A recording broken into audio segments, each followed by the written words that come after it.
Good morning, everyone. Thank you for joining us for the Medical Board of California's quarterly board meeting, day one. While this meeting is being conducted with participating board members and staff at the meeting location, this meeting is being streamed interactively using WebEx to allow for remote public comment in the same manner as recent meetings. Public comment for those who wish to speak will be heard for each agenda item, for individuals attending in person and remotely. To be ready for remote public comment, we ask that you please ensure that your comments can be heard clearly by being connected to the audio of this meeting through the proper method. If you're having difficulty hearing the audio of this meeting, it could be because the device you're connecting with has bandwidth limitations. If you do have difficulty hearing the audio of this meeting using your device, please click the ellipsis button at the bottom of the WebEx application or the audio and video menu item at the top of the WebEx application and then select Switch Audio. You'll see an option to call in and will be provided with a telephone number, access code, and attendee ID that can be used to connect to the meeting audio via phone. Using the information provided, it will automatically disconnect your device's audio and connect your phone to the name you joined the meeting with. By using this method, if you are having audio problems with your device, this will allow you to still participate and hear the audio of the board meeting. Please see the View Additional Meeting Information link on the first page of the meeting agenda for more information on connecting to the meeting and accessing meeting materials. Thank you, President Lawson. You can now start the meeting. Thank you, Sean, and good morning to all of you. I'd like to first just ask us to all please turn our mobile devices or any of our computers to silent, please. For members of the public, you may notice that board members are accessing their laptops, phones, or other devices during the meeting. They are using these devices to access board meeting materials that are in electronic format. If you are a member of the media and require assistance or information, please see Ali Shembra. Ali's in the back. Ali, please identify yourself. She's waving. This is an official business meeting of the Medical Board of California, and disruptions of the board's business will not be tolerated. Government Code Section 11126.5 does allow a board to remove people who willfully interrupt a meeting and to clear a room if order cannot be restored by removing or muting the disruptive people. We do have designated time on the agenda for public comments on items not on the agenda, and we will ask for public comments on all agenda items. The board welcomes public comments on any item on the agenda, and it is the board's intent to ask for public comments prior to the board taking action on any agenda item. If for some reason I forget to ask for public comment on an agenda item and you wish to speak on that item, please raise your hand or come forward and you will be recognized. As Sean mentioned, this meeting is also being streamed via WebEx. Individuals attending the meeting remotely via WebEx will have an opportunity to provide comment and will be assisted by the host who is facilitating the WebEx meeting. During each agenda item, the host moderating this WebEx event will activate the hand raising and Q&A features of WebEx and will ask anyone wishing to make a public comment to indicate so by raising their hand or entering yes in the Q&A window. The host will then call on individuals who indicated they wish to make public comments by the name provided by the individual, which may be a pseudonym. When called upon, the host will unmute the microphone of the individual and they will have 3 minutes to make their public comment. This time period may be reduced depending on the number of people who wish to speak so that more people may be heard. The host will audibly announce when 30 seconds remain to conclude the public comment. After the individual's time for public comment has lapsed, the individual will be placed back on mute. And only one public comment per agenda item is allowed per attendee. During agenda item 2, public comments on items not on the agenda, the board has limited the total public comment period for individuals to 40 minutes. Therefore, after 40 minutes, no further comments will be accepted. During public comment on any other agenda item, 20 minutes will be allowed for the comment period. And after 20 minutes, no further comments will be accepted. Each person, again, will be limited to 3 minutes per agenda item. I want to remind all speakers to please stay on topic and keep your comments to the allotted time or less. Today's meeting will be run according to the Open Meeting Act as required by law, and we plan to end today by 5 p.m. I would like to now call this meeting to order at 11:06 a.m. Ms. Nadar, please call the roll. Mr. Arcotov, Here. Ilia Rodriguez, Here. Ms. Chung, I'm here. Ms. Holmes, Here. Dr. Mahmood, Yes. Mr. Portillo, Dr. Solis, Here. Dr. Tarp, Here. Dr. Talbot, Present. Ms. Torres, Present. Dr. Sai, Here. Mr. Watkins, Present. Dr. Yep, Here. Ms. Lawson. Here. Thank you. Thank you. A quorum is present. I would like to remind the members again that we will be taking a roll call vote on all action items. We're now moving on to agenda item 2, public comments on items not on the agenda. Before I ask for public comments, I would ask individuals making comments to not discuss pending complaints, pending licensing applications, or pending disciplinary actions that may come before the board for a decision. Such discussions are considered ex parte communications, as they could provide information to the members that is outside of the record in violation of the Administrative Procedure Act. Therefore, such discussions could create a conflict and lead to a board decision being challenged in Superior Court. The board can receive comments regarding the board's processes in general, but it cannot receive comments on specific case circumstances where a decision is still pending. In addition, the board requests the public to address the board as a whole and not individual members. And please be aware that public comments during this agenda item should provide information to the board members and is not a discussion between the board members and the public. The only action board members can take is to listen to comments and decide whether they'd like a future agenda item on the topic. No other action can be taken on the item at this meeting. Though this may seem at times like the board members are being unresponsive, following these guidelines is critical to ensure the rules of the Open Meeting Act are followed and to avoid compromising the speaker's goals or the board's mission. If you want to comment on an agenda item, please do wait until we get to that agenda item. Comments at this time are only for items that are not on our agenda. Please limit your comments to 3 minutes or less. First, are there any public comments from those present in the hearing room? All right, seeing none. Sean, are there any public comments on WebEx? Yes, if you'd like to make public comment, do so by raising your hand. I'm just opening up that Q&A window right now as well too. So if you have a question, you don't have to type it in that Q&A window. You can just type your name or anything in there that you'd like to make a public comment. We'll get you called on. First up here, we have Susanna. Susanna, you should be receiving a prompt on your end. Hi, good morning. Can you hear me? We can, Susanna. Please go ahead. Hi, my name is Susanna Zaraisky. I am the citizen sponsor of AB 3119, the bill that passed almost 2 years ago by all of the members of the Assembly and the Senate to add a class on long COVID and other post-infectious diseases to the CME requirements for doctors and other medical providers. The medical board has successfully ignored putting this bill on your legislative agenda since the bill was signed by Governor Newsom in September of 2024. I don't know what is going on. I have written to you, other people have written to your board. This is my 6th time testifying in your public comment period, asking you to add the bill to your legislative agenda. I think what you're doing is a desecration of the democratic process. You are not stronger than 120 legislators and the governor. They voted on something. You, as part of the democratic process, are supposed to discuss it in your legislative agenda. Doctors are supposed to have empathy for their and understand what's going on with them. You, as medical board members, are supposed to have empathy for Californians who have new medical situations that doctors did not learn about in their medical training. That is why doctors need to learn about long COVID and other post-infectious diseases. Some people get chronic fatigue after a flu, and they're misdiagnosed by their doctors because their doctors don't know what to do with them.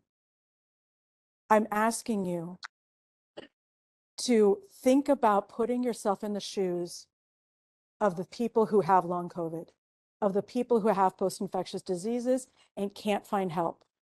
Women are 31% more likely to get long COVID than men.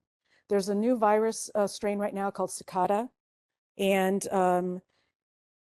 some medical professionals say that the cicada virus can evade the protection of current vaccines. That means that more people are going to get long COVID. Or first they're going to get COVID and then they're going to get long COVID. And guess what's going to happen? They're not going to find doctors to help them, or there's going to be a long waiting list.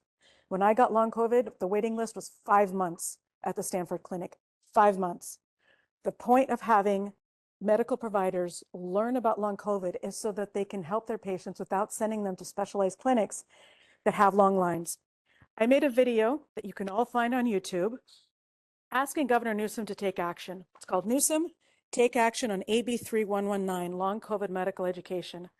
I'm asking him to fire the people on the medical board whom he appointed, who are acting like kings and evading the democratic process and not discussing this long COVID bill. You do not belong in the medical board.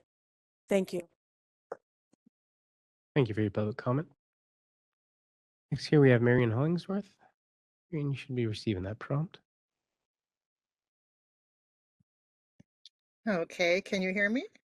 Marion, please go Okay. ahead. Good morning. Thank you. Good morning. My name is Marion Hollingsworth, and I'm a patient safety advocate. I have asked for this accommodation before, and I'm going to ask again. These board meetings are always during the day, making it difficult for working people to attend even online. Some people don't have the ability to leave a classroom or a hospital ward to just go online to make a comment or listen to an issue that they are particularly interested in.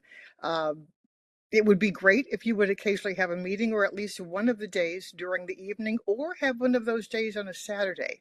This will allow more consumers to have access to the board and make comments on a particular issue. So please making this accommodation at least once a year. Also, I also back what Suzanne, the previous commenter, said about making a CME requirement for doctors to take a class on long COVID. As someone who has a family member with long COVID, it is so important for doctors to know about it, because so often they go, well, I don't know what to do with you. So that would help to have more doctors trained to know how to deal with it, since it is an ongoing issue and long COVID is not going away.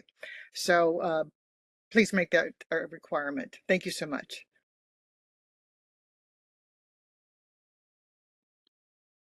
Thank you for your public comment. Had an individual on the Q&A say they'd like to make a public comment, but they identified themselves as anonymous. They could either enter their name they joined the meeting with in there, I can call on them, or they can just use the standard hand raising feature. That would work as well. Last up here right in queue right now, we have Rob Gordon. Rob, you should be receiving that prompt. Sean, are you able to hear me? It's a little low, Rob. Maybe if you could come a little closer. How about now? That sounds good. Yeah, I agree with both the past callers. They both made excellent points, especially about what an undemocratic process this is. At the board meeting more than a year ago, when the couple members got extremely upset, you had a legislative analyst or whatever marketer to a legislative promoter that got appointed to the board. They just made some really, really good points at that time about just how you block how the what your board said that this was the first place people go to. It is the last place that people go to. This is the final step. After that, you're out of the democratic process. So you guys are an effective block. I wanted to make just that point. The other one I want to make really quickly is that, and I say this every single time, I believe you are entrapping people with the form on your website. No one should ask for help from the Medical Board of California unless you have an attorney first, unless it's already part of the legal system. You're going to get a cease and desist order, maybe today, certainly by Monday, about that. I'm also launching an investigation about your CEO and some accusations he made about me. So you'll be hearing about that also. You can reach me. Anybody wants to reach me, doctors or patients. I'm neither. You can reach me at abolishmbc.org, the website abolishmbc.org. I am an opponent of the Medical Board of California. I'm open to talking to anybody. Anyway, thank you for listening and have a great meeting. Thank you for your public comment, Rob. At this time, I do not see any additional requests in queue. Thanks, Sean. Just one last check. Are there any public commenters in the room? Okay, seeing none, we'll close that agenda item. We'll move on to agenda item 3, approval of minutes from the last board meeting. Just as a reminder, our minutes are a summary and a record of our votes, but the full recorded meeting is posted on the board's website. Members, are there any corrections to the February 26th and 27th, 2026 board meeting minutes? May I have a motion to approve those board meeting minutes as submitted? Make the motion. Sorry, who made the motion? Dr. Mahmood, may I have a second? Second. Second from Dr. Ayala Rodriguez. Are there any comments from the public in the hearing room? Sean, can you check for any public comments in WebEx, please? Yes, if anyone would like to make a public comment here on agenda item number 3, please do so by raising your hand or type anything into that Slido window now. Give you a few seconds to see if anyone queues up.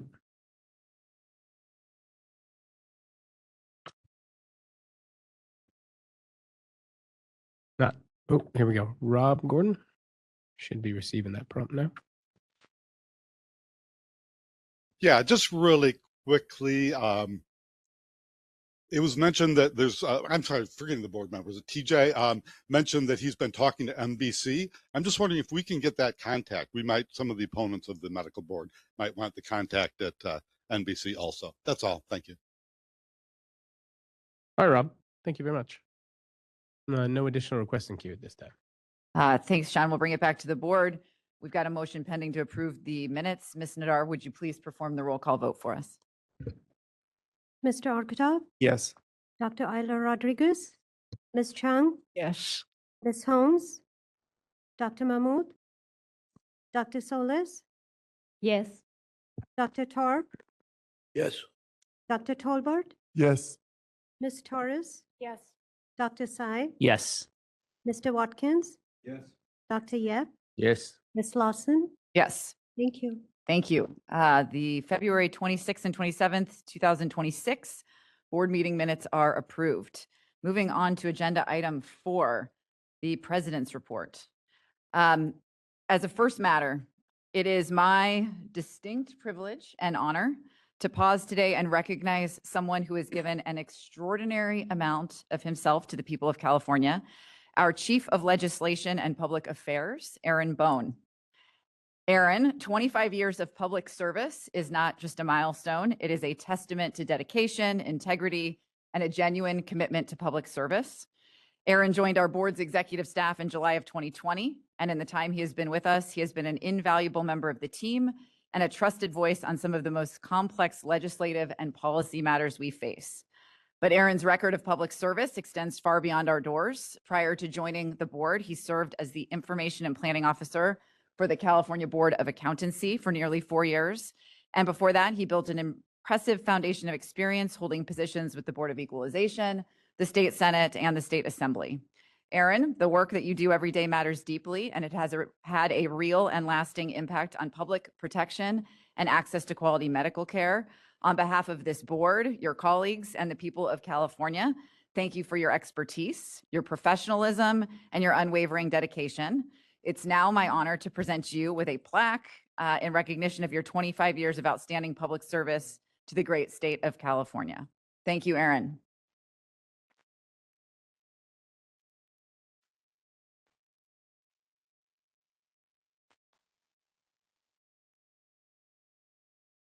We want to pick, someone's going to take a picture. Do you want me to come down there or up here in front of the? You go. In front of the seal.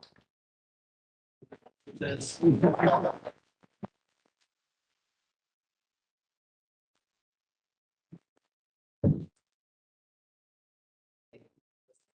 Seal. Dr. Yip, do you want to? Yeah, come on.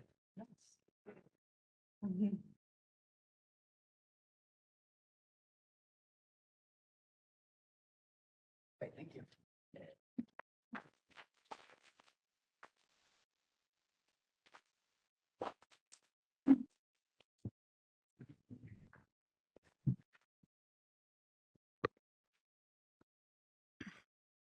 Congratulations again, Aaron. That is very well deserved, and I enjoyed very much the opportunity to work closely with you over these years.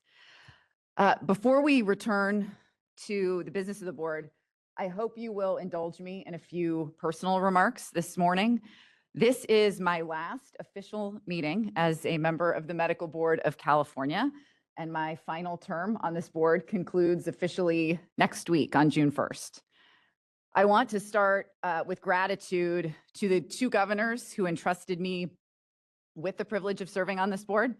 I was first appointed in October of 2015 by Governor Jerry Brown. That appointment occurred shortly after the sudden death of my father, who was a physician.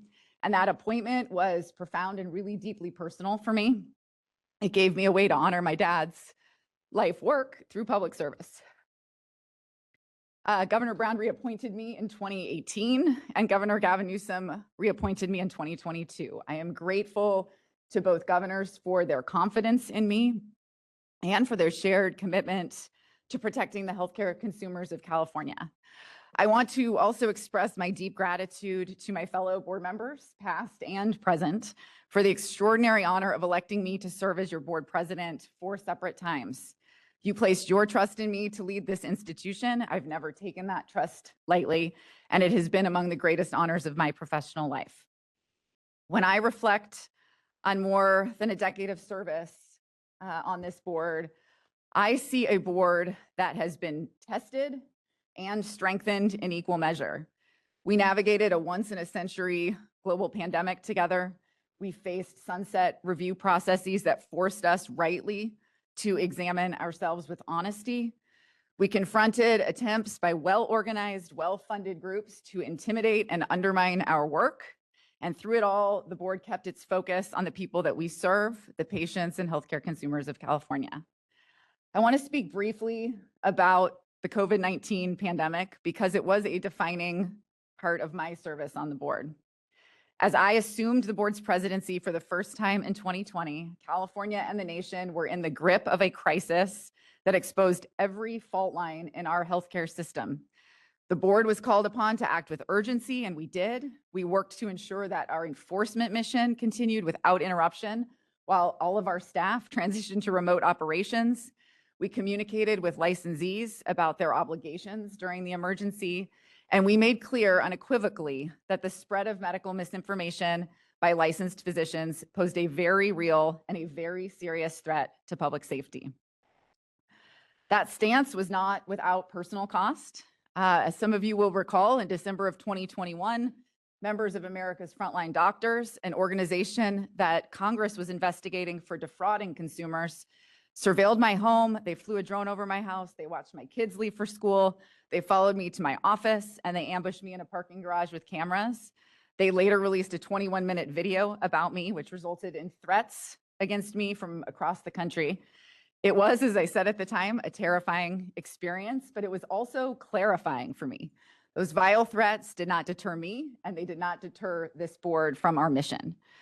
What carried with me since then, and what carried me through that, was the immediate, unequivocal support of partners who stood beside this board and who stood beside me during that time. I want to extend a special thank you to all the board staff, my board colleagues, and also to the Federation of State Medical Boards and the California Medical Association, who did not hesitate then. They condemned the stalking and the harassment publicly and forcefully. They reminded Californians that vaccines are safe, effective, and life-saving.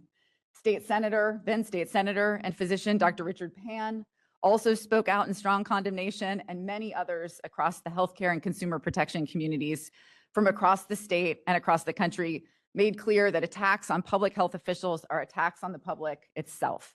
I'm deeply grateful to each of them. The board has accomplished a great deal over the past decade. I want to take a moment just to reflect on a few things that I'm most proud of. We did successfully navigate together multiple sunset review processes, one of the most rigorous forms of legislative oversight that any agency faces.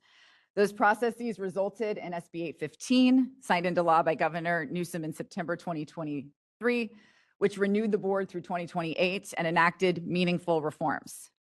SB 815 was not just a renewal bill for this agency, it was a patient's rights bill as well. It established the Complainant Liaison Unit to improve communication between injured patients and the board, required the board to interview patients before closing their complaints, and it created the right for patients and their families to submit impact statements before physician discipline is issued. These were reforms that patient advocates had fought for over many years. We listened and we championed them. One of the initiatives I'm most personally passionate about is the development of a physician health and wellness program for California. Physician burnout, mental health challenges, and substance use disorders are real, and they affect patient safety. Beginning in 2024, this board began the serious work of new legislation for a robust, confidential, non-disciplinary physician health program grounded in national best practices. California has long lacked such a program, and with AB 408, we are working to change that. I'm proud that we set this work in motion, and I have every confidence the board will see it through.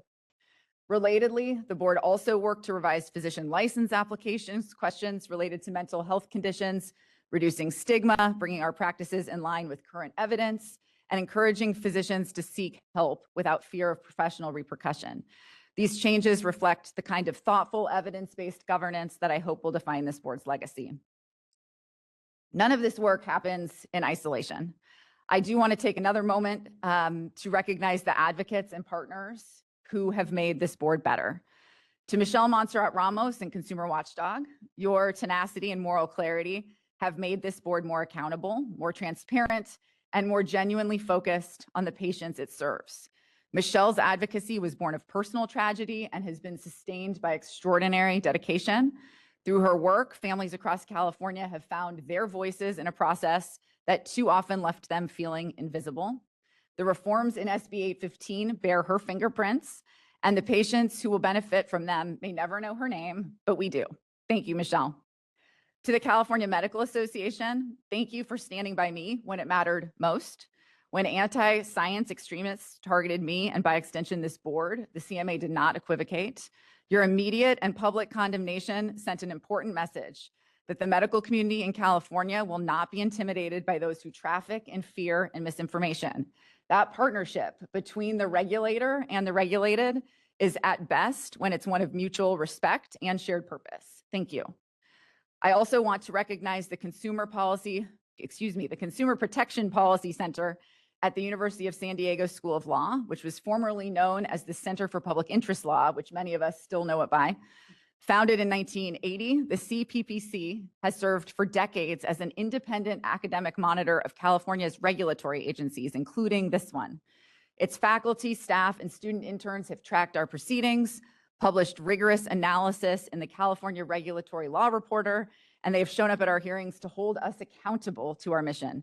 That kind of sustained, principled oversight makes regulatory boards stronger. I'm grateful for the partnership, and I commend their continued work to future board members as a vital and trusted resource.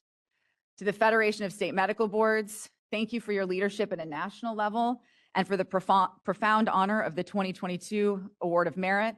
Receiving that recognition meant more than I can easily express. The FSMB's decision to convene its Ethics and Professionalism Committee to develop national guidance on medical misinformation was exactly the kind of leadership that state medical boards needed. Sent a clear message that the integrity of the medical licensure system would not be surrendered to bad actors. I was honored to participate in that work and to be part of a national community of board leaders who refused to be intimidated. And I want to acknowledge the broader House of Medicine, which is a constellation of national medical organizations that came together during COVID to confront the disinformation crisis. I had the opportunity to participate in several of those convenings, and they reinforced for me that the challenge of medical misinformation is not unique to California. It is a national and generational challenge that requires sustained collaboration among regulators, medical societies, educators, and advocates. The work we do here in California exists within that larger effort, and I'm proud that this board played a role in shaping the national conversation. I also want to express my profound gratitude to the staff of the Medical Board of California. You are the backbone of everything that this board does. I want to especially thank Reggie Varghese, who stepped into the executive director role during a significant transition and has led with steadiness, professionalism, and a genuine commitment to the board's mission. Marina O'Connor, Carrie Webb, Aaron Bone, and so many others across every division of this agency, licensing, enforcement, legislation, communications, and beyond.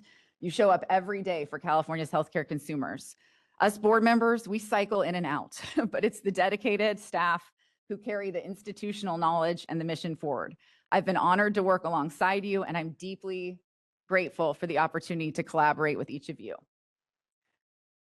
Thank you for bearing with me. I also want to thank the families and communities of California's Central Valley, particularly in Bakersfield and the greater Kern County region. You came to our meetings year after year, and you would not let this board look away from the maternal mortality crisis unfolding in your communities. You shared stories of daughters, partners, and mothers lost to complications that should have been caught. You were grieving, and you were also organizing, and you were right. In August 2023, I made it a priority to take this board to Bakersfield, what was believed to be the first time the board had ever held a quarterly meeting there, and to dedicate the majority of that meeting to listening and learning about maternal health outcomes. The purpose, as I said at the time, was to educate ourselves so that we could be part of the solution. We followed that meeting with a meeting in Fresno in April of 2024 to continue that engagement with the broader Central Valley. To the families who shared their stories with us, Tracy Dominguez and so many others, your courage has made this board better. We've not forgotten you, and the work is not finished. And to the many other advocates, patient safety organizations, legislative staff, and community members who've showed up at our hearings, submitted public comment, and pushed us to do better, thank you. A regulatory board is only as good as the public it serves, and the public's engagement with this board has made it stronger. As I close, I want to speak to the future because the work of this board has never been more consequential. As we all know, artificial intelligence is transforming healthcare at a pace that our regulatory frameworks have not fully matched. California has taken some important early steps. AB 3030, effective in 2025, requires healthcare entities to notify patients when generative AI is used in clinical communications. But the deeper questions about AI's role in diagnosis, treatment, and the standard of care are questions that this board will need to grapple with in the years ahead. The opportunity to ensure that AI serves patients rather than displacing physician judgment is both urgent and profound. Telehealth has also permanently changed the landscape of healthcare delivery in California. Nearly half of California adults reported using telehealth services in 2022, and that number has only grown since then. The board's role in ensuring that telehealth services meet the same standard of care as in-person visits and that licensure requirements keep pace with cross-jurisdictional practice will be ongoing. The opportunity to expand access to care in underserved communities through telehealth is extraordinary, and this board has a role to play in making that both possible and safe. California faces a serious and worsening physician shortage, particularly in primary care in our rural and underserved communities. The board's licensing processes, its work on expediting licensure for qualified physicians, and its partnership with medical education institutions will all have a role to play in addressing this crisis. I encourage the board to continue seeking ways to be a partner in expanding the physician workforce, not by lowering standards, but by removing unnecessary barriers to qualified practitioners who want to serve California. And there are reforms over the years that we did not complete that still deserve our continued attention. The burden of proof standard for physician discipline, clear and convincing evidence here in California, while 41 other states use a lower threshold, it still remains an obstacle to accountability. Also, the public membership majority that would strengthen consumer trust in this board was not achieved in SB 815. These are unfinished items on a long agenda, and I encourage this board and its future advocates to keep it pressing. Over more than a decade, I've watched this board grow. I've watched it struggle, adapt, and persevere. I have served alongside extraordinary colleagues, physicians, and public members alike who bring dedication and expertise to work that is often thankless and frequently contentious.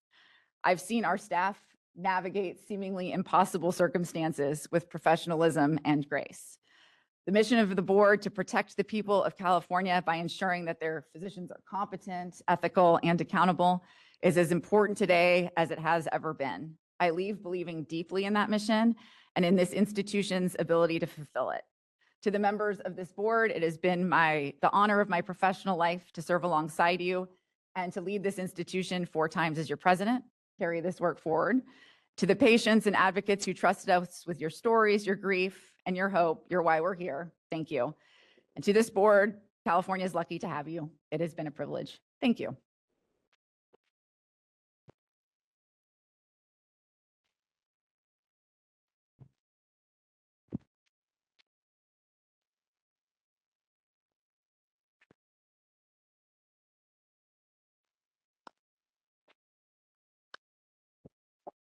Thank you all.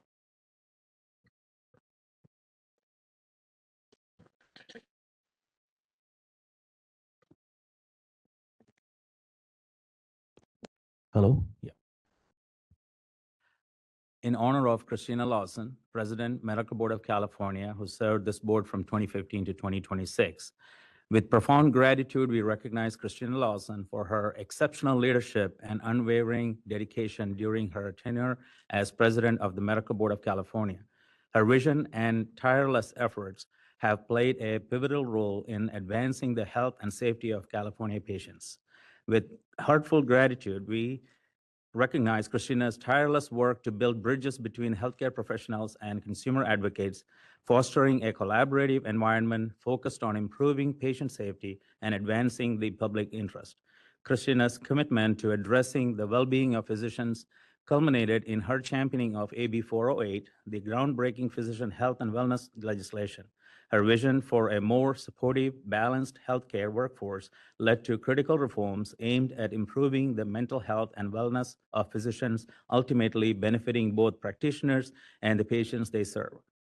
Through her dedicated advocacy, Christina ensured the medical board's actions remain patient-centered, transparent, and accountable, while also supporting the health and sustainability of the medical profession. Her collaborative spirit and dedication to innovative solutions will have a lasting impact on the future of healthcare in California.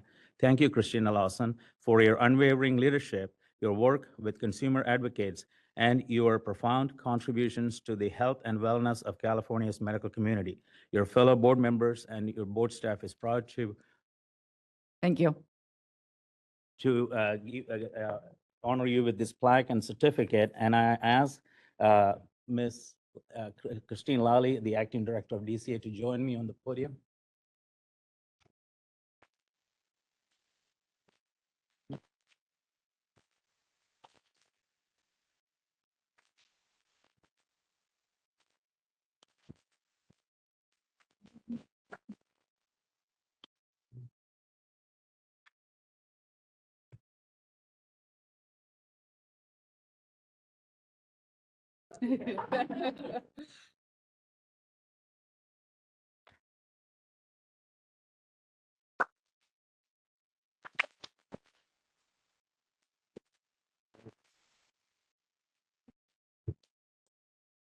It's bittersweet.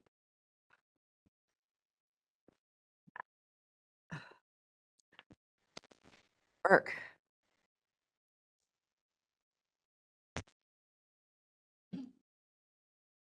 There we go.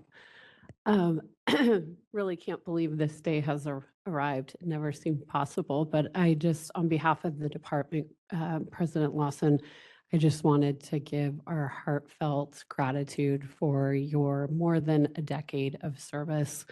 I was thinking back to when you started, when you said 2015, I was in a different role, you were in a different part of your life, and here we are. And the years of collaboration that in partnership, we've been able to have, as well as the former director, Kim Kirkmeyer, who sends her congratulations and gratitude as well. Unfortunately, she's out of town, or she would also be here today to send you off in style. But we wanted to, again, just give our thanks and gratitude for your very, very dedicated service. You've always gone above and beyond and led with, heart and integrity, and we are all better for it. So thank you so much. I think back to our board member orientation, and we always say, it's not going to be easy, but it's going to be worth it. And I think your more than a decade of service is proof of that. So thank you so much. Thank you. I appreciate that very much.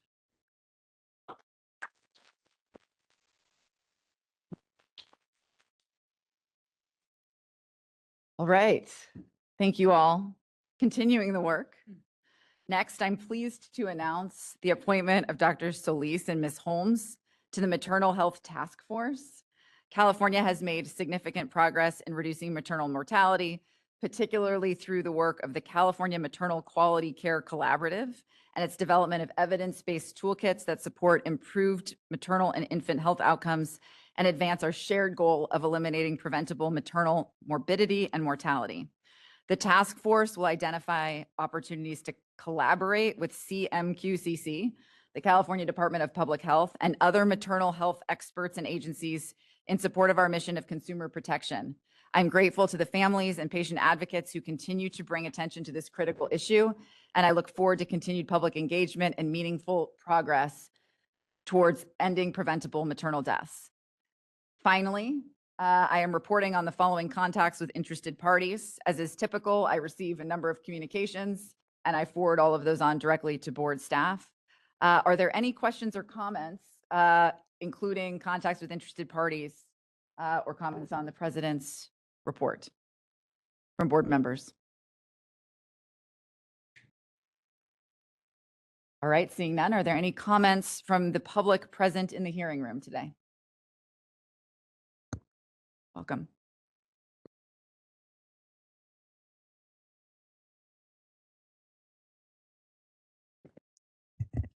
Hello, my name is Lucas Evanson.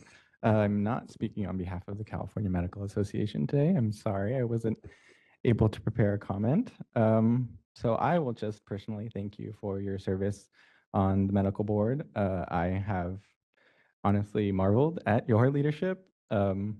I think my personal biggest takeaway has been just your commitment to both the medical board's values and your own personal values as you lead the board through some of the most tumultuous times of the past 100 years. Well, maybe not 100, but maybe a long time. And I'll also just make an observation, since I feel comfortable saying this, since I was not here while CMA stood behind you and defended you from those who were stalking you.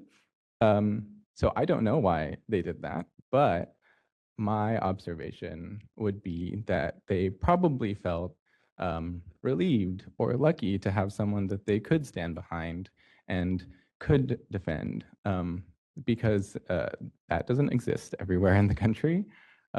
So I just hope that you feel thanked and honored because your work here has been truly impressive. Thank you. Thank you. Are there any other public commenters in the room? All right, Sean, let's open it up on WebEx. Yes, if anyone would like to make a public comment on the president's report, please do so by raising your hand or typing anything into that slide-in window. We'll get you called upon.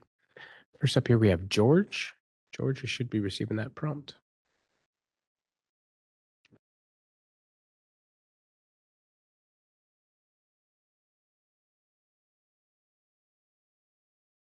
Okay, George, I don't see you coming off mute there, so we're going to move on to Rob. Rob, you should be receiving that prompt.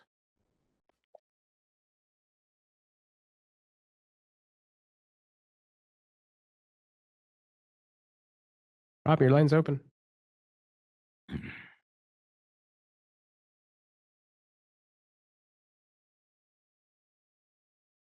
Rob, I'll come back around to you. You work that out. If you raise your hand again, we'll get you back in queue. Next up here, we have Alex Rounds. Alex, you should be receiving that prompt. Hi, I just want to say thank you on behalf of the California Association of Licensed Midwives. We're also in a time of transition, and our new leadership is looking forward to working closely with the medical board and MAC, but recognize the incredible amount of work around especially maternal health that has been moving so quickly, and that there's so much more work to do there. So just thank you so much. Thank you for your public comment. Here, we'll go back to George. George, you should be receiving that prompt again. Can you hear me? We can, George. Please go ahead. Sorry, I put my name in as George Clooney today. It's Eric Andrist. It's amazing how you all see things so differently within your little bubble than how the rest of California sees this board looking in. Christina, we started almost around the same time, but as longtime advocates, we weren't even really noticed in your thanks today. And I know we've had a lot of back and forth and that you didn't like a lot of what I said, but you know, I do a lot of good and I help a lot of patients and do a lot of good. So it was noticed that you decided to only mention the one really public person, Michelle. You spent most of your original term, and I did hen scratching here. I didn't know this was going to be on today. Most of your original term sitting on your hands. The first several terms before you even were voted presidents, you barely ever said a word. You never raised your hand. You never talked about anything. And I used to comment on that. You ended doing nothing but to promote the CMA agenda and block transparency and advocate participation. It's because of you that the advocate meetings that I can't remember her name now, the other president, started for us, you stopped them. That's why advocates don't have a voice anymore with the medical board. Your soapbox on misinformation was two-faced, as you spouted so much disinformation during your term yourself. It was pathetic. You milked it to draw sympathetic support from the board and clearly have manipulated and scared new board members to follow you. You never listened to advocates. You stopped the advocate meetings. You pretended, and they tossed, oh gosh, sorry, I'm having trouble reading my hand scratching. They tossed it out as some of the meetings. And then you tossed it, you'd pretend to listen to us, and then you just toss it out as you left the board meetings. As I've said before, your physician father is nothing but rolling over in his grave for what you've done to side with a doctors union instead of patient safety. I will personally follow your political career to make sure that the public knows exactly where your allegiances lie. I hope now that you're gone, the board will feel free to really protect patients and not their political ambitions and the CMA, a group whose majority of California doctors refuse to join. There's a reason for that. You're such a politician. You mentioned all of the correct buzzwords in your thanks speech and thanked only the people who couldn't really hold you accountable and that you refused to work with. You'd go off and have your meetings with the CMA. You never had private meetings with any of us real advocates that are out here working in the trenches. So I say good riddance to you, Christina Lawson. You've done a lot to let dangerous doctors off the hook. That's your legacy, Christina Lawson, on this board, that you have let a lot of dangerous doctors walk. Thank you. Thank you for your public comment. Next here, we'll go back to Rob. Rob, you should be receiving that prompt again. Any luck this time, Sean? Yeah, we hear you now, Rob. Thank you. Okay. I guess I'll start with something nice for Christine. She does know how to run a public meeting, and I've heard other opponents of hers, including Eric, say that. But in this organization, when that's all you have, it really blocks public discourse. I'm one of the voices that has been silenced. When you talk about the San Diego guys, you're talking about, I always forget their names too, consumer protection, whatever, at the University of San Diego. That's because that's one of the institutions. They kind of have a play opposition to you. I have reached out to them. I think of the San Diego guys very different. The judge, in whatever that's Office of Administrative Hearings, local attorney generals, the guy who I thought was interviewing me, but did a frame up of my real psychiatrist. I could go on and on. I think I'll just quickly make the point about vaxxers, because that was a class in spin. Just let me say, I'm a pro-vaxxer. I believe in vaccines. I have an undergraduate degree in microbiology and public health. You are not hearing the whole truth from that community. Erica's right. You're in a bubble. That's not the whole truth of what's going on. They're not anti-science people at all. There probably are some of them, but that's not the majority of what is going on. So maybe that was my bubble a little bit too, but I did learn from reaching out to them.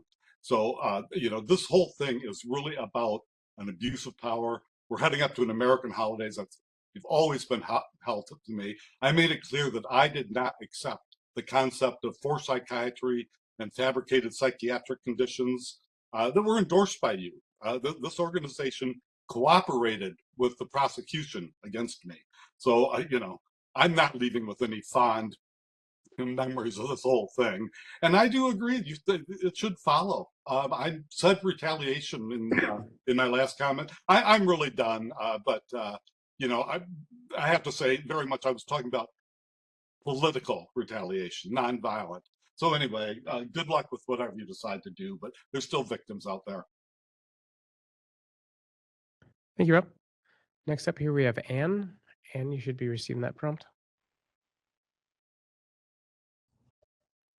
I don't know why it came up. This is Tracy Dominguez.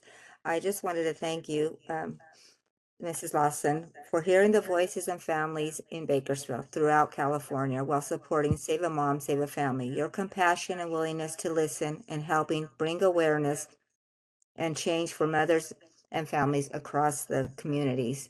Thank you very much. Thank you very much. Next here, we have Michelle. Michelle, you should be receiving that prompt.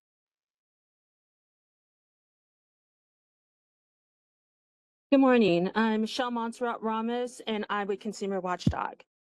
Board President Lawson, it's been an honor to work with you. We have gone through sunset reviews together, and as you mentioned, we've accomplished critical processes through legislation, which will begin to make the enforcement process more equitable for families. We're able to obtain these victories for consumers and patients due to your support, and we'll always be grateful for that. Although we have been on opposing sides due to current legislation, we have always believed that we will always have more in common, and that is to continue to support actions that will protect consumers, patients, and families. Thank you for your service to Californians. We will wish you the best. Thank you. Thank you, Michelle. This time, there are no additional requests in queue. Thank you, Sean. We'll bring it back to the hearing room. Are there any last public commenters present in the hearing room? All right, moving on to agenda item 5, which is a presentation by the Interstate Medical Licensure Compact. Marshall Smith, the IMLCC Executive Director. I'm pleased to welcome our speaker, Marshall Smith. Mr. Smith has more than 35 years experience in government and health administration. He's been Executive Director of the Interstate Medical Licensure Compact Commission since 2017, overseeing its growth from 17 to 45 member states and territories. We very much appreciate you joining us today to discuss the Interstate Medical Licensure Compact. It's a mouthful. Welcome. Thank you, Madam Chair. I'm joined with Rick Masters. He is the General Counsel for the Interstate Medical Licensure Compact Commission. And if we could start the slideshow.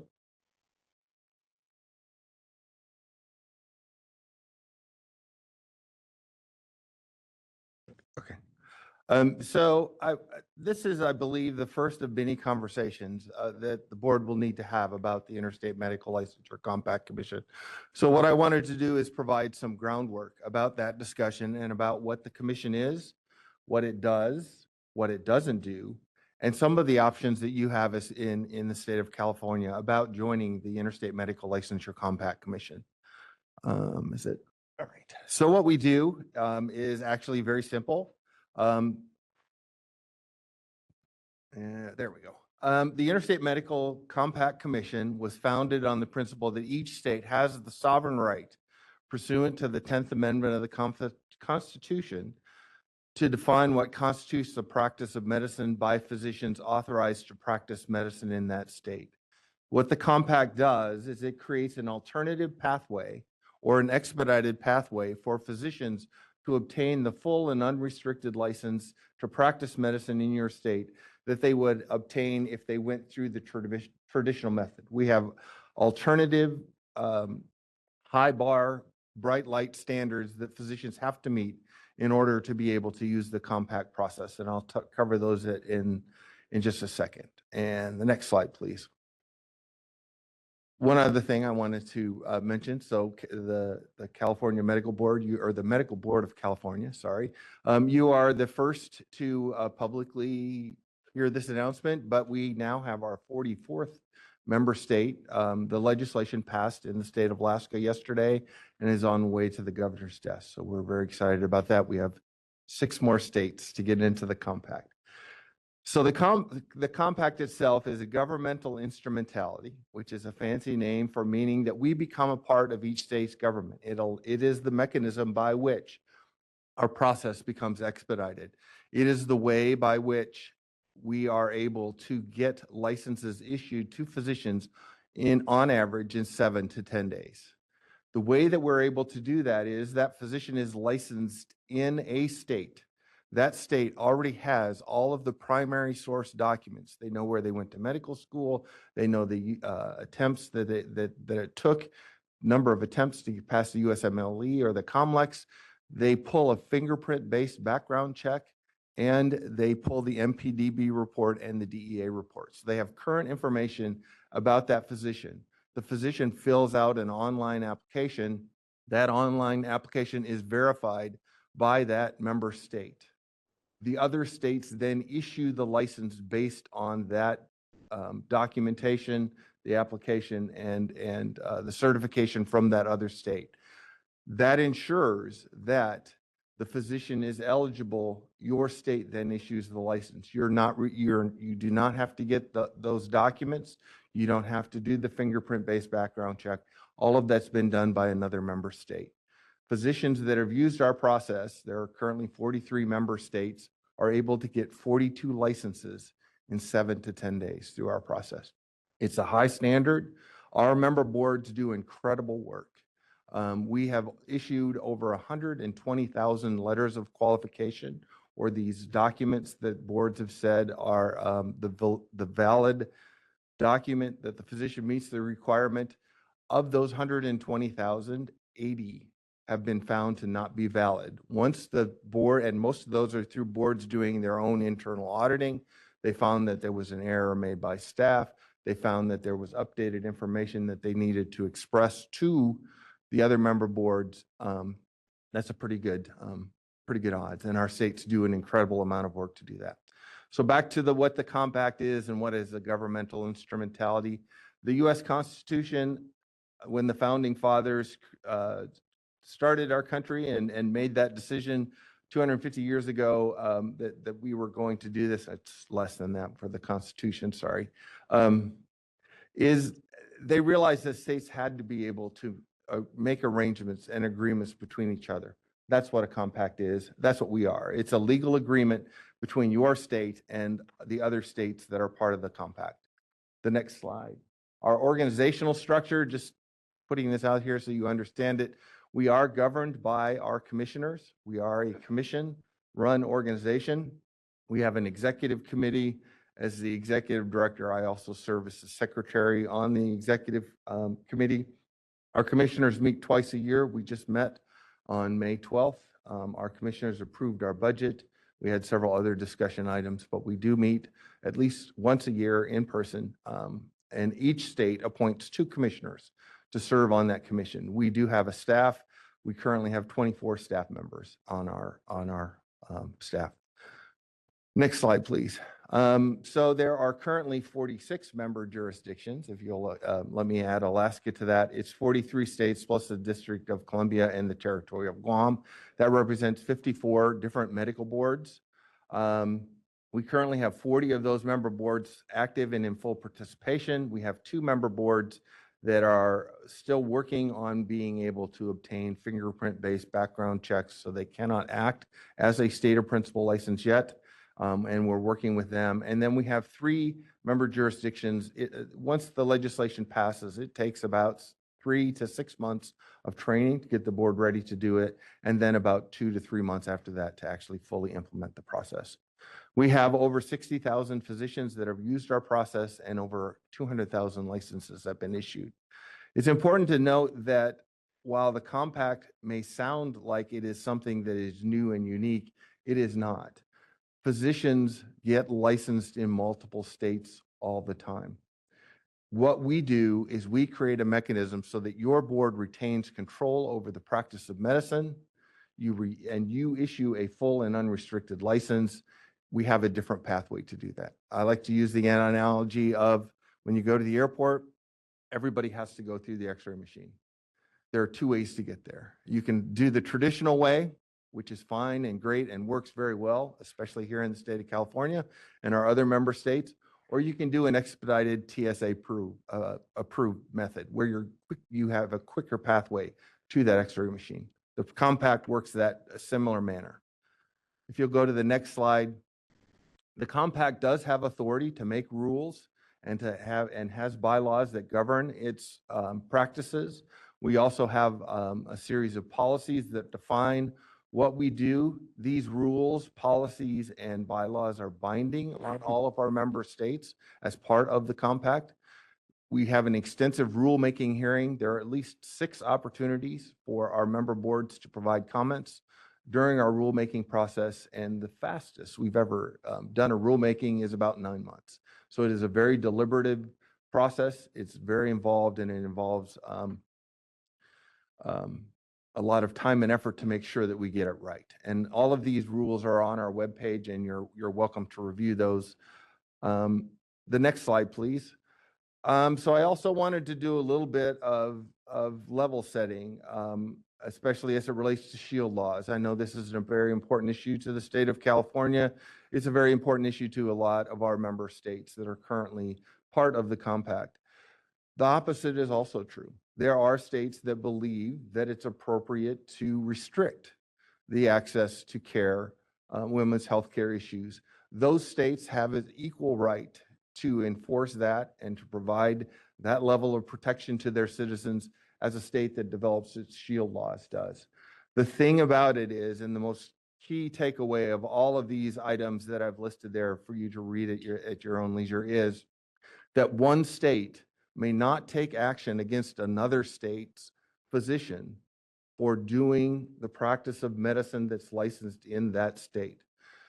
And I'll give you the most common questioned activity and the situation that we're made very aware of is there are physicians in Colorado, which is a member state, that are able to perform abortions. They are also licensed in the state of Texas, where they are not permitted to perform abortions. Texas may not investigate the activities of that physician in Colorado under their Colorado license. They can investigate that physician in Texas. They can investigate how they follow their Practice Act, but they are not allowed to cross that border. And the Dobbs decision, for all of its detractors and proponents, reinforces that idea. Joining the compact makes your state's shield laws stronger. It reinforces the idea that your state has the right to control the practice of medicine in this state, and it controls that right through the issuance of a license.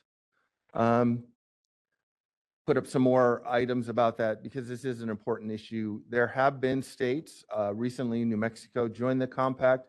They provided, they may not change the compact language. It's a common contract between all of our states, but they did add provisions that provided instructions to their medical board regarding issues as it related to their shield law. And I'll give you the one of several examples, but I'll just give you one.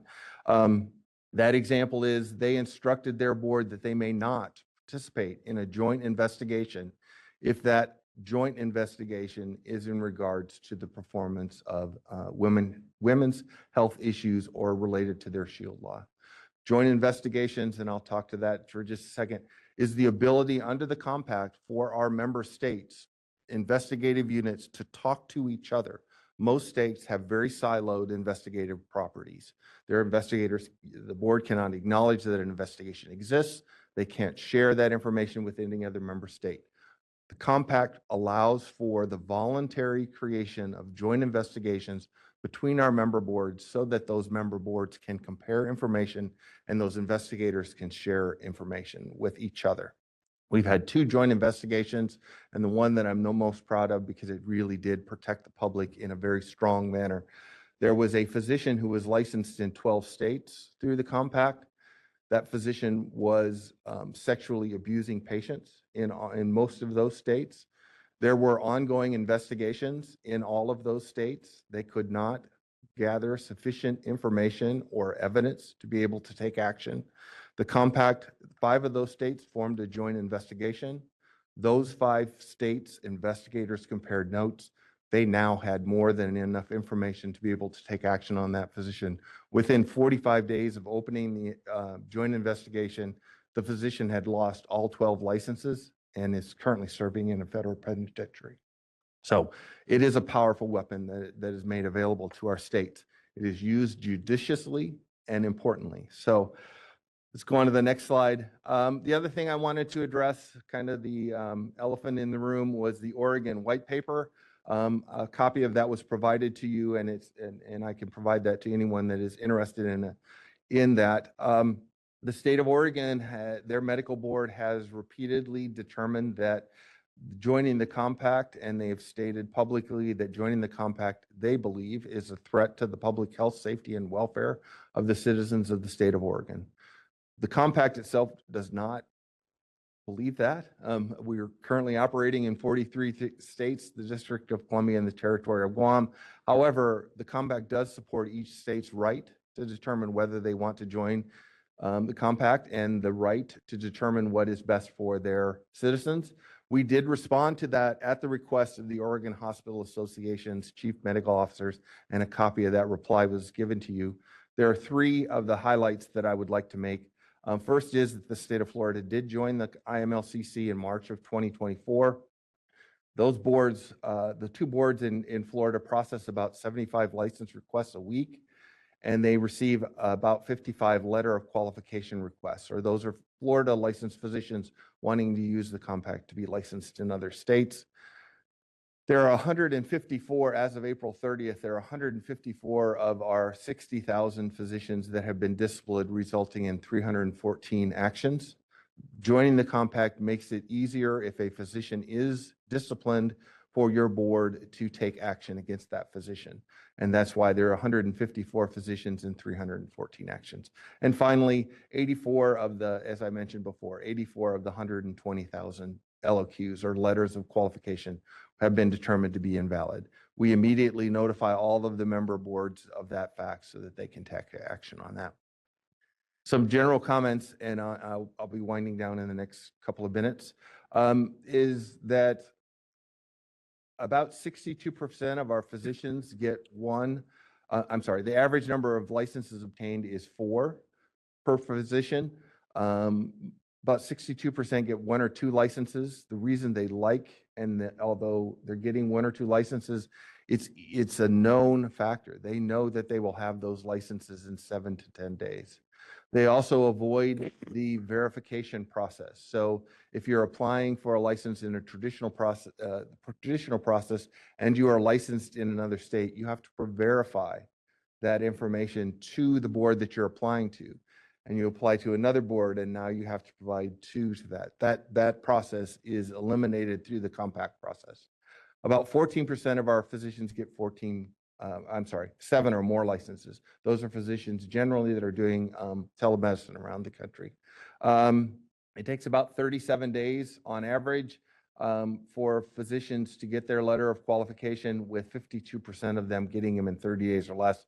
Here's where I say 7 to 10 days, but the actual percentage is, looking at all of our states and all of our applications, it takes on average 20 days to obtain a license that's requested through our process, with over 50% of those in 7 days or less. We have some states that issue licenses in 48 hours of getting an application. So it is a quick, effective way to do this. The other question that's often asked are, well, the state of California has its specific continuing education and renewal requirements.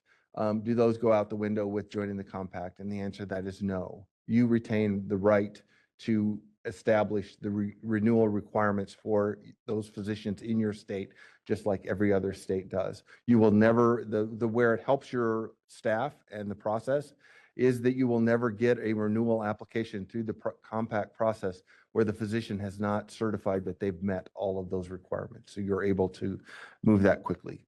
There are costs associated with the compact. We charge $700 to process an application for a physician. $400 of that comes to the compact.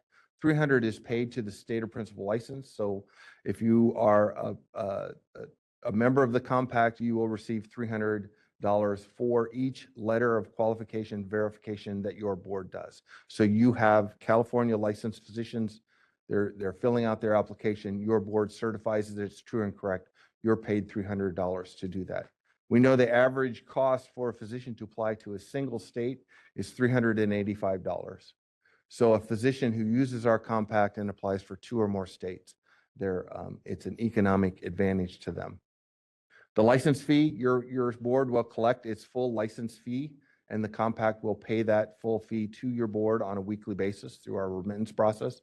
So this is not there is not a state that has this has become a financial burden to join the compact. It is most of our states, they see an increase because they will see a 10 to 15% increase in the number of licenses that are issued, but their licensing costs are based on what it costs to process that license. We've had several states that have adjusted their fees based on joining the compact, but those again are decisions that you as a board make regarding how you charge, what fees you charge to issue that license.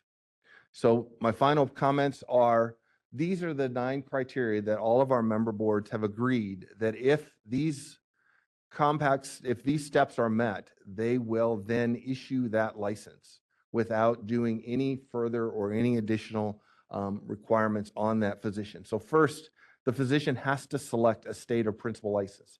It has to be a state in which they have a relationship and they have a full and unrestricted license that's been issued by that board.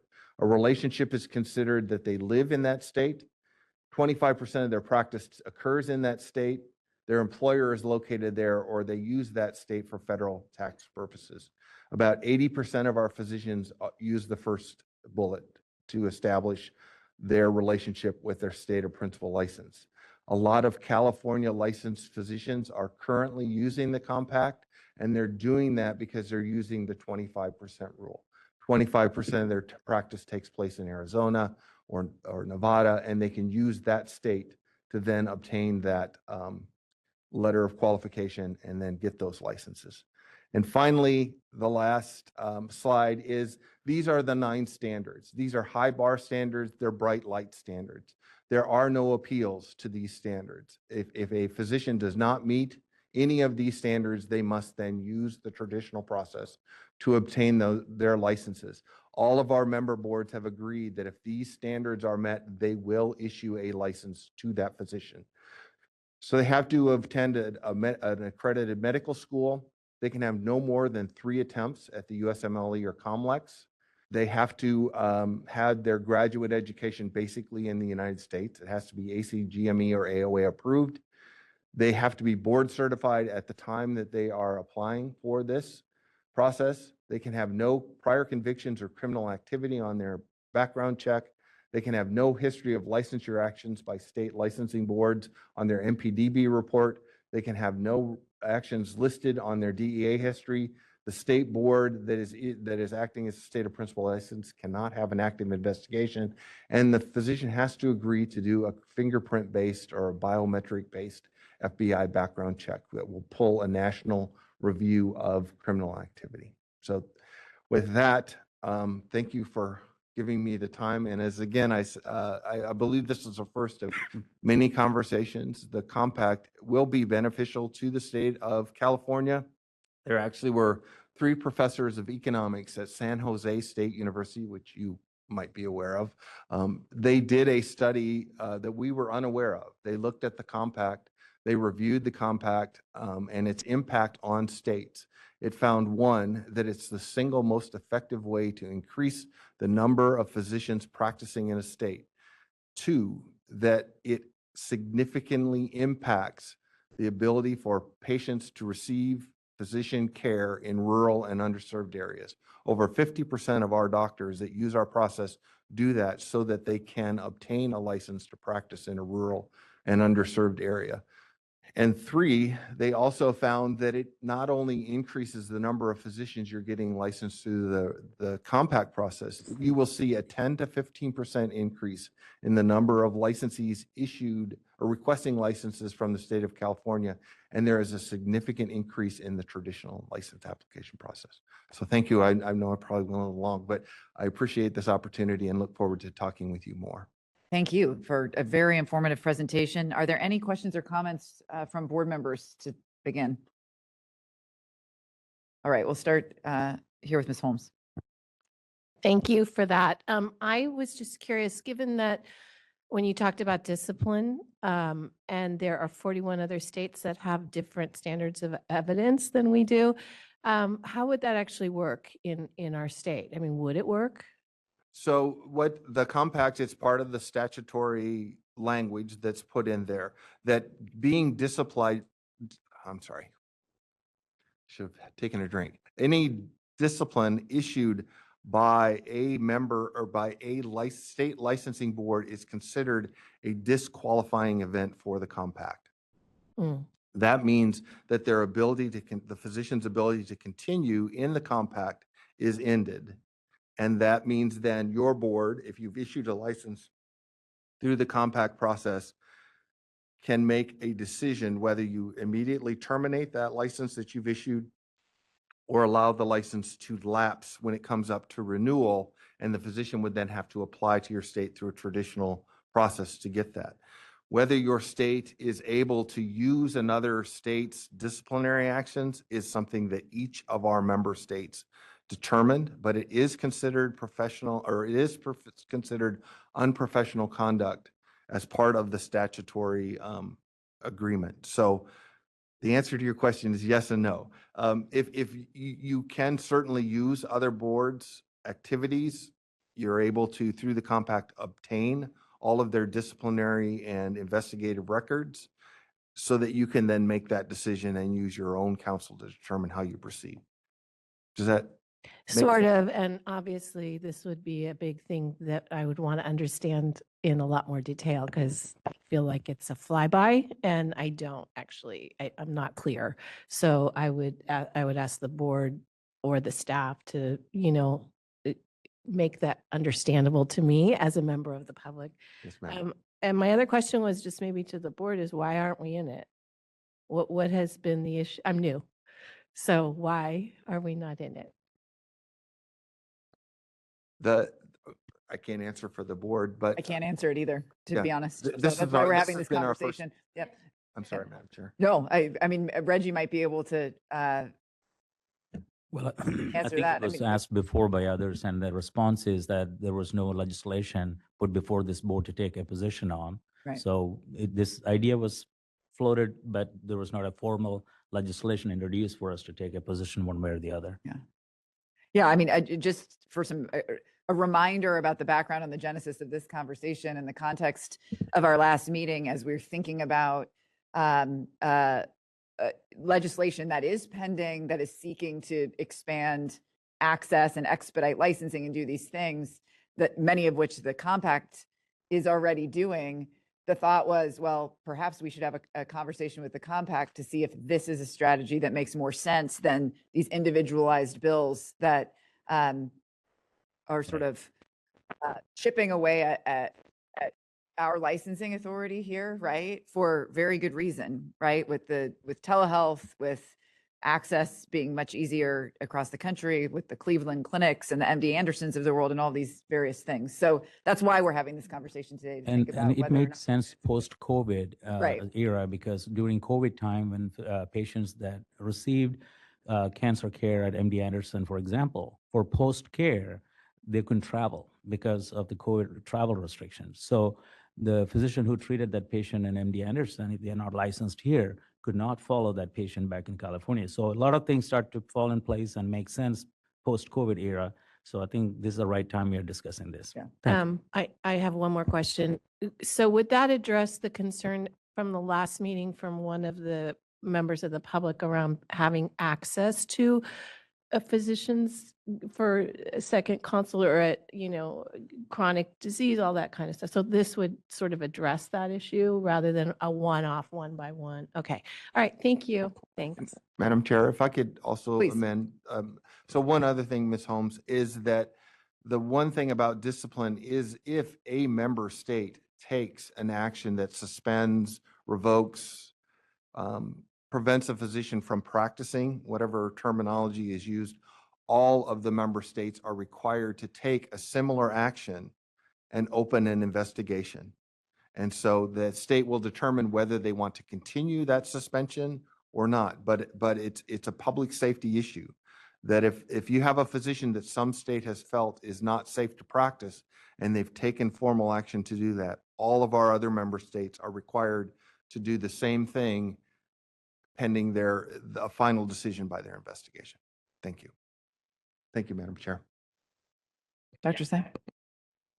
I have a follow-up question. So if a licensee has an issue with one state and is being disciplined, as you mentioned, then the member states can let that license lapse or take action. Does that mean that when I apply to the Interstate Compact, my license is in a special category than a full unrestricted license in a member state? Because obviously there's due process rights and whatnot. So if I'm being disciplined in one state and automatically my license in another state is subject to different terms than a regular licensee who's not in the interstate, does that do, in terms of legislation that California has to look at, does it need to be in a separate category than a California medical license? Yeah, that's a very good question. The compact creates a special licensing pathway to get to a full and unrestricted license.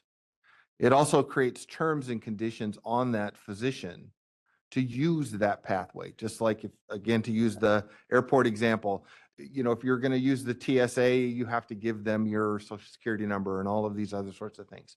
So it does not, so clearly I want to state, it does not create a special category of licensure. It creates a special pathway to that same licensure. It's the same license, whether it's traditional pathway or through the compact. But by using the compact process, the physician has agreed to the terms and conditions of using that special pathway. Okay. But it doesn't impact the type of license. My second question is, as you mentioned, it's a $700 fee, which $300 goes to the state, $400 goes to the compact. In California, we charge a higher license fee. Will that be adjusted, or do we need to send the licensee an additional state supplement that because you're in California, you have to pay more? Right. That's a great question. And let me clarify that. One, if you are selected as the state or principal license, that physician is already licensed here and they've already paid their fee to obtain that license. The $300 is paid to the board to do the administrative work to issue that letter of qualification. If you have a physician, does that make sense? So the it's $300 in addition to your, okay, right. very good. It's to cover the administrative costs for that California licensed physician to get a letter of qualification. That's the verification process. It's to cover those costs for the board, to do the fingerprint background check, for the staff time and effort to do that. A physician, let's say we have a physician who Nevada is their state or principal license. Nevada will get the $300 for issuing that letter of qualification, and that physician says, I want a California license, an Arizona license, a Colorado license. They will pay the fee to obtain that license that you would to obtain it through the traditional process. So yes, so that you do not have to do a supplemental request for payment. I see. And my last question before I let Dr. Yip go is oversight of the commission. Who is in charge? I mean, there's a board and everything, but who's the ultimate oversight of the commission? It is our commissioners. They have the statutory and the legal authority to govern the compact, and each state appoints 2 commissioners. I like to, if you remember the movie Aladdin with Robin Williams, where he said, you know, as the executive director and the secretary, I have great and immense powers, but a teeny tiny living space.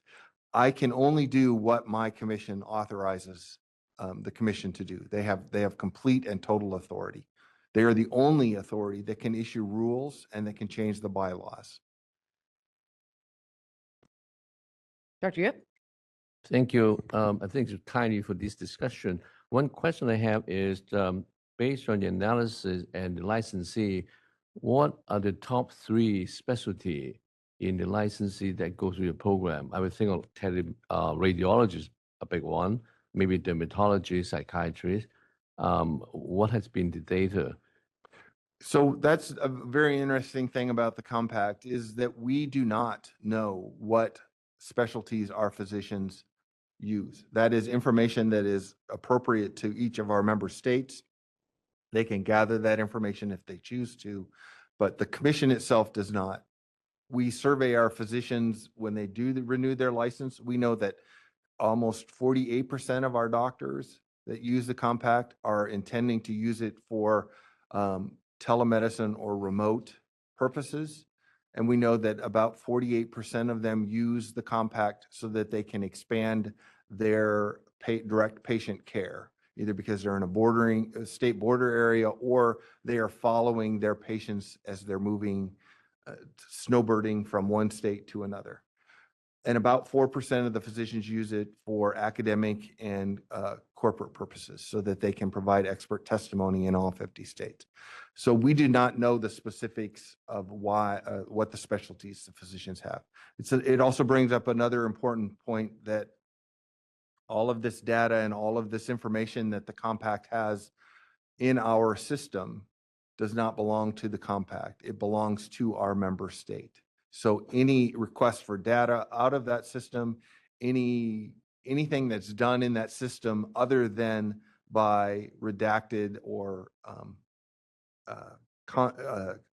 compiled information belongs to our member states. It does not belong to the commission. So we can't release data. We can't release information. We can compile information and release those type of reports, but we cannot do the specific information. Does that help? Okay. So second question is that I think I get a clear, this is more like licensing pathway, but let's say Dr. A in California being accused, investigated, but no settlement, no decision yet. Would your member state have that information, or if that licensee up for application, would the information be shared by your member state?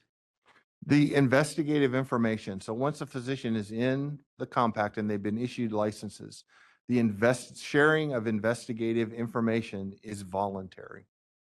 A state board is not required to share investigative information. They are required to share it if they've issued public discipline.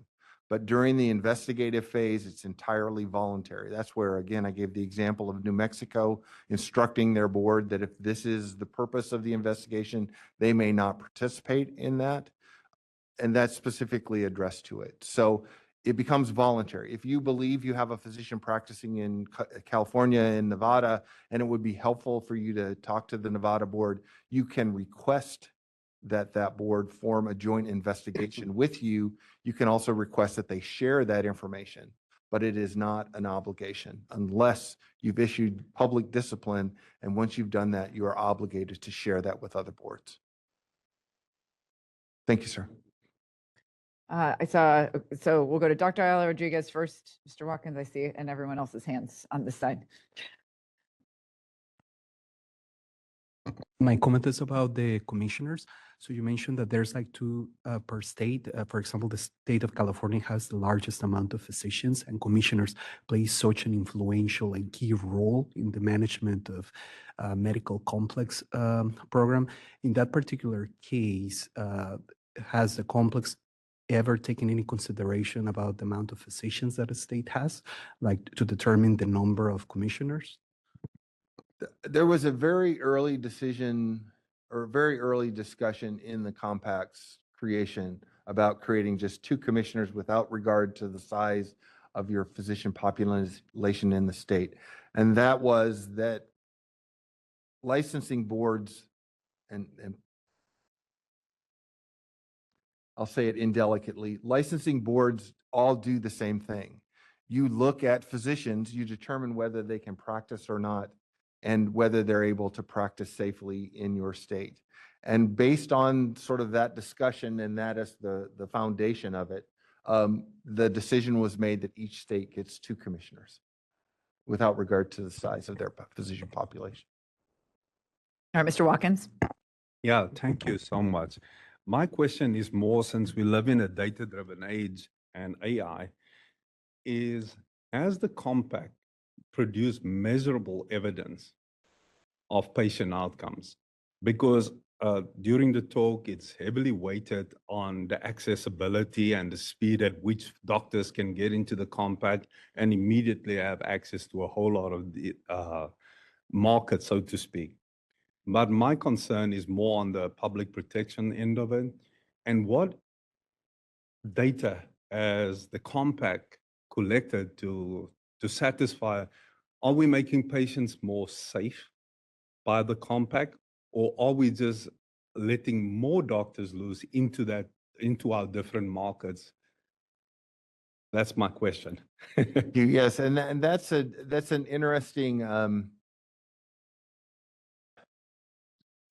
thought process that we go through quite frequently, because part of our mission is to provide safety, patient safety, and ensure that we are doing that. I would give you a couple of examples, and then I will give you my impression from my commissioners and from what our boards, in direct answer to that. Are we just opening a floodgate and providing marketing opportunities and for physicians, or are we really protecting the public? So one example of where the compact had a significant impact on patient safety is during COVID, and we all have COVID stories about what happened, but there was a hospital in North Dakota, in a very rural area, that was going to shut down. All of their physicians had COVID and they could not practice. That meant they didn't have physician oversight and the hospital was going to close. Within 48 hours, working with the medical board and our compact process, we were able to get a physician licensed so that they could then continue to operate in that hospital.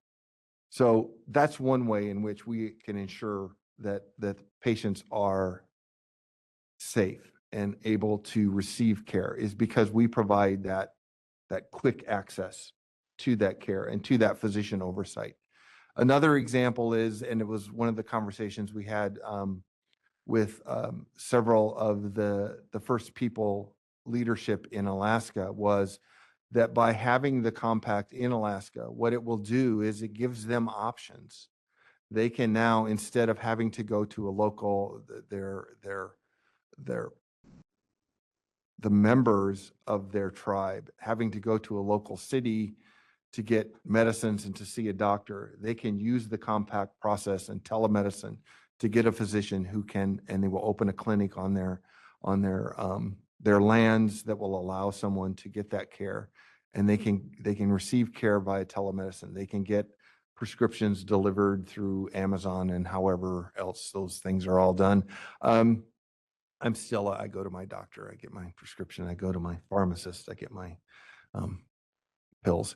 But so as a general statement, my third and final comment about that is that the state of Michigan, there were several issues, and I won't go into all of them, but there was a point at which the rural authority in the state of Michigan determined that approximately 60% of the doctors in the Upper Peninsula of Michigan, which is a very rural, very isolated place, get their licenses through the compact process. And it's the reason that 60% of the clinics in that area are open. To the specific question, are we opening this up? And are we creating just a different mechanism for physicians to create new markets? I guess I would say that is something that is inherently possible by joining the compact, but where it is not something that's going to happen is because the compact doesn't regulate the practice of medicine. It doesn't regulate that license that's been issued. Your board does that. All of our boards do that. So if you have physicians, that if you decide that every physician needs to do better at underwater left-handed basket weaving, you can decide that that's what's a requirement because you decided that's what protects your public. So Is that opportunity there? Absolutely. Is it prevented? Yes, but it's prevented not by the compact, it's prevented by all of our member boards protecting the public in their state. So we don't have a national mandate to do that. Each of our states does. So right now, there's no way to establish that. So that is just, we would just look at this and assume that there's sufficient public protection outcomes. Because these are all anecdotal. Every example you mentioned was more access. And I see the conversation is a lot around making more doctors available, which gives them access.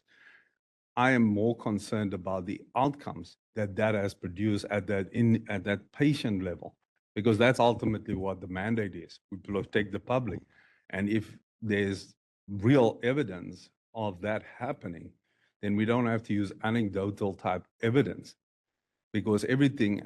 I mean, I'm sure you can get that information. It's just a suggestion. Thank you. That's what I suggest. Thank you. Dr. Tolbert. So for full disclosure, I've used compact before. So just so you know, I moved around a little bit.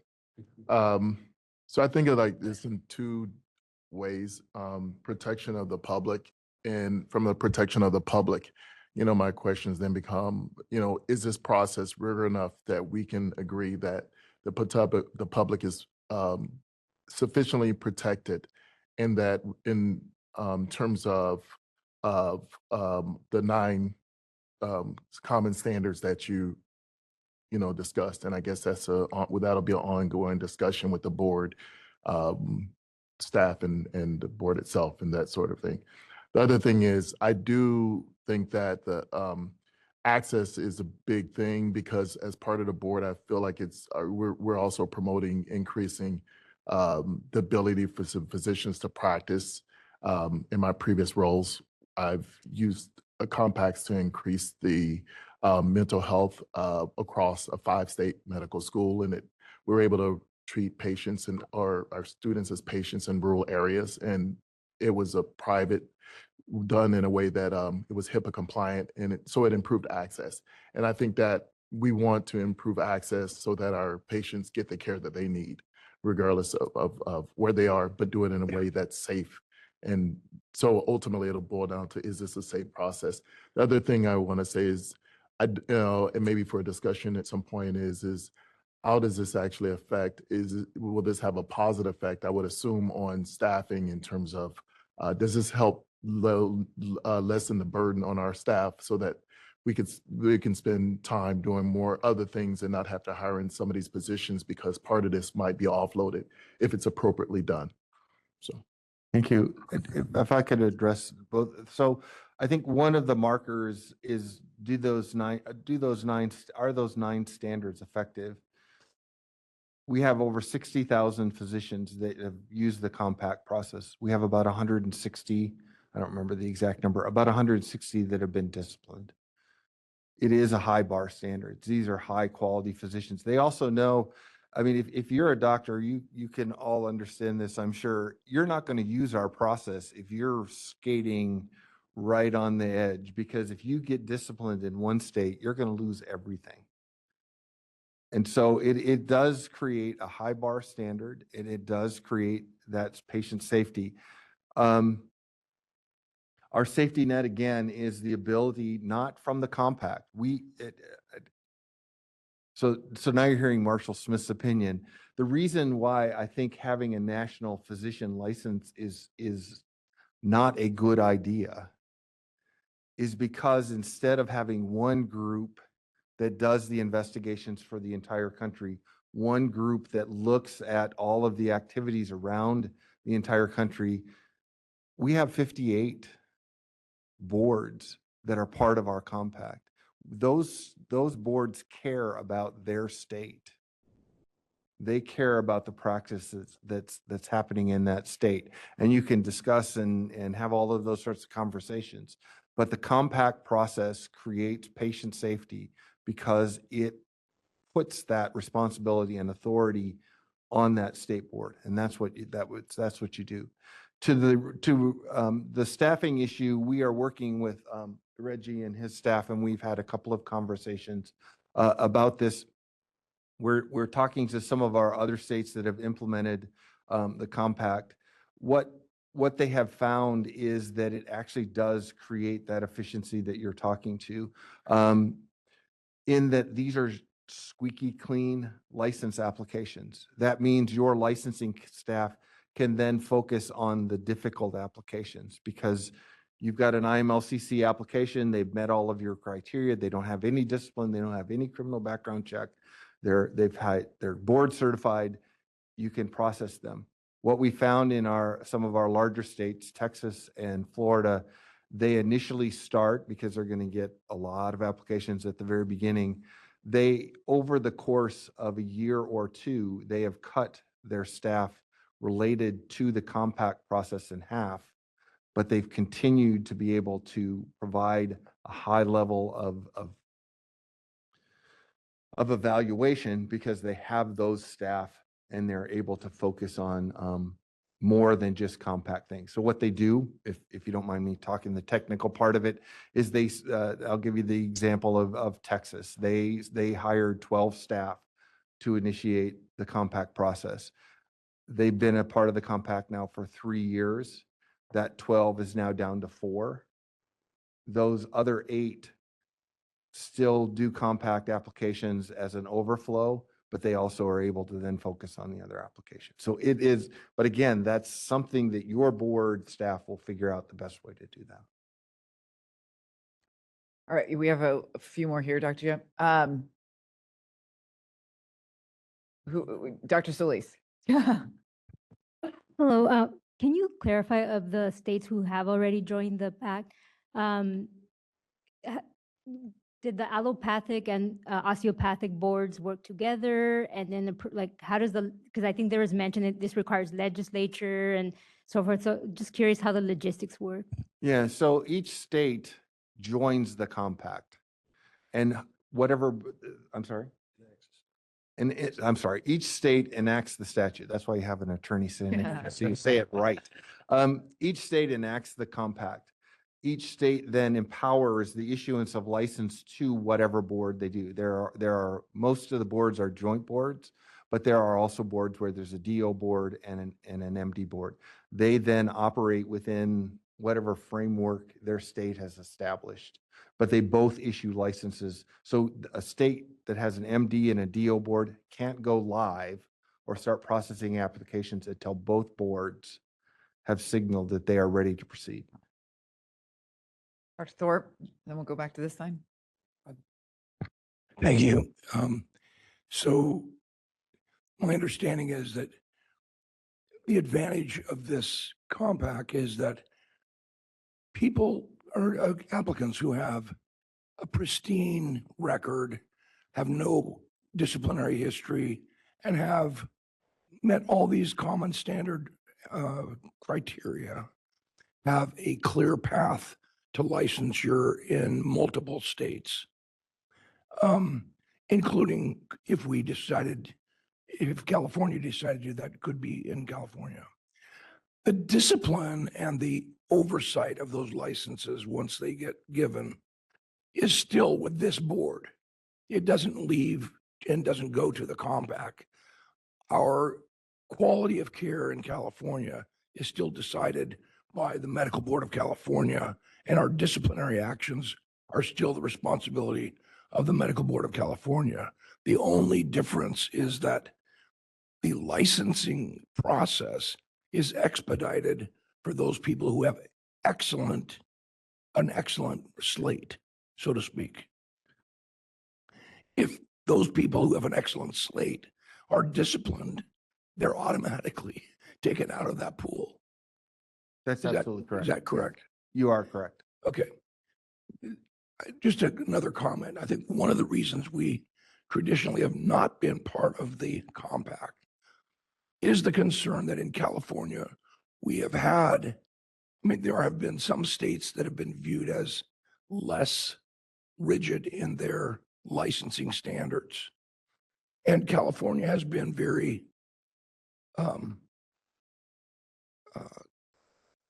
diligent about wanting to make sure that the criteria for licensure here is not diluted by somebody who has a license in a state where there's less rigor.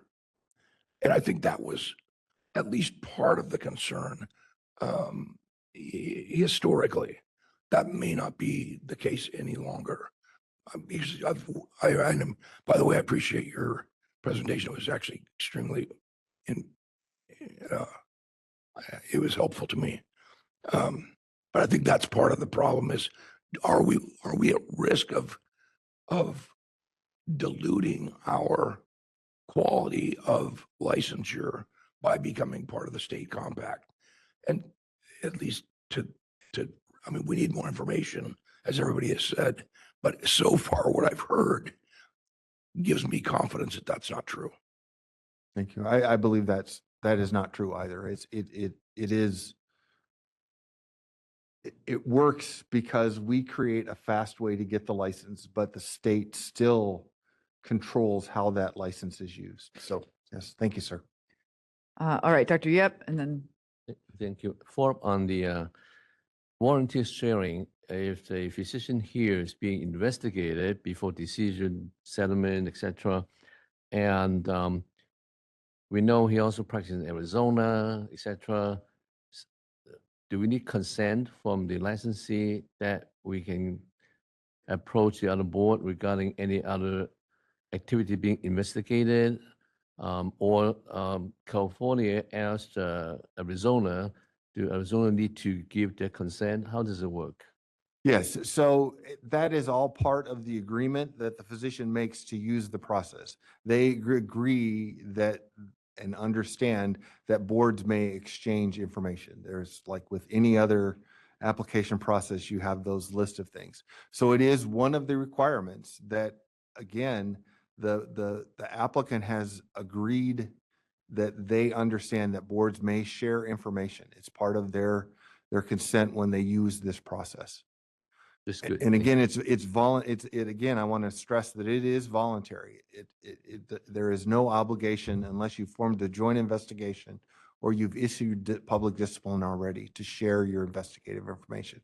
But we found that it's very helpful for them to be able to do that, especially if they're seeing a pattern or an issue with a physician and they know that they're licensed in multiple states. Dr. Mahmood? So I'm just curious, which are other 4 or 5 states who are not part of this, and what is their concern? Are you aware of any? And go ahead, and I will follow up. I will have a follow-up question after. Okay, yes. So the states that are not a part of the compact are, I have to see the map in my head, Oregon, California, South Carolina, Virginia, New York, and Massachusetts.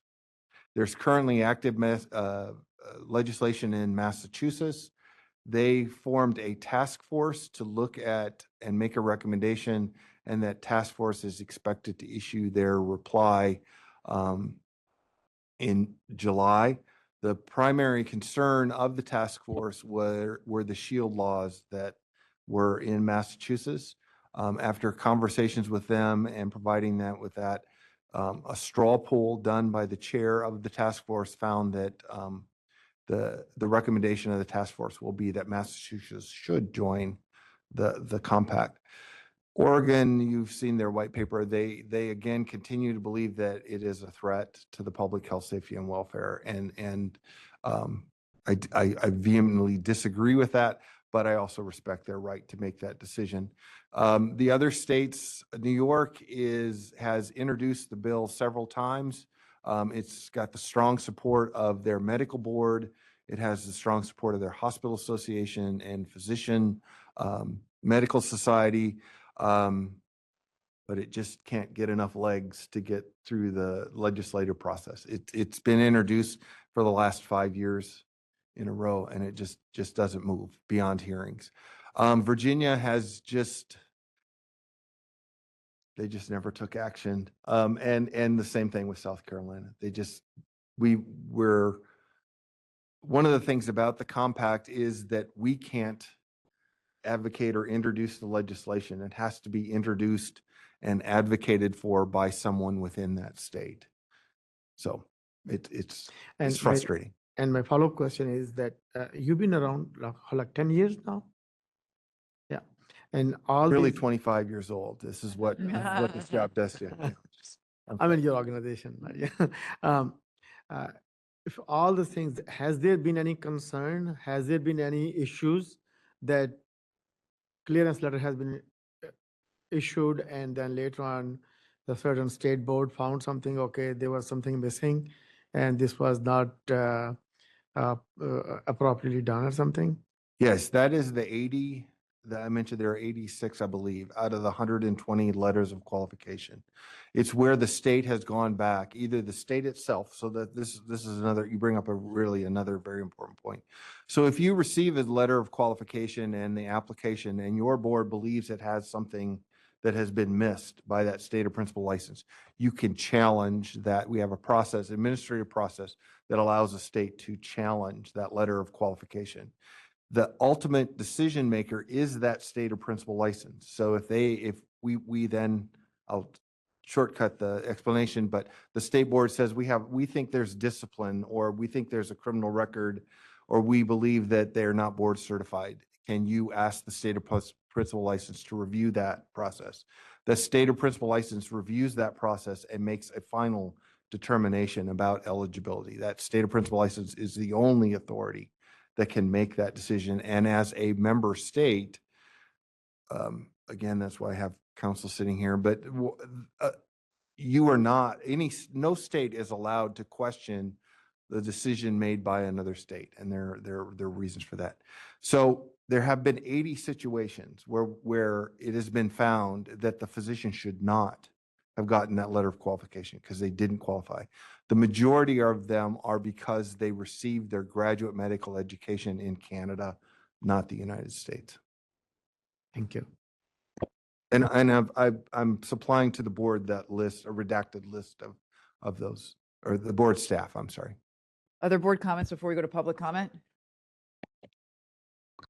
So how do you define discipline? And for instance, is a letter of reprimand considered discipline and would be reported?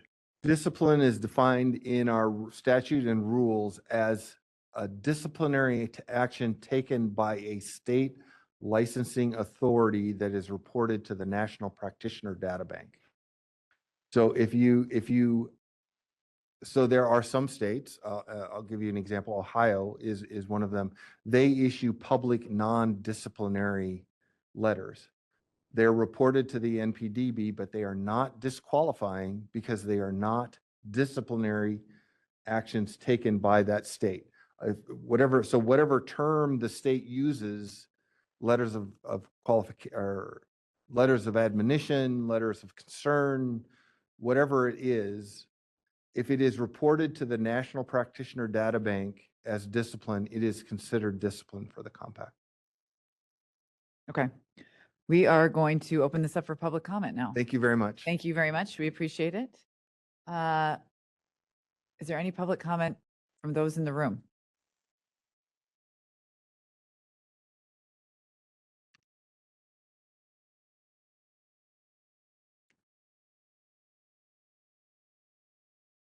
Hello. My name is Lucas Evanson, speaking on behalf of the California Medical Association. CMA appreciates the board's decision to bring this item up for discussion and consideration. California physicians want a licensing process based on education, training, experience, and ethical criteria, and also one that avoids unreasonable delay and application processing. Today's presentation makes the case that the IMLC accomplishes that. We do, however, think that given its one-size-fits-all approach and the unwieldy process for withdrawing from the compact, that careful evaluation is needed before any decision about joining the compact can be made. Since the Dobbs decision, California has passed multiple pieces of legislation that seek to protect California physicians from activist enforcement by other states that have different laws about abortion and gender-affirming care. The compact language allows member states to conduct joint investigations, issue subpoenas enforceable in other states, and impose reciprocal discipline across state lines. Section 10D of the compact also requires the automatic suspension of licenses in other member states for 90 days based solely on disciplinary action taken elsewhere before California independently evaluates the underlying conduct. Finally, pursuant to Section 24B, any California law in conflict with the compact is superseded by the compact. We encourage the board to fully explore what those provisions could mean for California physicians. Just because there has not been an issue does not mean that there will not be an issue. We also encourage the board to fully explore the costs and workload requirements associated with joining the compact. Would the $300 provided to a state of principal license by the IMLCC cover the board's costs to process the letter of qualifications? Are there additional costs that the board would bear for administering the requirements of the compact that are not covered by the fee? What is the estimated cost for performing those? How would the workload associated with the compact applications and administration impact processing of applications filed outside the compact process? Thank you for your diligent review of all the aspects, both potential risks and benefits of joining the IMLC. Thank you. Other commenters in the room? Right, Sean, let's open it up on WebEx, please. Yes, if you'd like to make a public comment on agenda item 5 here, please do so by raising your hand or typing anything in that Q&A window. First here we have Marion Hollingsworth. Should be receiving that prompt. Okay, can you hear me? Can, Marion, please go ahead. Thank you. Hello, this is Marion Hollingsworth, patient safety advocate. I think it's great that the Interstate Medical Compact can be used to give care to people in other states, particularly in rural areas. I'm reassured that the compact seems to be good in investigating doctors for violations and for taking actions if it's determined that that is warranted. I also appreciate your high standards for any physician to be a member. However, I will say it's alarming that it's voluntary for state boards to share investigative information. This board allows doctors to routinely practice for 3 years, even with multiple death cases, before they release an accusation. This state routinely allows potentially dangerous doctors to practice unfettered despite using drugs at work or having an egregious patient death. And this board also has a disclaimer that the information on its website is not necessarily accurate. Profile page info is from the doctor. So if a doctor claims to be certified, that's not necessarily accurate, as I found by looking them up on the ABMS. My question is, which state does a consumer use to file a complaint if there is a patient harm issue? Is it the state where the doctor is licensed or the state where the patient lives? Does the consumer file a complaint with their state and hope the complaint is forwarded to the compact? Do you wait for an actual discipline before you take action, even in cases where the doctor's license has been suspended? Remember, as I said, this board does take 3 years to reach an accusation and another 1 to 2 years to reach a discipline. That could leave a potentially dangerous doctor active in the compact until that decision is reached, which could be 4 to 5 years. Maybe you have already answered these questions, but it's not clear in your materials. If you can't answer today, can you make that clear on your website? Thank you. Thank you for your public comment. Next here we have George. George, you should be receiving that prompt. It's Eric Andrist. The CMA needs to stop representing that they speak for all of the doctors in California. He just did it again now. And for many of you new board members, you need to really research and find out what the CMA is, what they do, and who they represent. Because weak-minded board members like Christina Lawson, they follow them for their own political careers when it's their outlook is to protect their doctor members who paid fees, not patient safety. The California Medical Association is a voluntary membership organization, essentially a professional trade association and lobbying group that represents the business and political interests of its physician members. It does not speak for all California doctors. And in fact, roughly half of the state's licensed physicians don't belong at all. When the CMA takes a position on legislation or policy, it's representing the interests of its dues-paying members, which are often primarily economic interests, not patient safety priorities. And over the years, since we've been doing this patient safety advocacy work, trying to get bills passed and all kinds of things, the CMA has come down and actually thwarted patient safety measures. So keep that in mind, new board members. Don't believe everything that people like Christina Lawson say, who follow them like, like they're fans of the CMA, but they're just doing her political career a favor. That's all that she's doing it for. Thank you. Thank you for your public comment. At this time, I don't see any additional question queue. Thanks, Sean. Anyone else in the room? All right, are there any further comments or questions from board members? And I guess just something to think about is what next steps might look like. So any suggestions or thoughts about what next steps might look I like? have a Dr. Tsai? question before we start the next process. Maybe to Reggie and maybe to Mr. Hawk. How will this impact our current credentialing process? They use the 9 common standard. Is that the same? Is that above? Is that below what we do?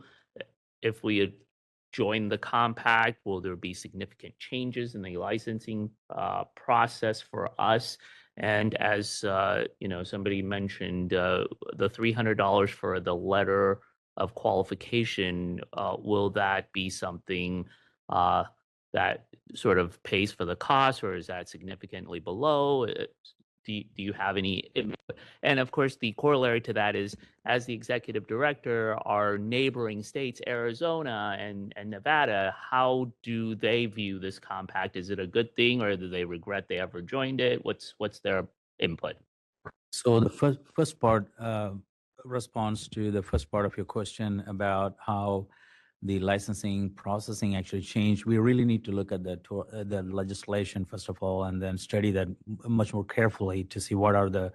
I know we just saw the 9 listing; those are gold standards, that many states. But what are the residency requirements? How many years? 3 years, 2 years? What are the, how do you qualify that physician? So all that will be studied after we look at the legislation, that the model legislation that will be studied by the staff, and then eventually bring to the board. And like there's one board, I think it was Massachusetts, a task force. So we can look at multiple ways to look at that to see if this model will fit in California or not. Now, I have opportunity to talk with the other states, and my own previous state, I was there when Oklahoma implemented IMLCCA compact. So I was part of that implementation team. So, but I don't want to bring their standard here to California. I mean, I'm not saying they're substandard or anything like that, but I do have some experience. But I also, during that time, had opportunity, and even recently talked to other my counterparts in other states, and I have opportunity to sit in Federation of State Medical Boards compact briefings and discussions. All I heard was positive. Now there were some issues with delays in the process because the volume, and sometimes like Mr. Smith pointed out, the initial stage when it is implemented, there's going to be a floodgate of people. There's a lot of people who say, well, this is an opportunity to obtain a license in California faster. Now, on the flip side of that coin is the director at the Washington board already told me a few weeks back, let me know ahead of time if California is going to join the compact, because he needs to hire a lot of staff in his state, because California physicians who will be applying and to get and obtain a license in their state. So it's going to impact many states. So overall, total, I would say positive responses. So, but more discussions to happen going forward. Thank you. Other thoughts, comments?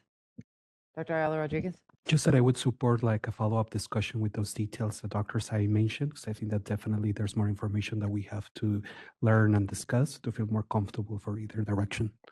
Thanks. Yeah, Mr. Watkins. I would also just like, actual data. For me, this is all sounding good, but what lacks continually is a lack of data about how this actually impacts the public safety aspect.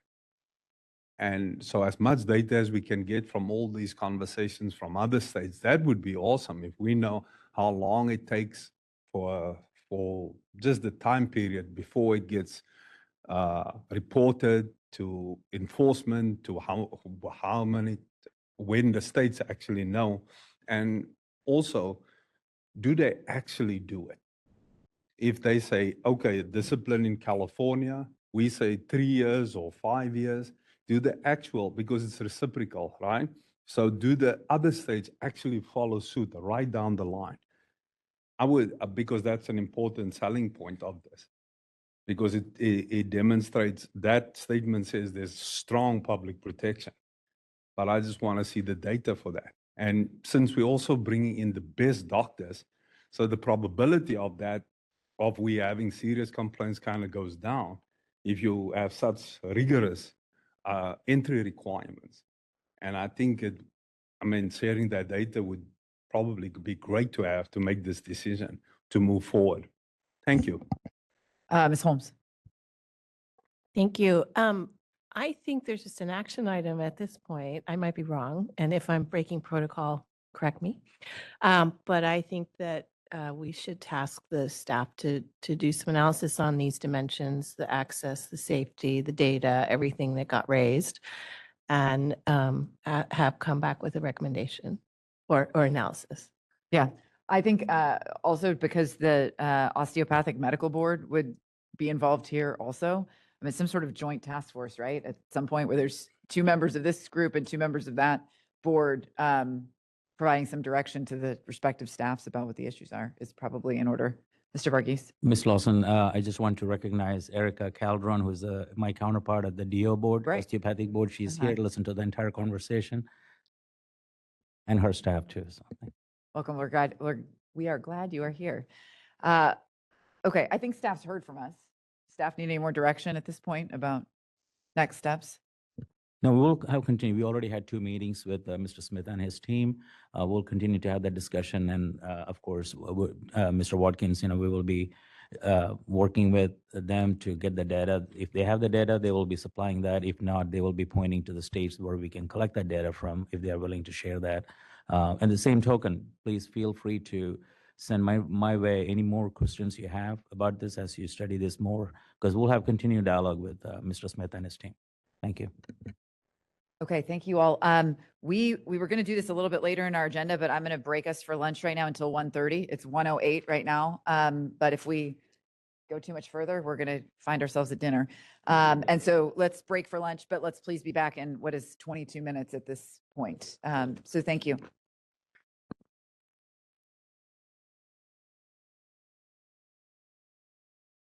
All right, welcome back to the May board meeting of the Medical Board of California. It's 1:33 p.m. We are going to move on to agenda item 6, executive management reports.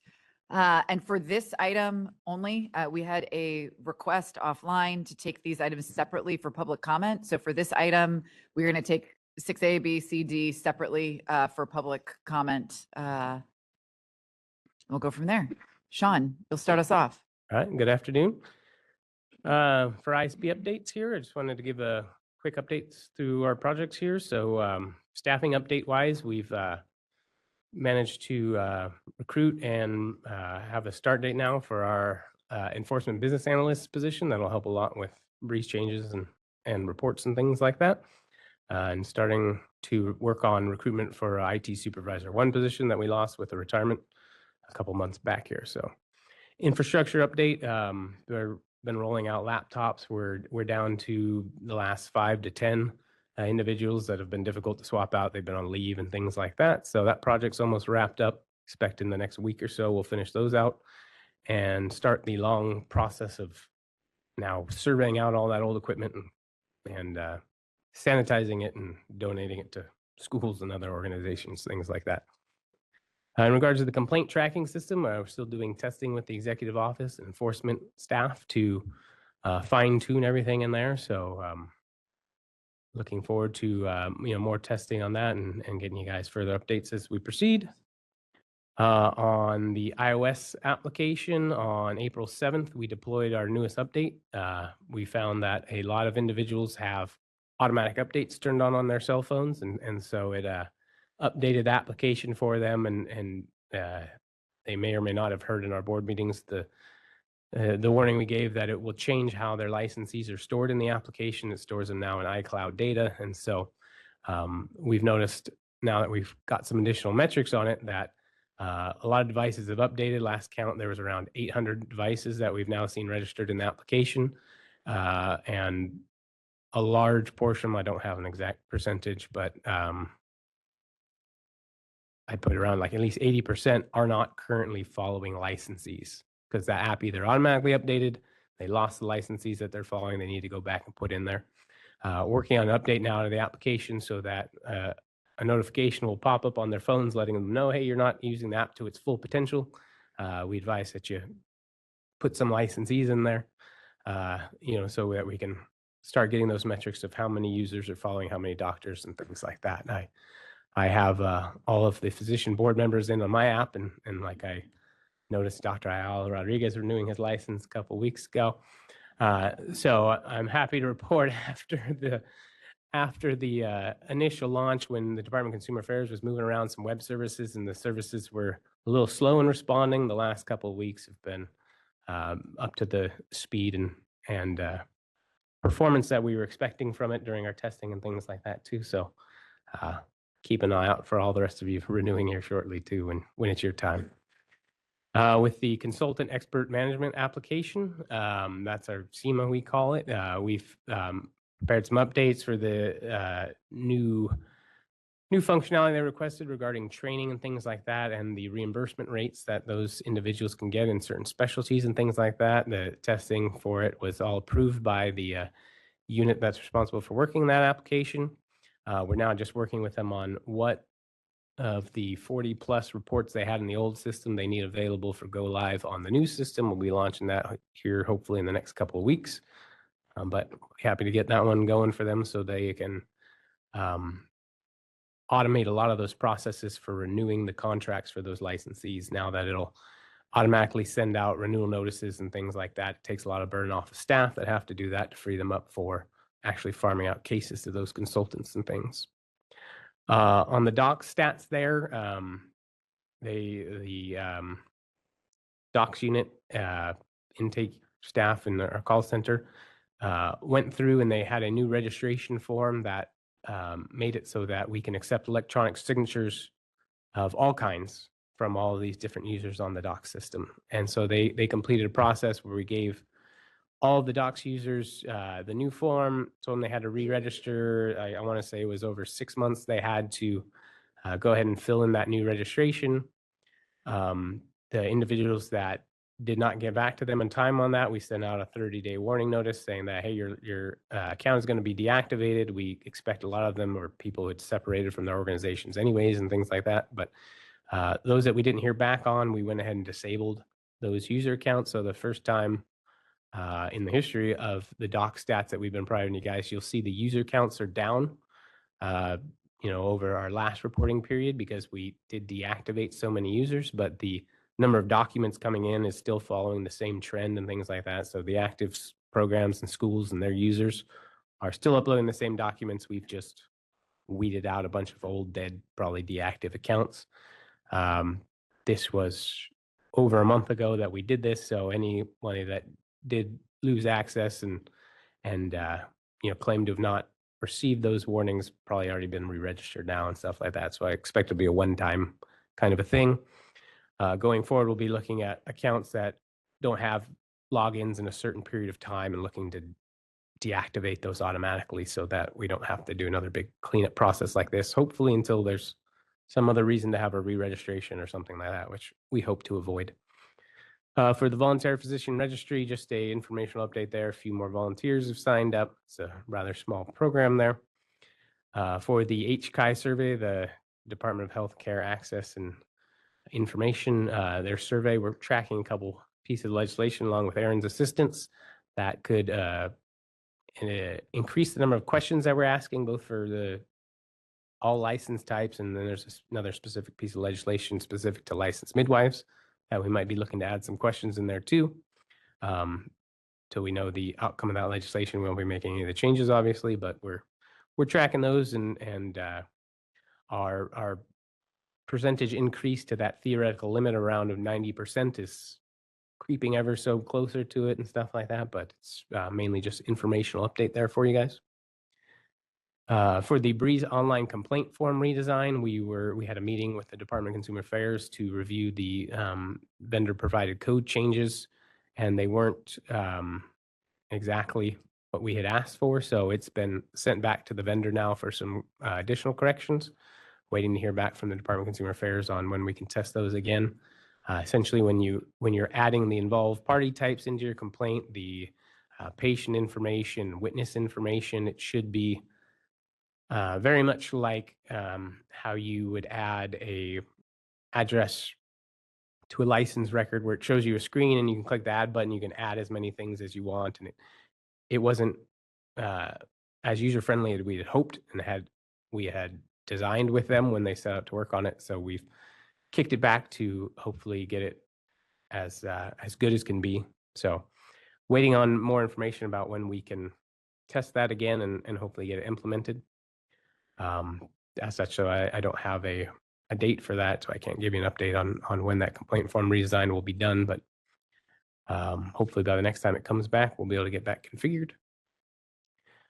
For the Breeze electronic only renewal project, just information only updates there. We're still seeing the numbers have kind of stabilized, but we're still seeing a lot of licensees that are waiting till that last month to renew their license. We'd like people to renew as early as possible, given that we give them a first notice at 180 days.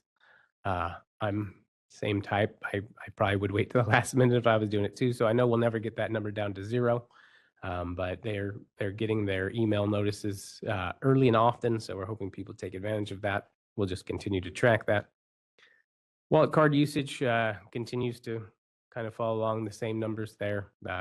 Everybody seems to enjoy that, the wallet card feature now, and the plastic cards are a thing of the past. We look forward in our strategic plan. It does call for the iOS application or the iOS wallet license that we want to still design to. So programming resources providing on that. After we get a few more projects knocked out, we hope to be doing that. Couple new items to add on here now, the CME audit enhancements. I think I touched on it briefly last meeting, but we're finalizing the transactions and the processes that now when you're selected for a CME audit, they do a random CME audit every month and they send an email out to the licensees. It's a manual process right now that our IT unit helps with, where we do mail merges and try to take the burden off of staff, but still an email that goes out, and then they monitor an email mailbox for responses coming in, and they have to process those responses and then send a confirmation back to the licensee that they've passed their audit or whatnot. We're looking to do all that through Breeze. So much like how you renew your license now, you'd get an email through the Breeze system letting you know you've been selected for the CME audit.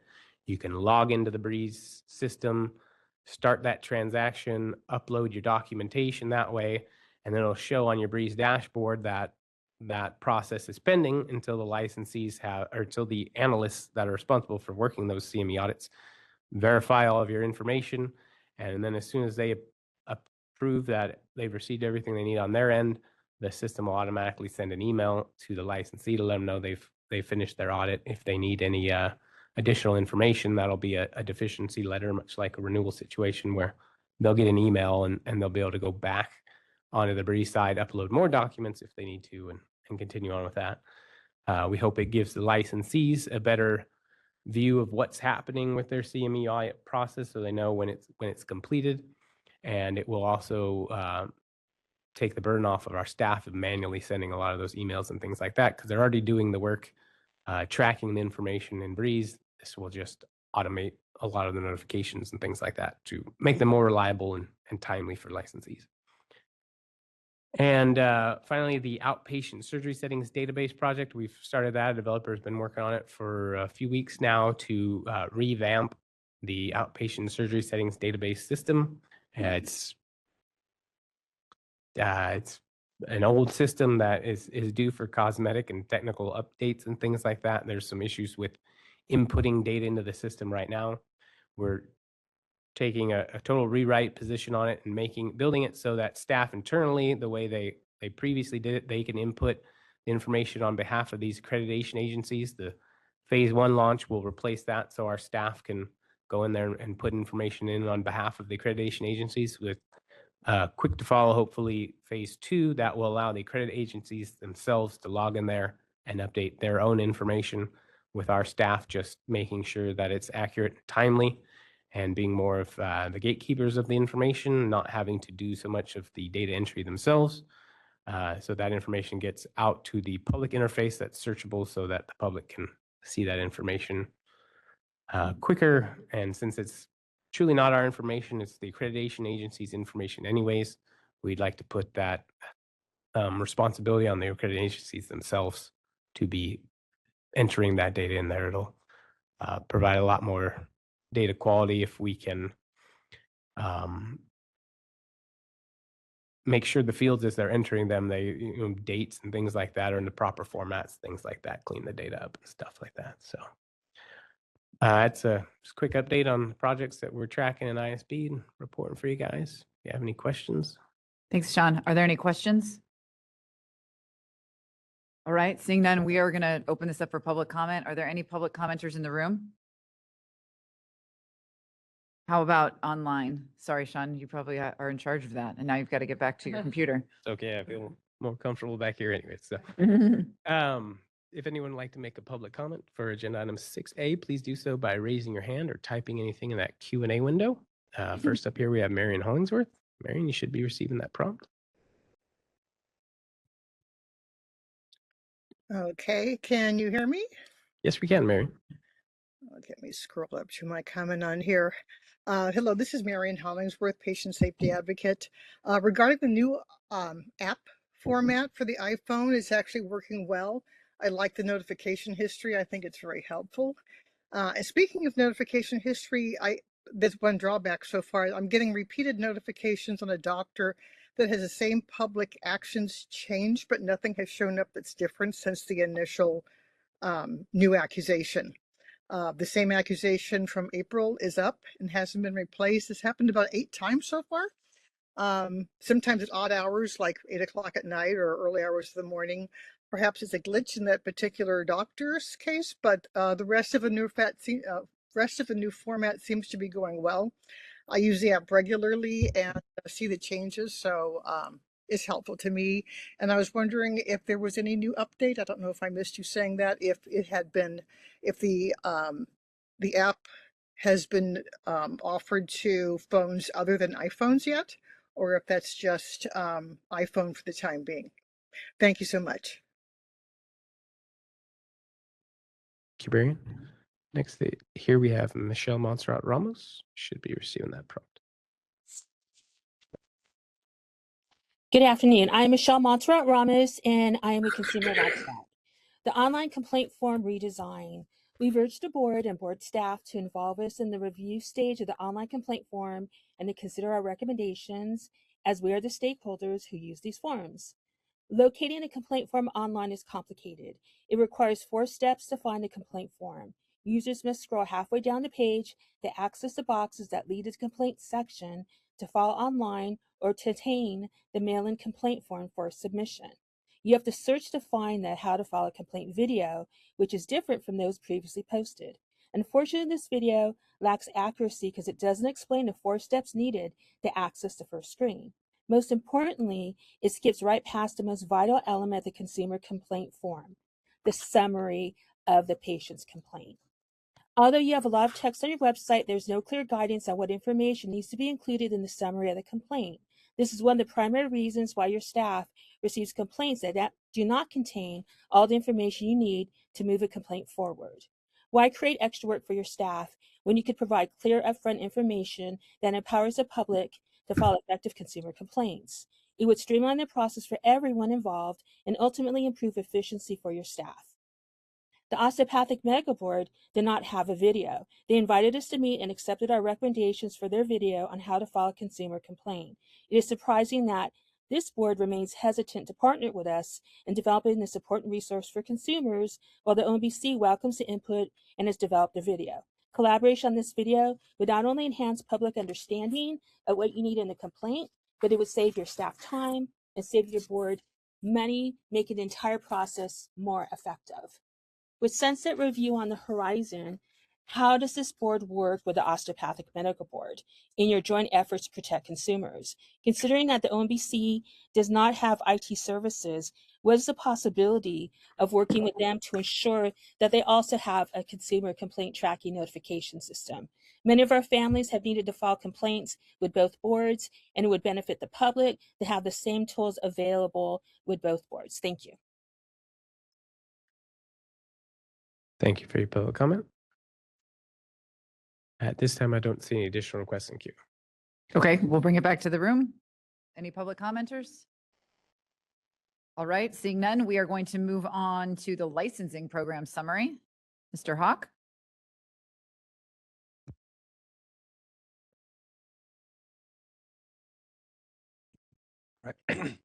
Thank you, President Lawson, and thank you for your service to the board. You will be missed. Thank you. I'm Douglas Hawk. I'll be presenting the licensing program summary. So in quarter 3, we received 2,717 initial license applications. That's 1,910 physician and surgeon's license, 575 transition to physician and surgeon's license, and 232 postgraduate training licenses. We issued a total of 1,828 licenses, and that breaks down to 1,781 physician and surgeons and 47 postgraduate training licenses. In the licensing program, we're always looking for ways to make our processes more efficient, and some of the recent updates and things that we've been working on. As mentioned by Sean, we conducted the re-registration process for docs. So what that does is allow us to accept additional electronic signatures, which results in less deficiencies, which generally results in faster processing times for applications. As Sean mentioned as well, we're working to allow physicians to upload their CME documentation electronically, which will make our process much more efficient, save time for staff. We're also working on allowing midwives to apply for licenses electronically. Right now, that's a paper process.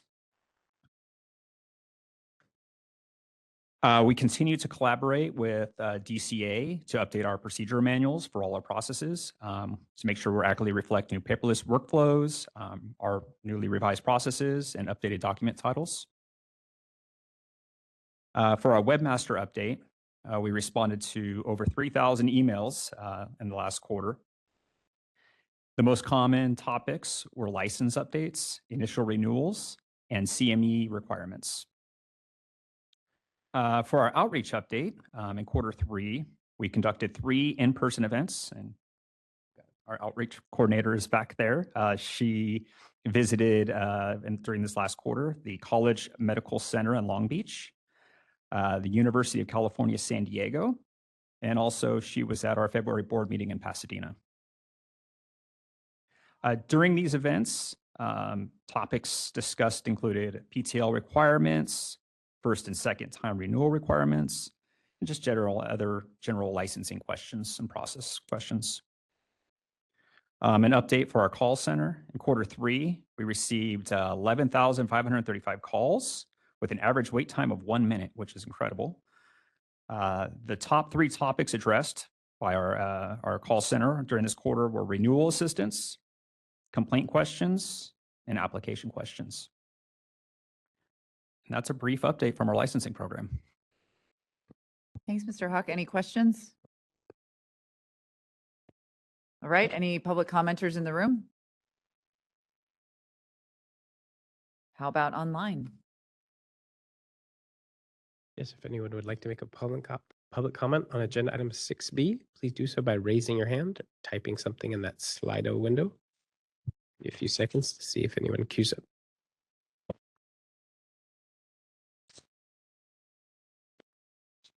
Not seeing any requests at this time. Great, we'll bring it back to the board. Still no questions? All right. Thank you, Doug. We will move on to the enforcement summary. With O'Connor.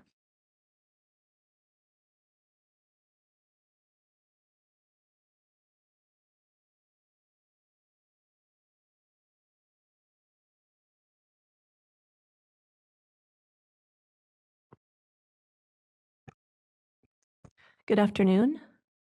I will be providing the enforcement summary today as our former Chief of Enforcement, Ms. Smith retired in May after 31 years with the state of California, of which 25 were with our board. We thank Ms. Smith for her commitment to the protection of California patients and wish her a fulfilling and well-earned retirement. I also am very lucky to have our Deputy Chief of Enforcement, Kenny Watson, with me today to help answer questions. All right, to start off my enforcement update, I'm happy to report that complaints continue to be initiated in the Central Complaint Unit on average in less than 10 days of receipt. While the average complaint processing time in CCU is 158 days, it continues to decline since the beginning of this fiscal year. 2,263 cases have been referred to the Complainant Liaison Unit since its inception on January 2nd, 2025. Of these, staff have conducted 1,136 interviews with complainants. The expert reviewer and medical consultant program continue to look for new outreach opportunities and will be working more closely with the licensing unit on their outreach events. In the third quarter of this fiscal year, the Complaint Investigation Office closed 40 cases and 16 were referred to the Attorney General's office. The Discipline Coordination Unit has been working on data reconciliation reports with the Attorney General's office to support more efficient case tracking and monitoring. Also in the third quarter, there were 36 licensees placed on probation, bringing the total number of licensees on probation to 546 as of April 1st. This concludes my update, and we're happy to answer any questions. Thank you. Thank you, Ms. O'Connor. Are there any questions? All right, seeing none, are there any public commenters in the room? How about online, Sean? Sorry, I have a little trouble with my mic there.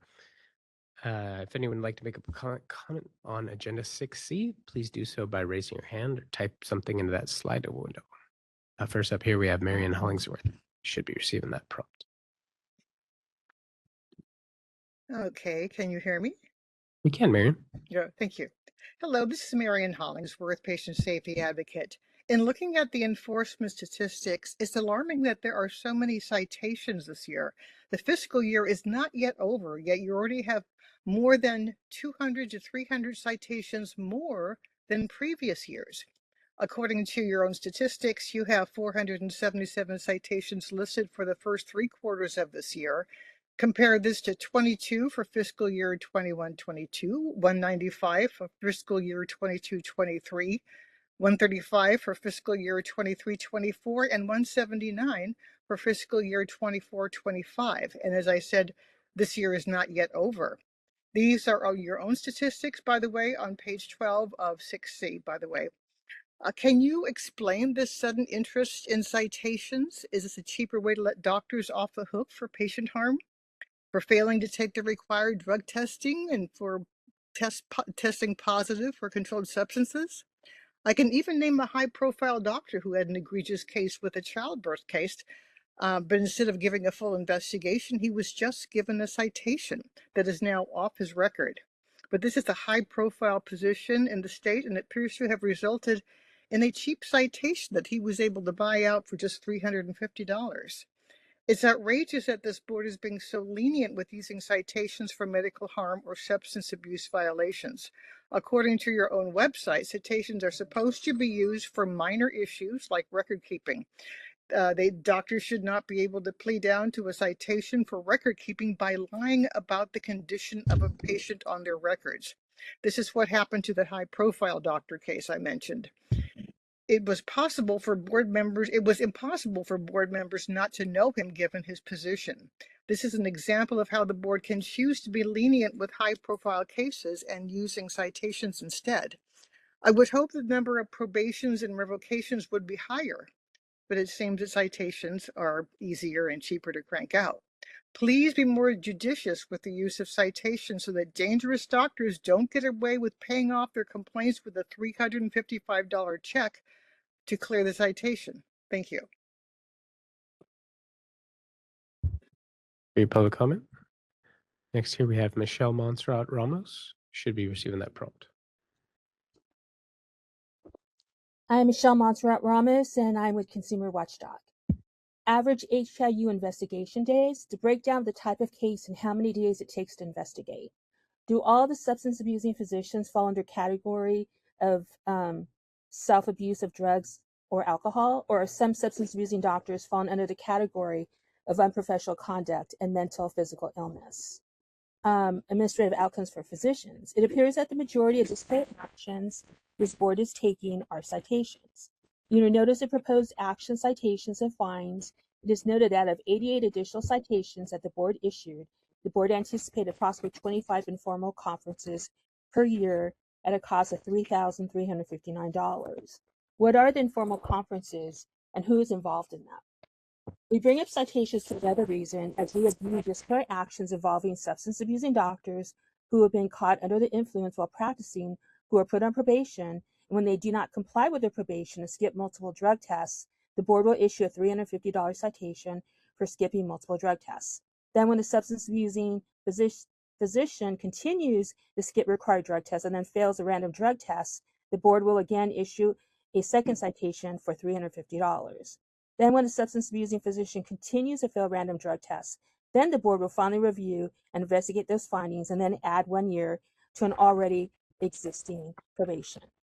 This isn't really adequate discipline for a licensee who is caught practicing while under the influence. Finally, we're requesting board staff to include in board statistics, for the number of 805 reports you receive quarterly, and for what reason, and how many educational letters you distribute, and for what reasons. Thank you. Thank you for your public comment. This time, there are no additional requests in queue. Great, thank you. I know we have one question from a board member, Dr. Thorpe. Thank you, Ms. O'Connor, for that report. I do have a question similar to one of the ones that was mentioned here. If you look at the graph, let's see, it's on page 6, for average days to complete complaints in the central complaint unit. In 21-22, the average days were less than 100. In 23, it was about 110. And then it's progressively gotten higher every year since that time till now. It's closer to between 160 and 180 in fiscal year 25-26. I just wondered what's the, can you explain that to me, or why is that? And then I have a couple of other questions about a couple of the statistics. I'm probably not going to be answer the whole history of the flow of those numbers from back in 21-22, but Kenny might be able to provide a little more information on the process and why some of those timelines have gone up. Yes. Well, first I'll say it, and what's maybe lacking and needs to be added to the regular report we send is that the complaint liaison unit tracking time is included in CCU's age. So on average, without referencing the exact statistics, CLU's time frame is something like 45 to 65 days to process those complaints once CLU gets them. That time is encompassed in the days that you see in the graph basically here. Adding time. So it's adding time. Yeah. It adds time. CLU adds time. Granted, that's not been the case the rest of the graph because you're talking about several fiscal years. I can say there have been some changes I've made in CCU. CCU is one of the programs that is under my oversight. So in the last year, I've definitely been focusing on these values. One of the things we did was implement some technology changes. So staff now, for example, have desktop scanners, whereas before I had, approximately 50 or 60 staff using the multifunction copier scanners in the office, which, these voluminous records we get by paper sometimes can cause a problem. The other issues are staffing. there's been fluctuations in staff and CCU here and there. Certainly, in my tenure, formerly Chief Smith, was the manager 2 over CCU. That vacancy left a hole in leadership, and could have contributed to some of these delays. It is something that I'm focused on. Yeah, there could be a lot of factors to the gradual increase. The most recent increase, I think, is a lot in part to the complainant liaison unit, but there's been over time, there's been resource issues, there's been both staffing and equipment, as Kenny mentioned, but what we've, I think, has been contributed to some of the downward decline of some of the things Kenny has been looking at. They seem small, but because of the large volume of paper we still get for complaints, they can make a big difference. So we're still looking at ways anything we can do to cut down staff time and processing these. And one of the areas we're really focusing on and will be a big part of the new chief of enforcement when they come in is improving communication and coordination across the units. So if they make a change in one unit, how's that going to impact that case all the way through the process, especially since we have more units now handling these complaints? Well, those are all great, but it feels to me like when you're getting increased efficiency with desktop scanners, that should lower the days. It shouldn't make them worse. That was very recent. I mean, and so you've gone from less than 100 in 2022 to 160 to 180 this year. I would appreciate you kind of looking at that and then bring it back maybe at the next board meeting. Absolutely, we can look into it. I mean, I'm not complaining about it. I mean, I think you guys generally are overall, certainly, average days in HQIU investigations are coming down. And I mean, I think there's a number of things that are really good. I just that seemed to stand out. And then I think the other issue was for me, why I didn't understand the same thing about citation and fines. Why so many all of a sudden? So most of those are actually CME audit citation and fines because we had a backlog in our CME audit desk.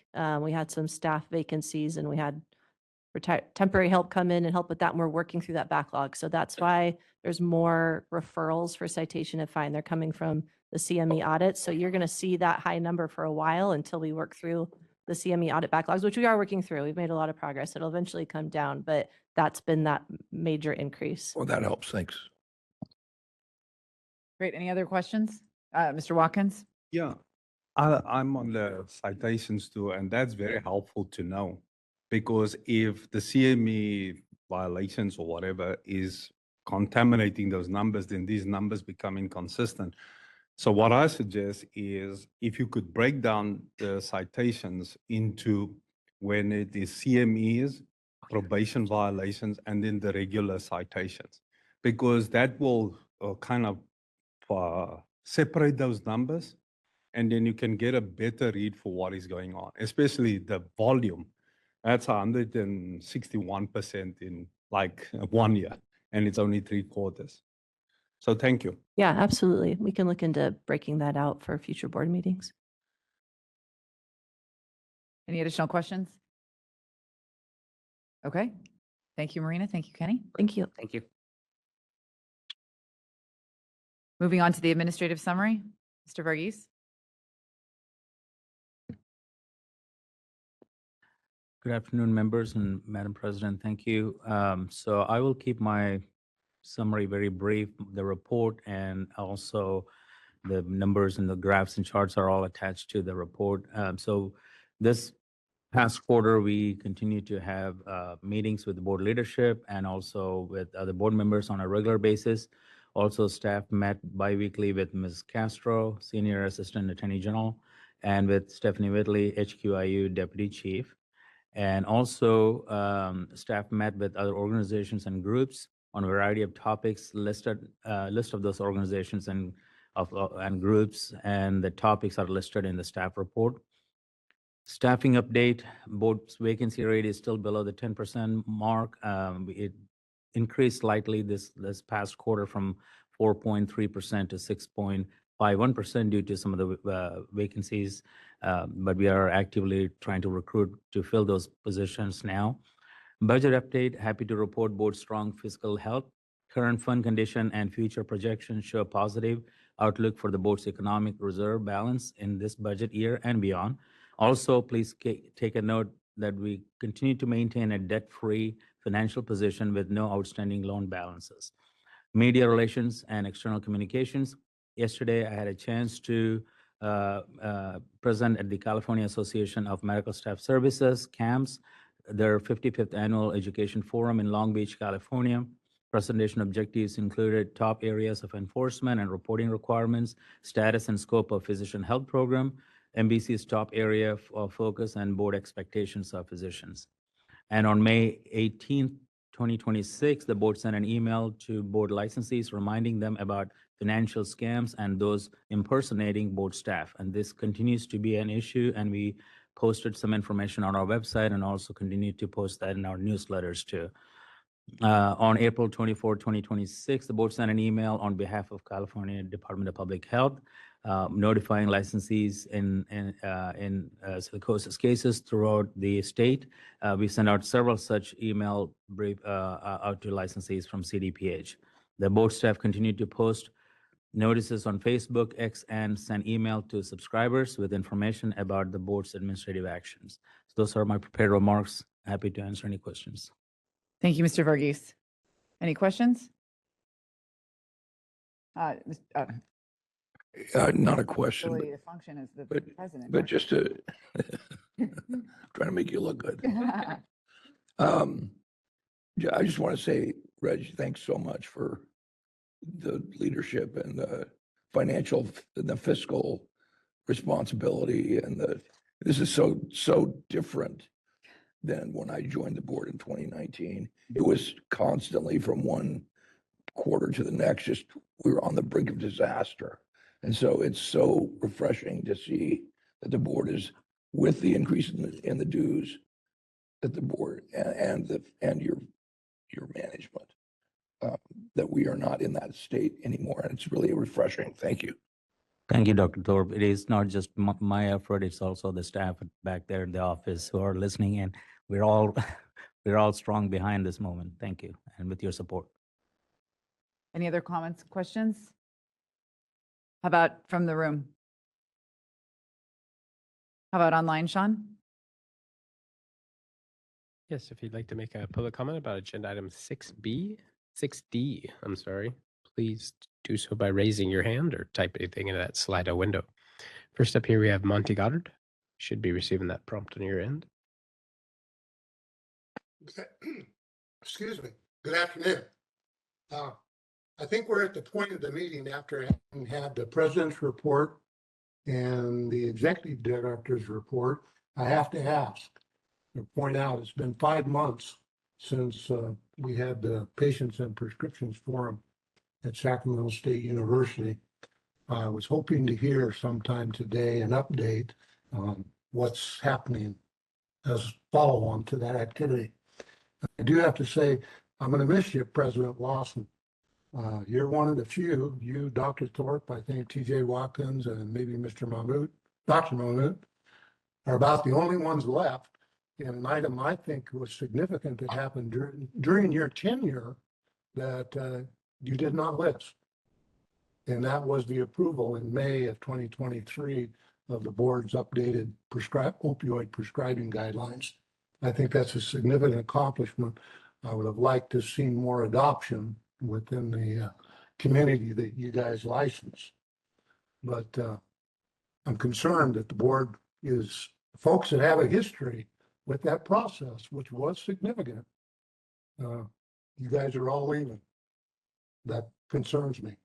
But bottom line is this: when are we going to hear what's going on as a result, as follow-on activity for the forum that took place in Sacramento?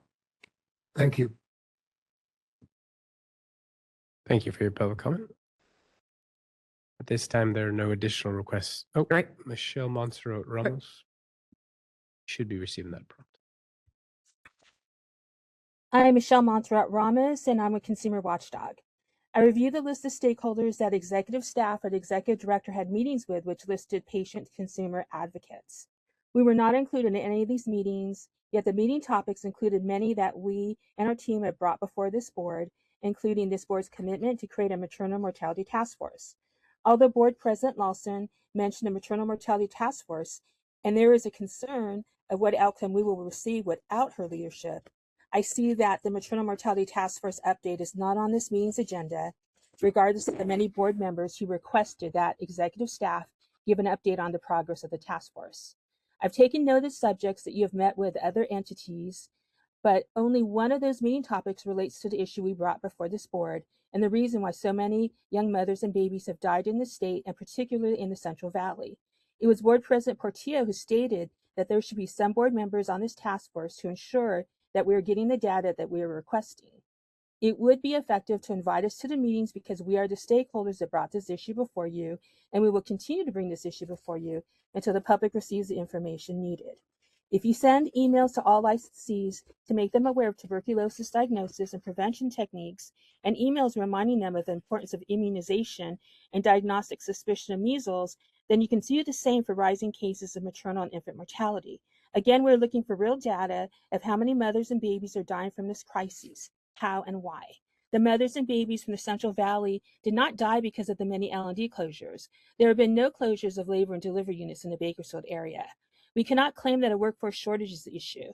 These young mothers and babies deserve safe maternal health care, and they did not receive it. They were failed by each provider, by the hospitals, and others. That is the issue.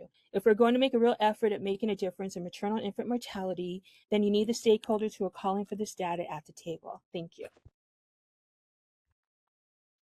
Thank you for your public comment. No additional requests are in queue. All right, thanks. We'll bring it back to the board. Any additional questions or comments?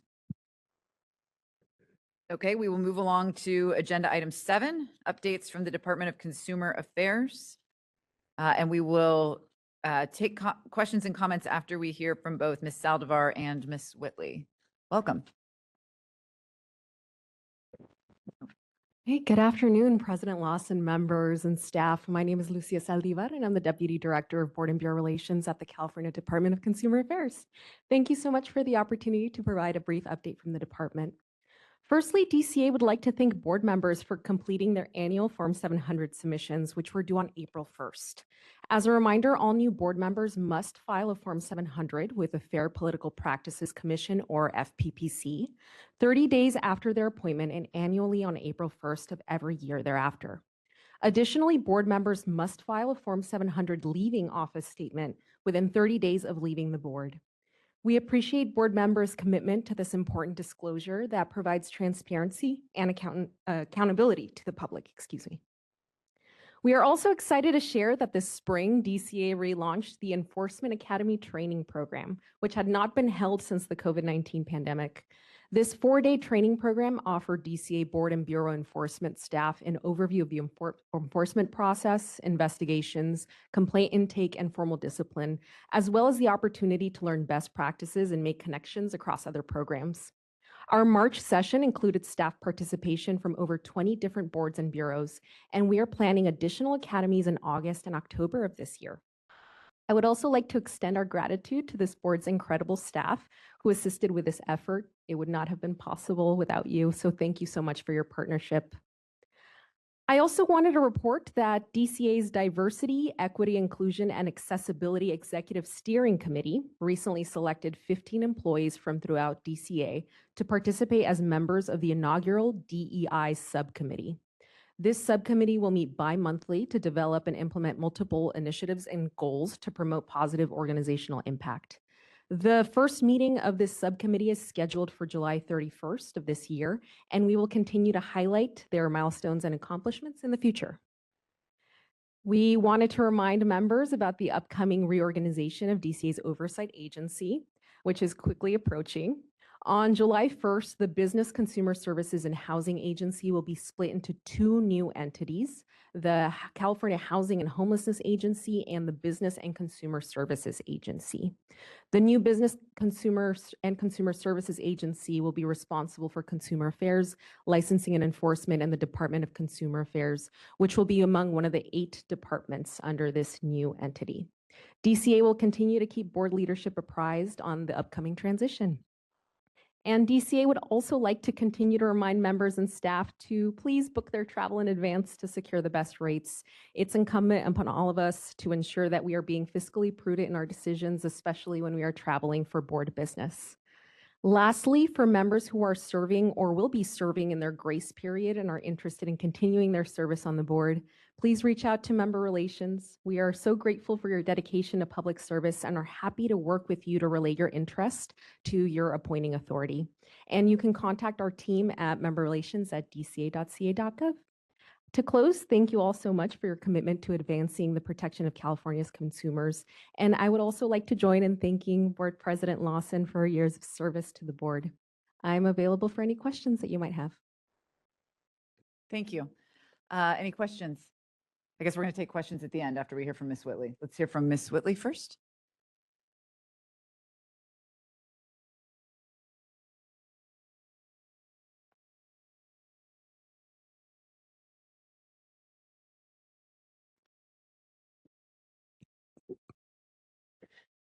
Good afternoon. I am Stephanie Whitley, Deputy Chief for the Division of Investigations Health Quality Investigation Unit. I appreciate the opportunity to provide the board with this update. I just wanted to add a little more to Deputy Director Saldivar's thanking on the department's enforcement academy reboot, specifically Rashia Henderson, your supervising special investigator, was key in reviewing material for presenting. And Paulette Romero, who is your staff service manager too, who's over your probation unit, was vital in instructing that part of the training. So we're super appreciative to them too, specifically for all their work getting our boards and bureaus all on the same page on best practices. So I just wanted to make a note of that. HQIU currently has 17 investigator vacancies. This represents a 20% vacancy rate for us. We have 10 candidates that are in the background process, and one candidate has just completed that process, and we are now negotiating a start date. To accelerate hiring, we continue to screen new applications on a 30-day cycle for each office with those vacancies. On February 26th and 27th, the division's training unit supervising investigator attended the FSMB trauma-informed regulation training in New Orleans. The course provided valuable insights on boundaries, the neurobiology of trauma, and strategies for interviewing and investigations. As a part of the enforcement collaboration model, we will be working with the Attorney General's office to review and enhance our processes and existing training related to sexual misconduct investigations. We are grateful to Executive Director Varghese for supporting our participation in this meaningful training. We remain extremely encouraged by the progress of the enforcement collaboration model with the board and the AGO. HQIU staff continue to see a positive impact on communication, coordination, and shared problem solving as we work towards our common goal of consumer protection. HQIU has made measurable progress in reducing its pending caseload on cases over 1 year old. These improvements are reflected in our updated graphs and board material 7B. We continue to hold our regular meetings with board staff and provide automated reports with case updates. We always look forward to our continuing collaboration with our board staff. And I too would like to acknowledge President Lawson's years of service. And I've been back 3 years since my leaving the medical board. But I just want to say your leadership has been amazing to watch, and you do it through grace and passion for this consumer protection initiative. And we know it's not easy, but it is seen. You are seen. Thank you. This concludes my update, and I'd be happy to answer any questions. Any questions? Dr. Thorpe. Yeah, I just had a comment for the DCA. One thing that is Well, first of all, the travel app that you guys use is very difficult to use, extremely difficult. And I don't know what you can do to fix it, but it would be helpful to make it more streamlined and more user-friendly. Number two, I don't go in and check my requirements for my board, what I need to be doing to be kind of current on my educational stuff. I'm busy enough that I don't just spend my time doing that. It would be helpful to get like a reminder a month before you're due or something, so that you could. I do get a reminder on the 700 form, which I appreciate. But the other things that would be helpful to get in a reminder, and maybe you're giving it to me and I'm just totally oblivious. I just missed it. I don't know, maybe that's possible, but I would appreciate that. Secondly, I do think that the collaboration with HQIU and AGO and medical board is really, again, that recommendation that we got from the Enforcement monitor. yeah, the enforcement monitor was an excellent one, and we can see the effects. So it's really encouraging. Thank you. Additional comments? No further complaints about the travel app? It is not, it's not fun. It's not fun. Yeah, we should raise our hand. Everyone agree? Yeah. I suspect that's not something that's under your direct control. Anything else? All right, let's open it up for public comment. All right, seeing none in the room. How about online, Sean? Yes, if you'd like to make a public comment on agenda item 7, please do so by raising your hand or typing something into that Slido window. Be a few seconds to see if anyone queues up.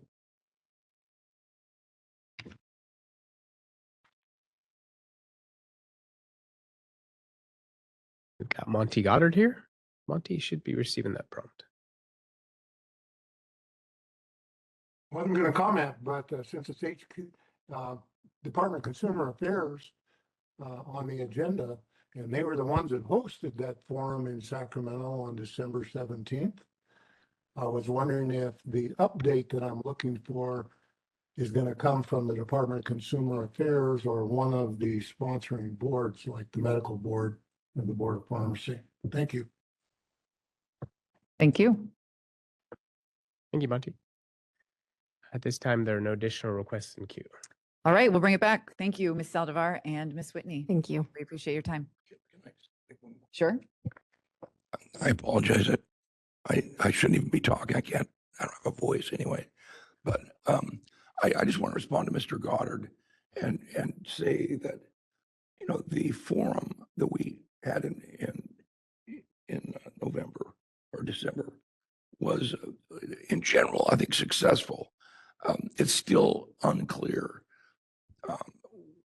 how there are so many facets to this problem that it's unclear how we're going to resolve the issue of opioid prescribing in the state. And we've clearly cut down the amount of opioid prescribing. But what we've done is we've disadvantaged a large number of people who have chronic pain that have no other alternative for care. And it's, our compassionate treatment has been, we've discouraged so many people that it's not working.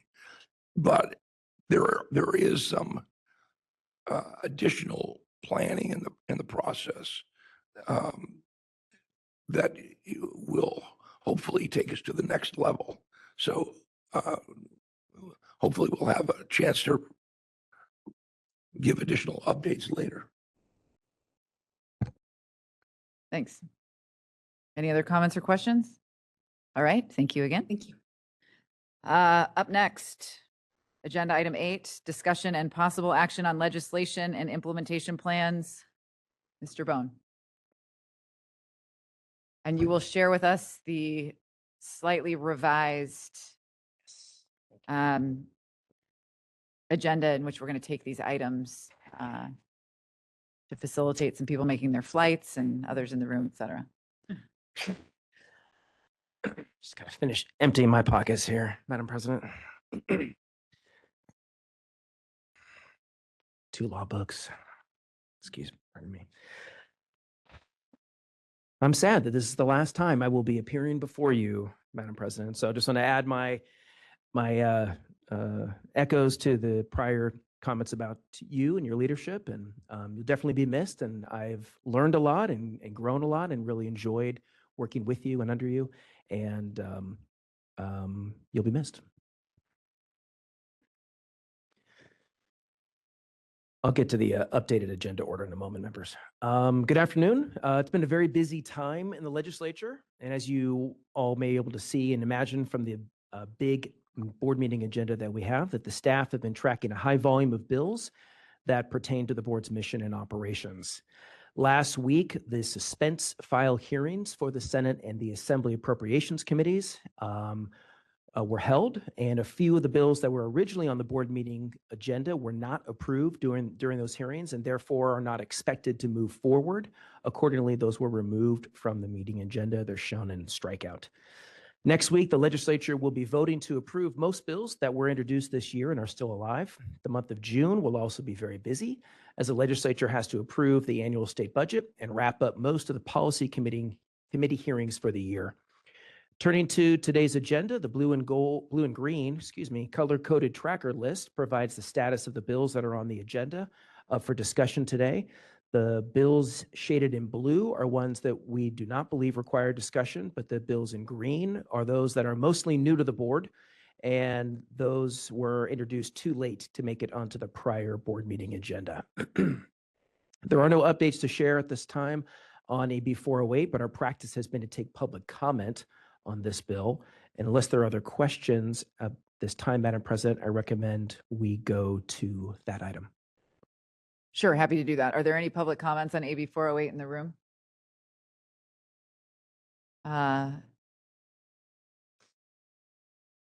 Here's one.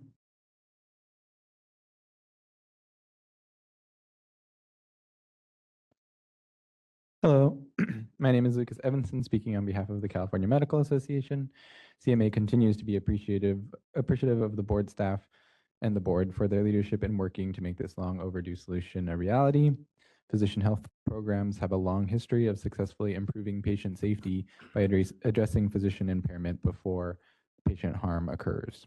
47 other state medical boards have recognized this success and implemented these programs as a proactive tool to identify and address impairment while supporting physician rehabilitation and ongoing oversight.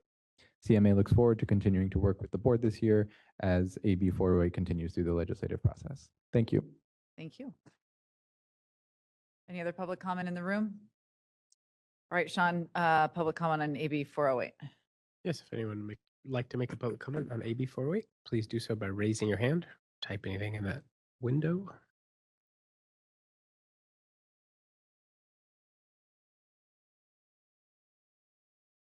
All right, first up here we have Sigrid. Should be receiving that prompt. Hi, good afternoon. My name is Sigrid Burris, and I'm a trauma surgeon and here representing the California chapters of the American College of Surgeons.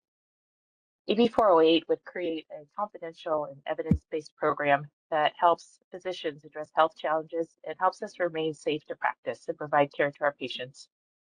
When physicians can access support without fear of discipline, everyone benefits.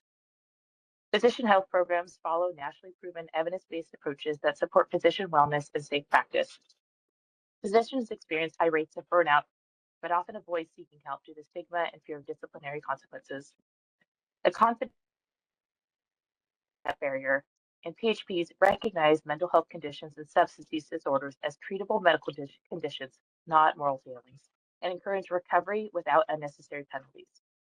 Studies show that PHPs achieve long-term recovery rates for up to 90% of physicians with substance use disorders, keeping skilled and experienced physicians in practice and patient access to care. In California, most other healing arts boards and even attorneys have access to similar wellness programs, and physicians deserve that same opportunity. We from the California chapters of the American College of Surgeons look forward to continuing to partner with you and getting AB 408 passed. Thank you. Thank you for your public comment. Next, here's David Granovetter. David should be receiving that prompt.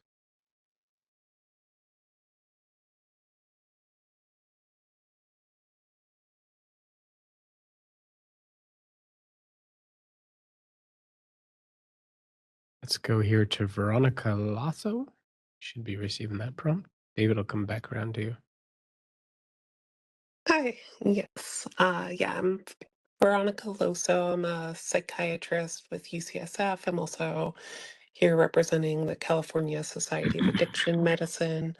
And I also just wanted to speak in support of AB 408 and thank the board for supporting this bill and anything that we can do to push this forward because this is, as previously mentioned by some of the other commenters, something that California has unfortunately fallen behind in our management of physicians struggling with substance use disorders and mental health, and that this creates a safe, effective way to actually get comprehensive treatment to the physicians that need it in a way that keeps the physicians safe as well as patients by creating the avenues for folks to seek treatment in a non-punitive way.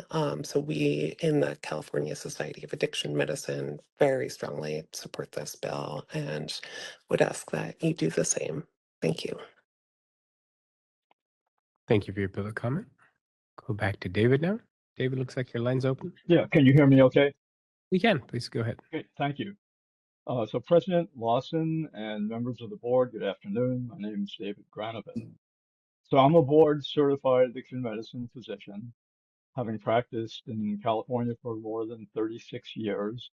And I've spent more than 2 decades working in physician health and well-being and consultation regarding physicians whose health conditions may affect their practice. I'm also a physician in long-term recovery from the disease of addiction myself.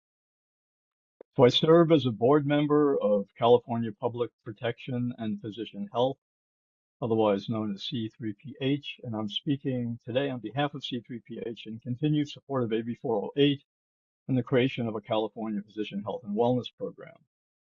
The need for a structured program such as this in California remains urgent. You know, that need matters for physicians, but more importantly, it matters for patients. When physicians are struggling with substance use disorders, or mental health conditions, sometimes cognitive concerns or other potentially impairing illnesses, the safest system is not one that waits passively until a crisis, complaint, or disciplinary event occurs. The safer system is one that creates a credible pathway for early identification, confidential engagement, expert evaluation, and treatment when needed, as well as structured monitoring to maintain accountability. A well-designed physician health program is not a benefit program for physicians at the expense of the public. It's a patient safety program. It gives physicians a reason to come forward earlier, before illness progresses to impairment and before impairment leads to patient harm. It also creates accountability with clear expectations, independent assessment, treatment, compliance, monitoring, and defined reporting pathways, especially when patient safety requires action. C3PH continues to believe California has a critical opportunity to build a program that aligns with national best practices and reflects the experience of successful physician health programs in 48 other states. The core principles are straightforward with early intervention, confidentiality when appropriate, independent administration, clinical expertise, meaningful monitoring, and clear action when public protection requires it. We appreciate the board's sustained attention to the issue and its clear focus on protecting the public. AB 408 offers California an opportunity to build a program that supports physicians while strengthening public safety. We urge the board to continue in supporting the development of a strong, independent, confidential, and accountable physician health program for California. Thank you for the opportunity to comment. And on behalf of myself and C3PH, thank you, President Lawson, for your years of service. Thank you for your public comment. Next here we have Rob Gordon. Rob, you should be receiving that prompt. Sean, can you hear me okay? You can, Rob. Yeah, I'll keep this short about the THP program. You need to understand a concept called forced activism. That's when people, circumstances of extreme injustice by some organization forces you to be an activist. It may be something you're totally not interested in, like all this crap. But from my point of view, people don't know. A lying con man claimed he was my psychiatrists who I'd never even met outside of a non-consensual 10-minute online meeting. They pile in retaliation for my complaining about the services of a different physician and some of the billing fraud I saw at our federally qualified health center monopoly here in San Diego, Family Healthcare Centers of San Diego. In retaliation for that, they did all sorts of things. They took out a workplace restraining order. The medical board fully supported them, gave much more than a summary, really helped the prosecuting attorneys. So the hypocrisy on this is off the scale for me hearing about this. And I think this forced activism, by forcing us, to talk to the legislature, whoever, that we don't want to, you guys should pay for that. You are all unpaid volunteers. The issue of whether 13 unpaid volunteers should have as much power as you guys have is incredibly important. I won't go into that first. But you need to understand the rage. The public was overwhelmingly against it. But you're just persistent, and you're transferring the cost. I call it agents of failure transfer. You're transferring your failure, the repeated failure on, back to us, and we're paying for it. I call this cutting down trees in the rainforest. Somebody cuts down a tree for the rainforest, they never pay the full cost of that tree. They might make a tidy profit, but they never pay the cost of it. So anyway, you're causing outrage. It's almost like trolling. We have to use that to highlight other organization with such severe operational problems shouldn't be doing anything like this. So we're going to have to use that to highlight the other issues you're doing to try to get some leverage out of it, because it's grossly unfair that it's called separate but equal. You're giving physicians a separate program that the rest of us don't even have. The rest of us, you can just be told to take a urine test and you're automatically a drug addict. So it's the whole system is outrageous. That's all I have to say for now. I could go on for hours. Thank you for listening. Thank you, Rob. Next here we have Marion Hollingsworth.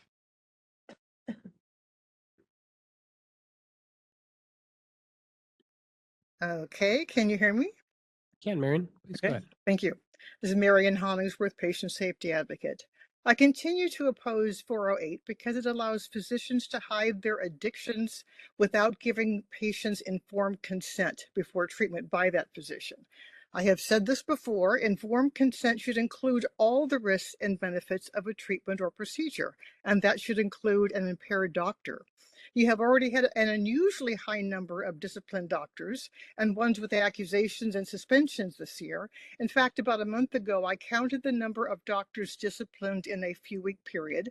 It included 38 doctors, and 19 of them had been disciplined, suspended, or given accusations for substance abuse. DUIs, being impaired in the OR is a ridiculously high number, and it's alarming from a patient standpoint. It's extremely frightening. 408 hurts the credibility of the medical profession by further creating fear in the safety of physicians. Patients should have confidence in their medical team before any procedure. Having 408 in place yanks away that confidence, making patients more unwilling to seek help. Please don't push 408 on the California consumers. Please save lives by not doing this. Thank you. Thank you for your public comment. This time, there are no additional requests in queue. Thanks, Sean. We'll bring it back to the board. Any comments, questions on 408? All right, we can move along. Thank you, Madam President. Just a quick note about the order of the next items on the agenda. We'll be doing next F, AB 1637, and then we will jump down to item J, AB 2386. AB 1637 adds language to the Medical Practice Act to limit the authority of someone other than an authoring physician to change that physician's patient's notes. The board discussed this bill at our prior meeting and adopted a supportive amended position to ensure that medical assistants, scribes, or others authorized by that physician can make changes to those records. The board's requested changes were included in the bill, along with the authority for another physician who is supervising a physician who happens to be an intern, resident, or postdoctoral fellow to make changes to those patient records. The board staff wished to check in with the members today to see if there was agreement that the current version of the bill is appropriate, or whether additional amendments are necessary. If the board is comfortable with the current language, then we recommend that the board adopt today a support position. If not, we ask that you indicate what other changes may be warranted, and then we would suggest a revised support if amended position. Happy to answer any questions. Thank you. Any questions? Dr. Ayala Rodriguez. I know that I made like a lot of comments last meeting. I totally see the feedback that we provided reflected in there. Thank you so much for the consideration. No other comments. Thank you. Great. Dr. Sy, are you? Yeah. I'm also the ex officio member of the PA board, and in looking at this amended provision, my question would be, nurse practitioners and PAs usually have a practice agreement with the supervising physician, and they pretty much practice fairly independently. And how would that be reconciled with this legislation in terms of if the PA or the MP is seeing a patient and an addendum needs to be made? How would they go about doing that? Or if they don't need the counter signature of a physician? And the other thing is do we have any position from the nursing board or the PA board regarding this piece of legislation? I'll respond to the last part first, Doctor. I'm not aware of any comments or input from those other boards. I think this is principally about, this is in the Medical Practice Act. This is principally relates to physicians. It's sponsored by, Union of American Physicians and Dentists. And then to your former question, if you look at the bill language, subdivision C, paragraph 1, it authorizes a scribe, medical assistant, or other authorized individual acting under the authority delegated by the authoring physician and surgeon. So as a physician and an attorney, I guess I would turn the question around to you, Doctor, as to whether or not you think that's sufficient to address the circumstances that you described. No, I think that's the language is that they are authorized now, so it doesn't require a physician anymore to amend that, right? So it solely delegates that authority without any other necessary steps. Whereas,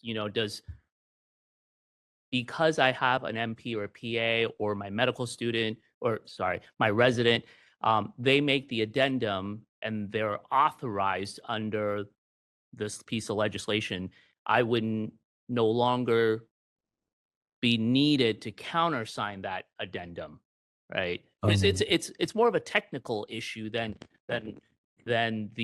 what the bill addresses, and so that's sort of where my confusion comes in. Is they're authorized now, but once they're authorized, do I still need to countersign that, or because of this verbiage in the legislation?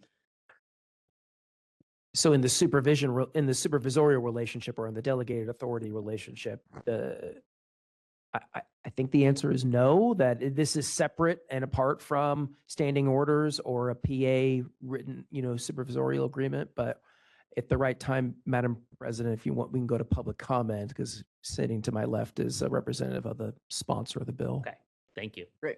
Dr. Yep, it looks like you're queuing up. I actually can help answer the question. Okay. Thank I was in the airport listening to the doctor's company CME on the documentation and what if you're in the hospital medical board. In reality, I'm comfortable with this amendment. I'm comfortable with the way it is.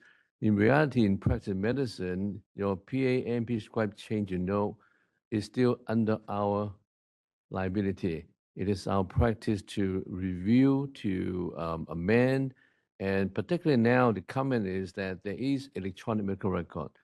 Anyone, anytime, make any entry is recorded. So it's important for physician, whatever this bill is, you have to practice the way we have been practicing, documentation, responsibility, And even though the MPP make no change, it's still our responsibility to amend or to review or to accept responsibility. Even in the hospital, a lot of electronic medical record system, even we added a note, it's electronically recorded. Who did it, who made it. So I think the safeguard there. Thank you. Thank you so much. Madam President. Oh, Yes, yes, the way that I see it is that in this particular bill, we're talking about the specifics of who can edit it, right? And that's what we're discussing from that perspective. And I think that we go into the process, can an organization request for a supervisor to amend it, for a supervising physician to create an addendum? I don't think that that's like 100% addressed, and I don't think that it should be, because it's already, the question in this particular case is like who can edit it, and these are like the approved individuals that can edit it, right? Like the medical record. The other thing that, so to me, this is enough, this is sufficient.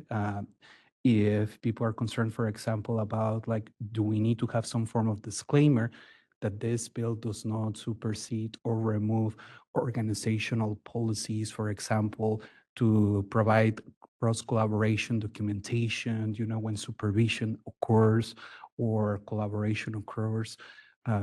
Like I wouldn't have a problem with that, but I don't even think that that's needed, because in here, we're just like saying who's allowed to edit the medical record, and it's already there. Okay, should we open it up for public comment So, and hear some more? yes, my final thing is if it doesn't really affect how we do things currently, what's the purpose of the legislation? We're trying to achieve something, and if it doesn't achieve what it tends to achieve, and so that's why I'm thinking something's changing, but as Dr. Yip alluded to, nothing's going to change. So then what's the goal? Are we achieving that goal? I'm confident that the public comment period will illuminate that, Doctor. Let's go to public comment. Well, thank you. Madam President, George Osborne, representing the Union of American Physicians and Dentists. We're the sponsor of this legislation. The situation arose with one of our members of an MD in Central California, working for the Department of Education, conducts clinics throughout the district treating autistic children.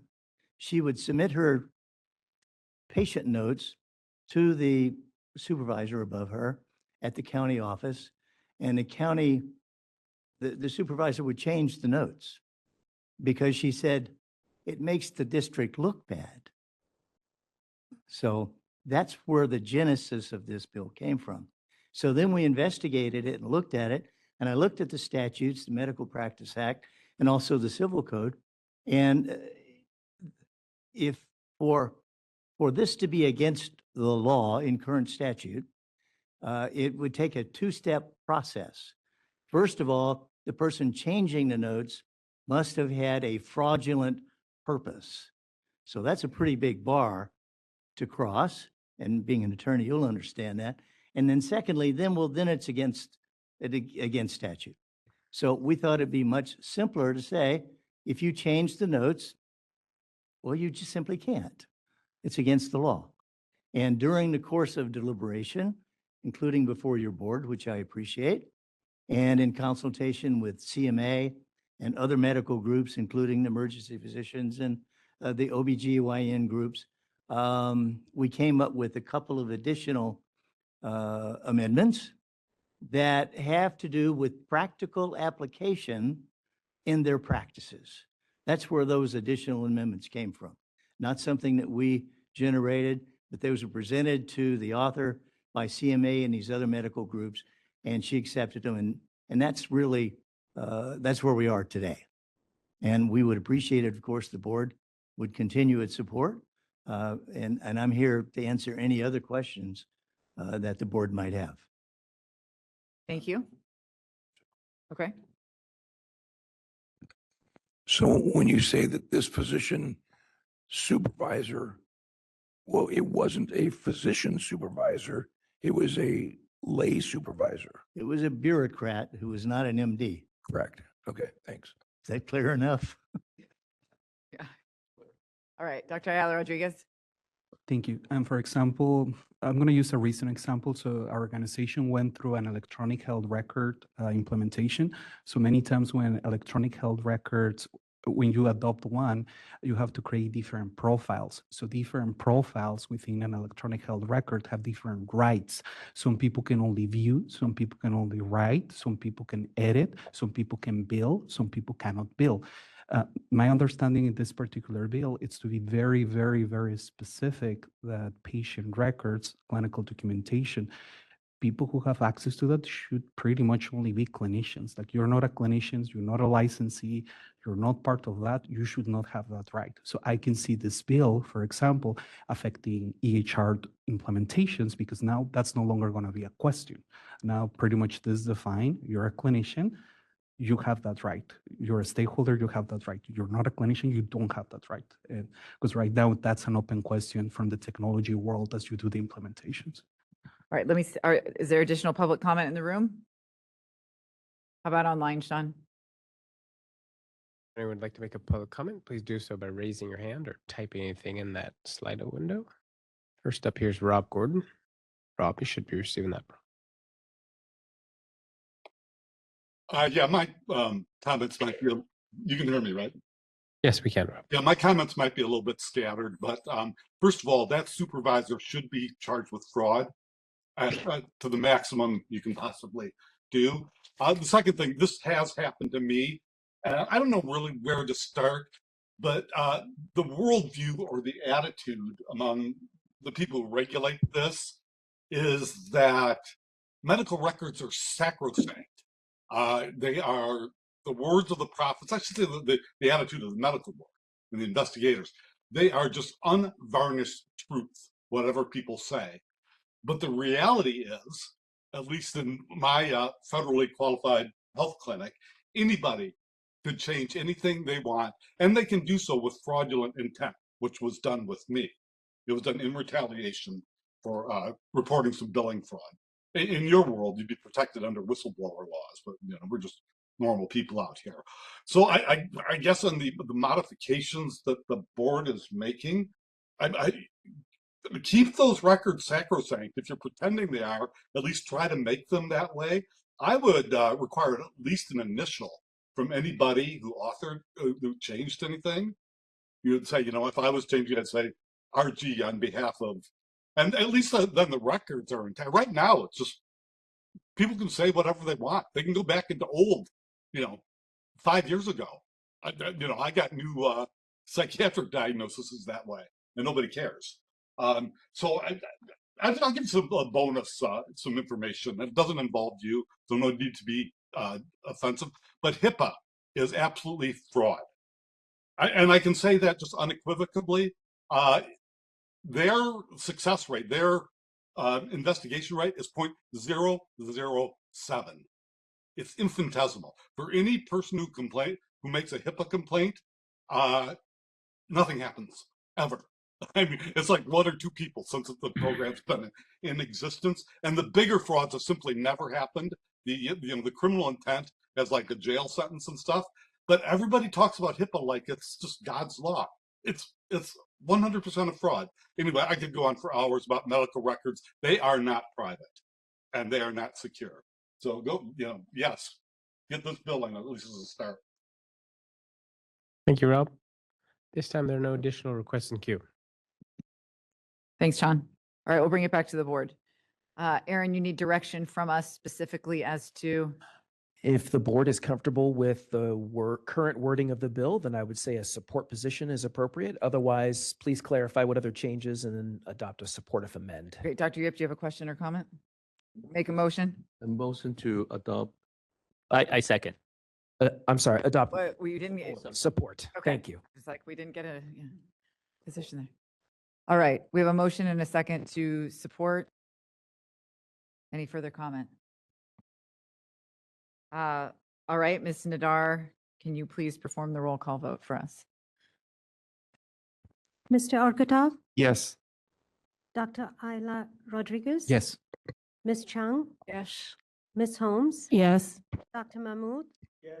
Dr. Solis? Yes. Dr. Tarp? Yes. Dr. Tolbert? Yes. Ms. Torres. Yes.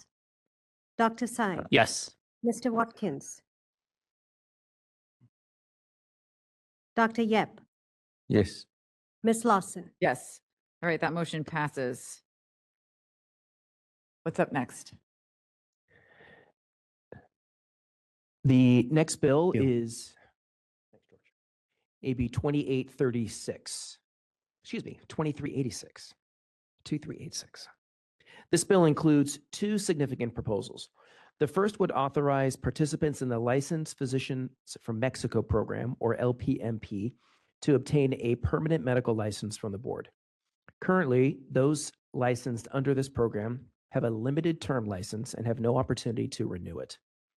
As currently drafted, the LPMP physicians will be eligible if they completed their 3-year licensing term in good standing, attained certification from the Educational Commission for Foreign Medical Graduates, or ECFMG, passed all 3 steps of the United States Medical Licensure Examination, also known as the USMLE, received positive peer review evaluations each year, have an offer of employment somewhere in California, and have completed all required CME and otherwise meet the other requirements for licensure as a physician. The second aspect of the bill would require the board to issue a provisional medical license to those who completed postgraduate training in a program that is not currently recognized in California law. That is the Accreditation Council for Graduate Medical Education, ACGME, the Royal College of Physicians and Surgeons of Canada, or the College of Family Physicians of Canada. Those who have completed their training outside of North America are generally referred to as internationally trained physicians, or ITPs.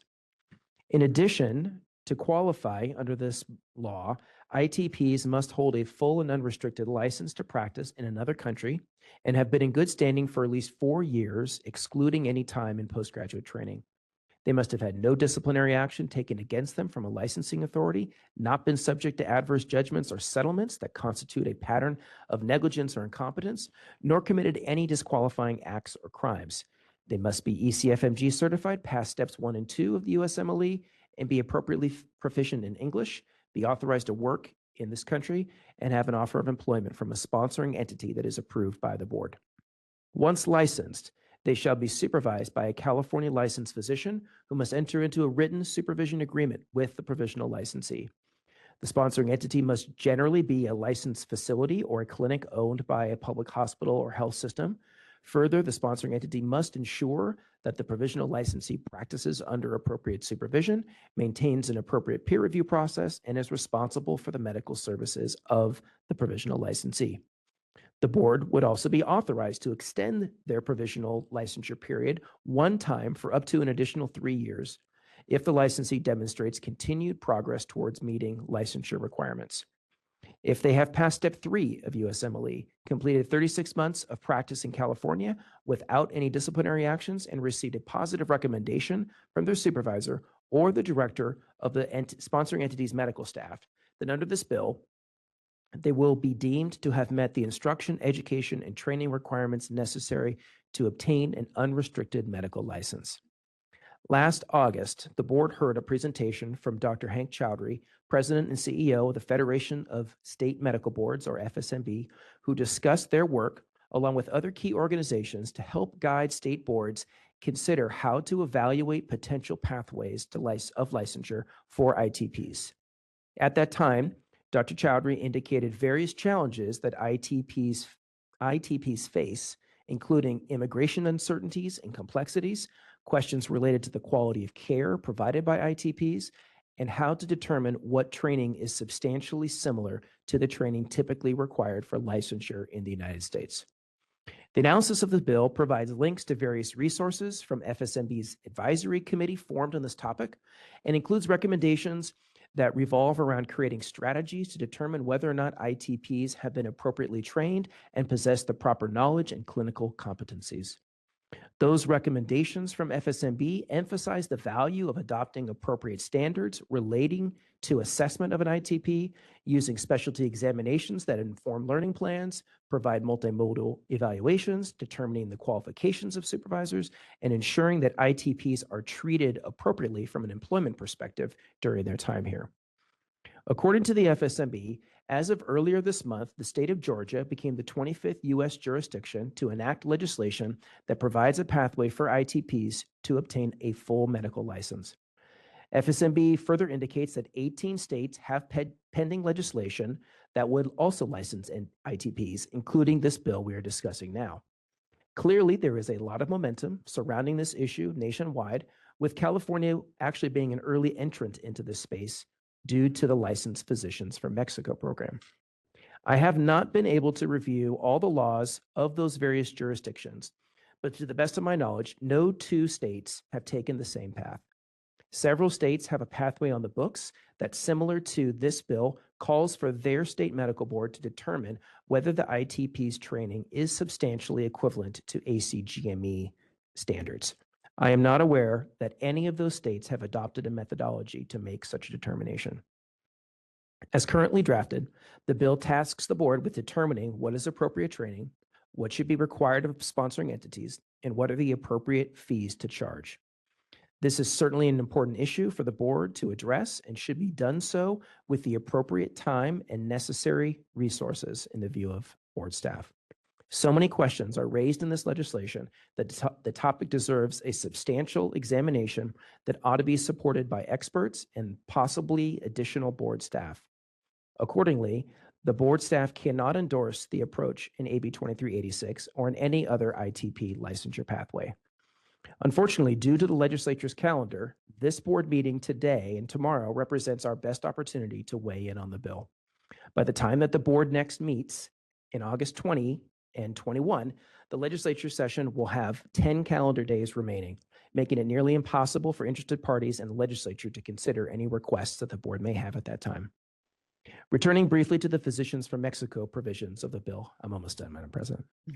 The board staff believe that the prior UC Davis evaluations have shown the competency of the pilot program participants and have improved access to care among the underserved communities who are the intended beneficiaries of that program. The bill, however, authorizes them to practice anywhere in California and without limitation on their area of practice. We believe that doing so could erode access to care among those underserved communities that they are intended to be, that they are serving right now, and create new consumer risks if they practice medicine outside of their training and certification. Accordingly, staff recommend that ongoing licensure be limited to those who have completed the pilot program and whose license was extended under the prior legislation cited in the analysis. The other recommendations from staff on the full requirements for ongoing licensure for this group of licensees are detailed on pages 8 and 9 of the analysis. As for the portion of the bill related to ITPs, staff believe that the board should first be provided appropriate resources from the legislature to thoroughly review the various state ITP pathways and FSMB guidance on these matters, including a substantial interested parties process to obtain a wide range of input. And if the board believes it is appropriate, recommend to the legislature new licensing pathways and appropriate statutory changes to license ITPs. We believe that a position of oppose unless amended is appropriate to seek the changes that I've described and are further detailed in the analysis. One quick clarification, Cedars-Sinai is no longer opposed to AB 2386. Rather, they are now on record as having concerns. I believe they have a representative online who will be able to elaborate further, and I'm happy to answer any questions. Great, thanks, Aaron. Any questions? We open it up for, sorry, Dr. Tsai. I have one. Under bullet point number 4, the applicant, applicant has no open complaints against their license and no history of enforcement action. That pertains to their medical license. Is there any other criteria? What page are we on the analysis? Sorry, 9. Page 9, sorry. It's a long analysis. The recommendations for oppose unless amended, amendment number 4, the applicant, which is the second bullet point on page 9, the applicant has no open complaints. Are there any provisions or recommendations that they have no criminal DUIs, accusations against them, or is it only pertaining to their medical license?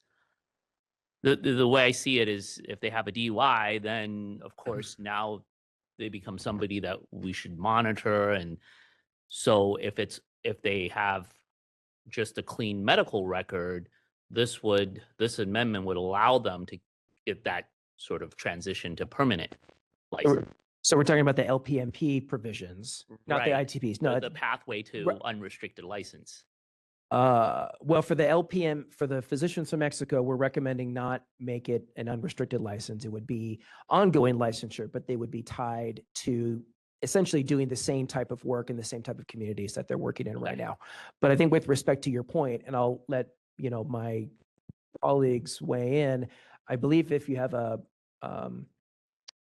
if there's a pending criminal matter, I believe that's treated as a complaint, and that would not qualify them because that would be an open matter. So it's not just the medical. Right. Yeah. Yeah. Good question. Thank you, Doctor. Shall we open it for public comment and hear more? Yes, public comment. Is there any public comment in the room? Great.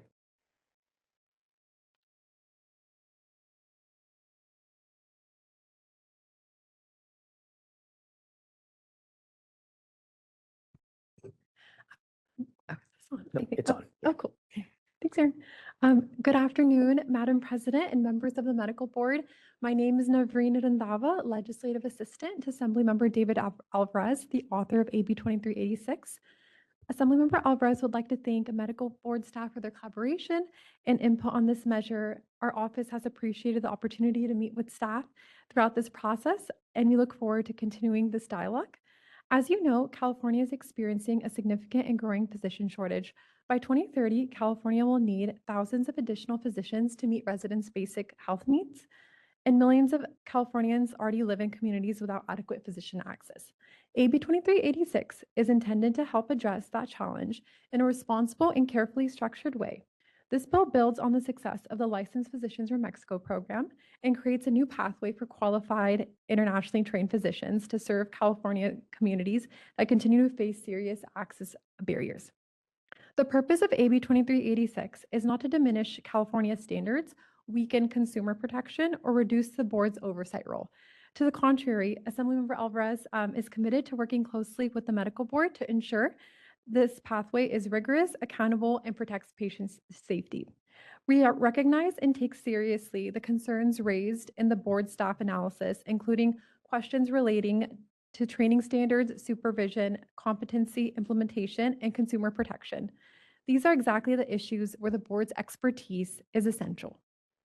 The author's goal is to work with the board to craft a pathway that reflects California's high standards while responding to the urgent needs of underserved communities. The staff analysis recommends removing the new international physician pathway and replacing it with further study. While we understand the desire for additional evaluation, we are concerned that a study-only approach would delay action at a time when access crisis is already affecting patients in California. Fortunately, California is not starting from zero. We have experience through the Licensed Physicians from Mexico program, which has shown that internationally trained physicians can serve patients effectively when there is clear framework, appropriate oversight, and a connection to communities with demonstrated need. The issue is especially important for communities like Assembly District 80, which includes Southern San Diego County communities near the United States-Mexico border. In these communities, patients often face not only provider shortages, but also language barriers and cultural differences that affect access, trust, and health outcomes. We believe California can do both, protect consumers and expand access to care. Those goals are not in conflict, and other states have already shown that structured pathways for internationally trained physicians can move forward while maintaining medical board oversight and patient safety protections. For many underserved communities, patient safety also means timely access to qualified physicians before conditions worsen or care is delayed. With the medical board's continued engagement, we believe AB 2386 can become a thoughtful, balanced framework that strengthens California's physician workforce, improves culturally responsive care, and maintains rigorous standards for safe and effective medical practice. Assemblymember Alvarez looks forward to continuing to work with the medical board and staff as this measure moves forward. We respectfully ask the board to remain engaged with us in developing this new IMG pathway rather than adopting a position that recommends removal of the new international physician pathway. Thank you so much to staff and board for your time. Thank you. Are there other commenters in the room?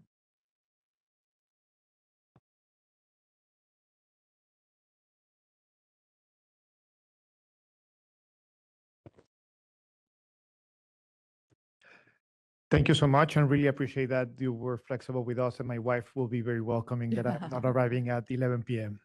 Good afternoon. My name is Dr. Ilan Shapiro. I'm a physician, an immigrant, and also a Mexican-trained physician who has been privileged to actually serve in California for the past 10 years, Florida for 5, and 3 in Illinois. I know perfectly well what's to be an international trained physician and an international medical graduate. And also I have the privilege to work in Alta Health Services and be part of the co-sponsors of AB 2386. First of all, thank you so much for this engagement. I know that it's hard. I know that there's a lot of questions, but right now we need to solve them. At the moment that I see my patients and they need insulin, they need a physician, they need someone to actually engage with that part. And this conversation is part of that solution. Is it perfect? We'd love to tell you that it is. And it's clearly, we have a lot of things to do with this.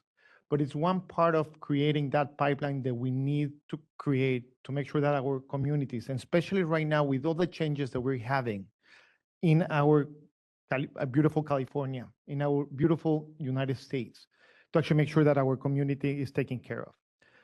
The objective of AB 2386 is not to lower the bar, is to build a structured and supervised pathway and qualify international trained physicians to serve the communities that we need the most. And that's so important for the things that we need to be doing. The board's oversight, it's needed. The collaboration and conversations that we need to have here, they probably will be hard, but we need to actually move forward. We have already understood the training and standards and also the patient safety that we have with the Mexican physician program. Then we already have here California data that is so important for us. California is not starting from zero. The experience of what we have done with the Mexican physician program, with academic pathways, with faculty, we already know where to start. Then the most important thing that I want you to know from my part is that we have had a lot of different states, including North Carolina, that has a lot of conversation regarding the medical board that actually amplifies the way that we can actually be having this conversation. And also, we already have what data we have here in California.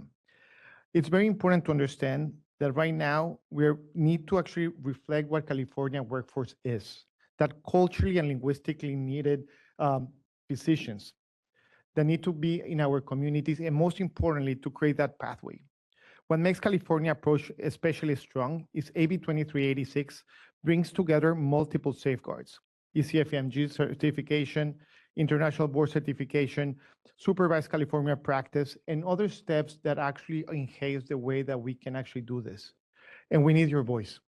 We need your collaboration, and we need to make sure that right now this path, as part of the things that we have, it's so important. Then I respectfully hope that you support this and we continue to engage in this conversation. Thank you. Additional public comment in the room?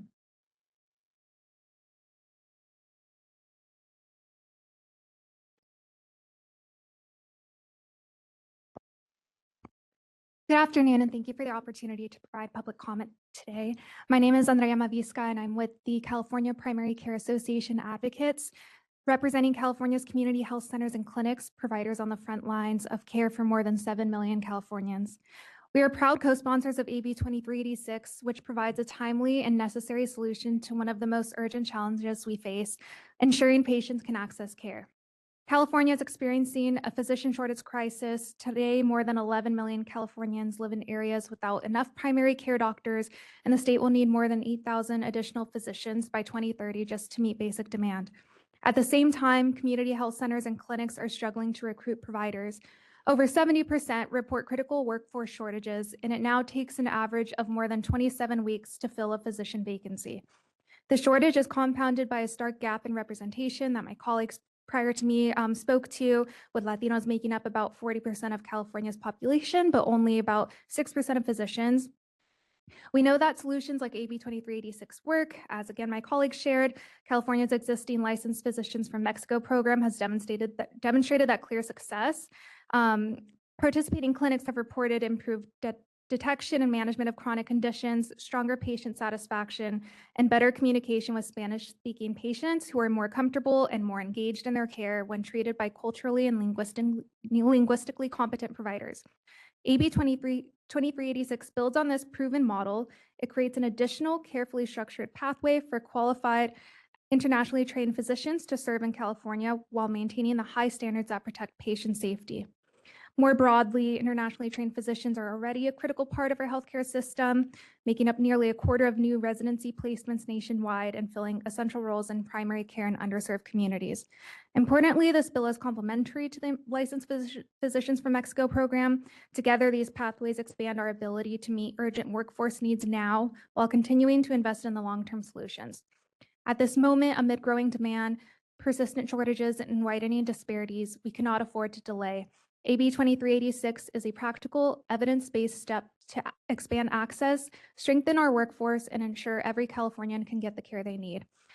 We respectfully urge your continued engagement so that we can move this critical policy forward and hope for your support. Thank you. Thank you. Additional comments from those in the room? Okay, Sean, how about online? Yes, if you'd like to make a public comment online, please do so by raising your hand or type something in that Q&A box. First here we have Lawson Mansell, I believe. Should be receiving that request.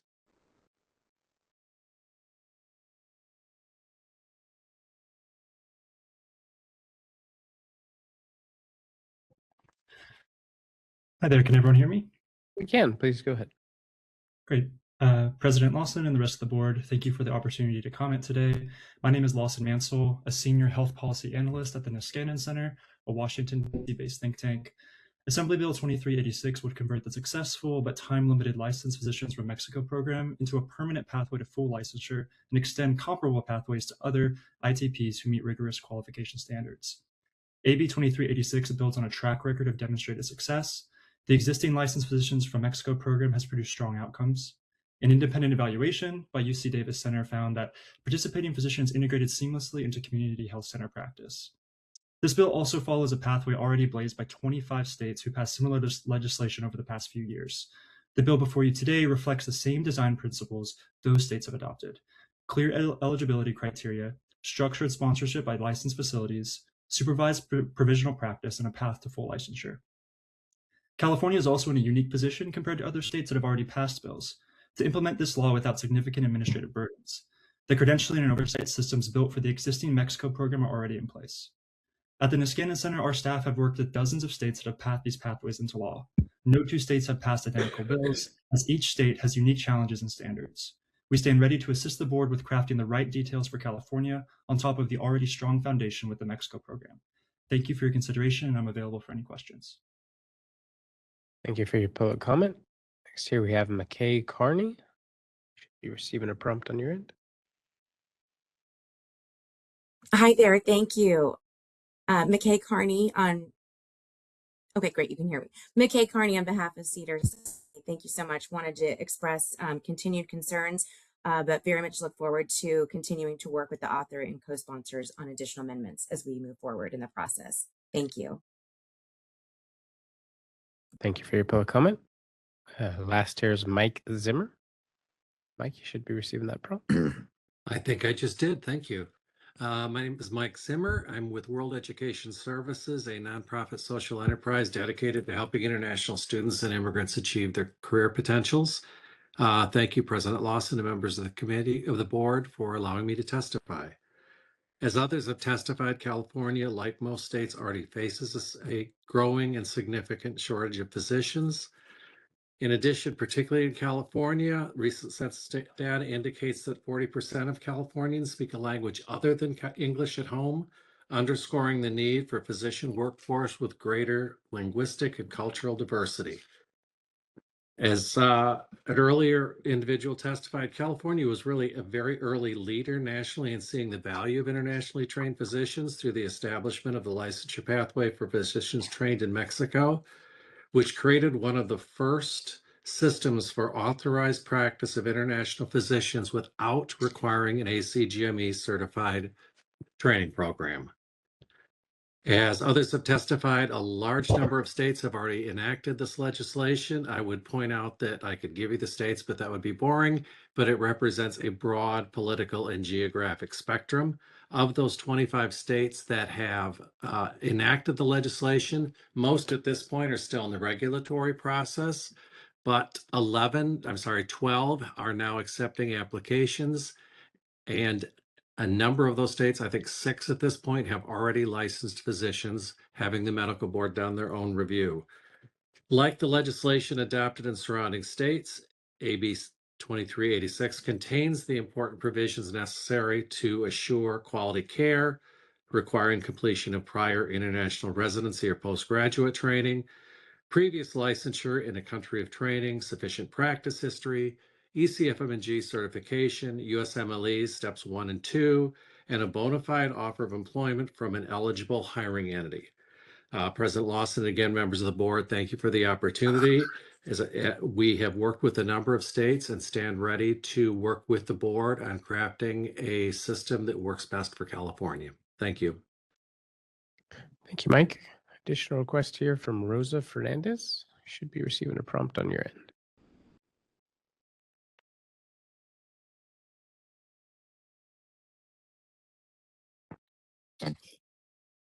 Qualified. I'm sorry. Go ahead, Are you Rosa. able to? Okay, I'm sorry. Good afternoon. I'm Rosa Vivian Fernandez. I represent San Benito Health Foundation. I'm the CEO of San Benito Health Foundation, a federally qualified health center located in Hollister, California. We've been around for over 50 years. We are the first recipients of Physicians for Mexico program who came in 2020 at the height of the COVID pandemic. I can not express to you the enormous positive impact these clinicians have had in access to care, and the number of individuals served, the number of visits, and the quality of care to our community. And we strongly urge your support of this bill in order to keep these clinicians who have completed residencies in their country of origin continue to be binationally licensed and continue to provide services to our community. We urge you support in order to continue to have positive impact, not just in our community, but communities throughout California. Thank you. Thank you for your public comment. No additional requests at this step. Okay, we'll bring it back to the board. Aaron, can you remind us what you need from us? A position, the staff recommended position is oppose unless amended. And the amendments are voluminous and they're described at the base of the analysis.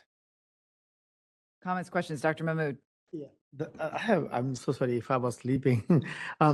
So only thing they are asking is that no accredited education here, the residency training or something, everything else will be included in this, huh? That's what they are asking, the exemption?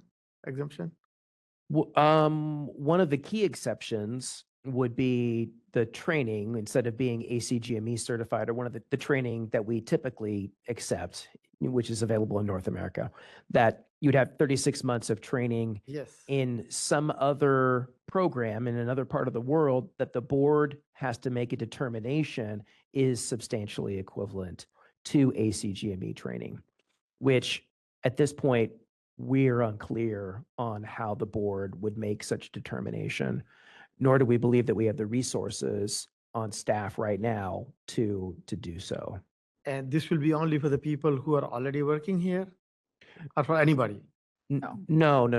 These would be for those who don't otherwise qualify. This is a new licensure pathway for those who don't otherwise qualify for licensure under one of the typical ones that we have right now. But likely the most significant challenge that they're facing is that they do not have ACGME accredited training. Yeah, but you know that the candidates will be in millions, not like 100,000. There are so many people like India and China and Pakistan and Mexico and all this stuff. How are you going to justify this thing and bringing all those people? And how are you going to justify people who go through the whole rigorous process? it's a huge challenge. Yeah, agreed. Agreed. Okay, so yeah, I will be noting on this. Yes, Dr. Thorpe. It is a huge challenge. But I, because of that, in spite of the great need that there is, and clearly there is a great need, I recommend, I would move a position of oppose unless the bill is amended with the staff changes recommended in the text of the. Move the staff recommendation. Move staff recommendation, yes. Thank you, Doctor. Thanks. Is there a second? Madam, no, hold on before that. What kind of amendments you will be talking about, Dr.? They're on Can we get page- some- There. Oh, sorry, that's one thing I was sleeping. Yeah, and so there's two pieces, Dr. Mahmood, to the bill. One pertains to the physicians from Mexico, those licensees.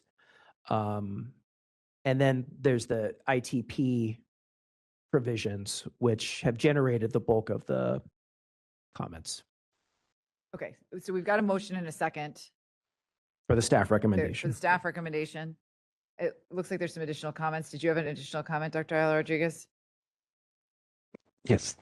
Yes, just very quickly, just like, because I also work in a community health center, and just like the reminder, like, I remember, year over year, we heard from UC Davis about the great performance, like from the License from Mexico program and how great they did. And I also remember like asking like multiple times about, is there any hospital work involved? And they're like, no. And I was like, is anyone intending to try to do hospital work? They're like, no, because I wanted to be prepared in general. Like, what if this at one point could change, right? And I was always reassured, no, it's outpatient, it's community health clinics, right?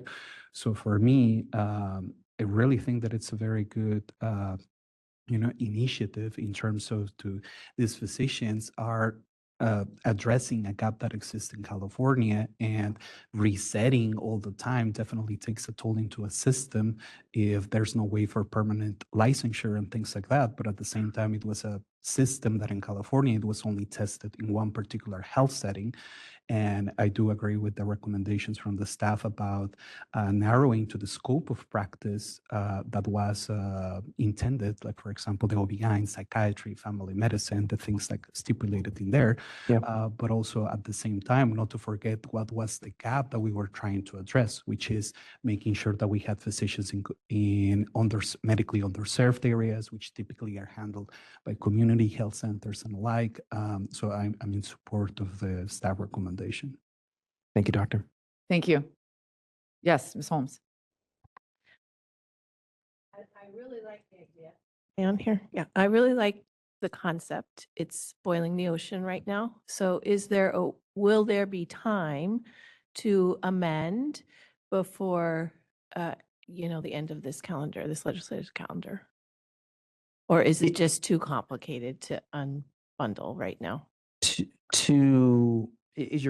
to Well- reframe your question, are you asking, Ms. Holmes, is there time for the legislature to amend the bill as it's been proposed by the staff, or in some other Can way? the staff work together before can you repropose, I guess is what I'm asking. Yeah, I know, it would take, some of these are, yes, your board staff can work with the authors and the sponsors, if they're amenable. They have to be amenable, yes, of course. Yeah. Okay.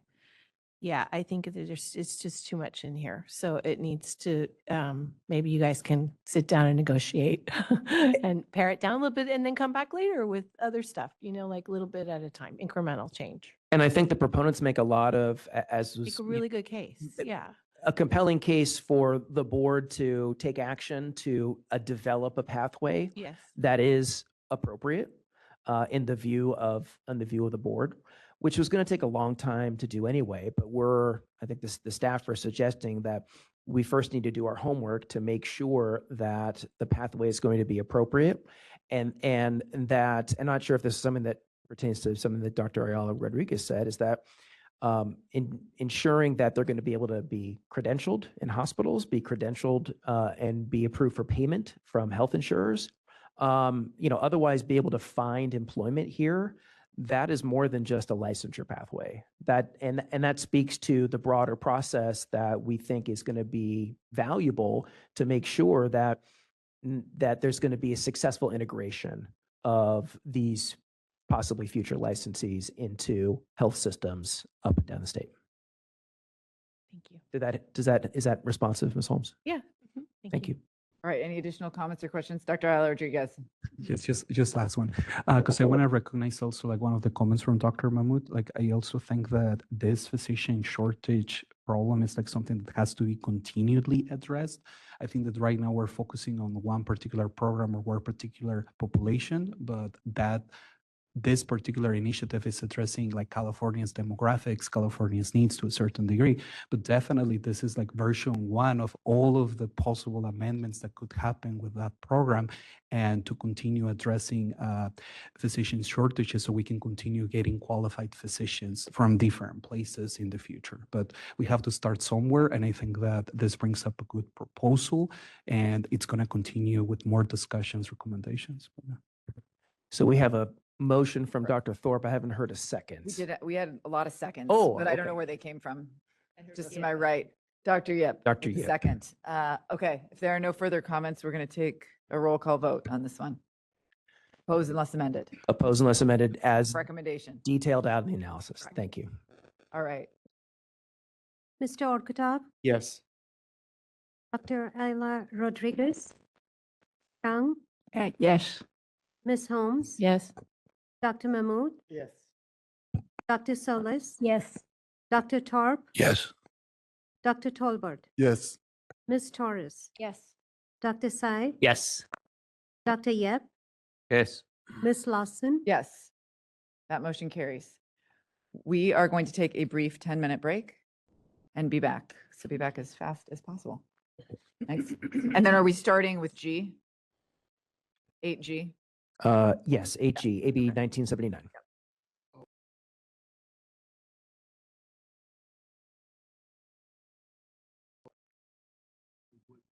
All right, welcome back to the Medical Board of California meeting. It is 3:51 p.m. We are moving on to agenda item 8G. AB 1979. Indeed. This is the first of 4 bills related to AI that are up for discussion today. This bill places 3 key requirements on health facilities, clinics, including group and solo physician practices. First, they shall ensure that no clinical decision is based solely on the output of a clinical decision support system. Second, they shall ensure that a licensed health professional uses their independent professional judgment when reviewing and approving a clinical decision based upon the output of such a system.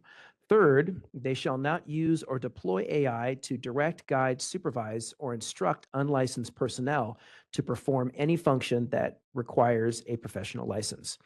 The bill defines clinical decision support system to mean an automated decision system or generative AI system whose outputs are used to inform clinical decision-making with respect to the provision, timing, or course of patient care. The bill also states that any business that offers consumers a healthcare chatbot to help manage their information or for the diagnosis, treatment, or management of a medical condition is subject to the Confidentiality of Medical Information Act. The board staff believe that the aim of the bill is laudable and are looking, however, to the board for direction as to whether or not the bill strikes the right balance in regulating the use of AI in a clinical setting. Accordingly, we have no position or recommendation, but we'll endeavor to answer your questions, Madam President and members.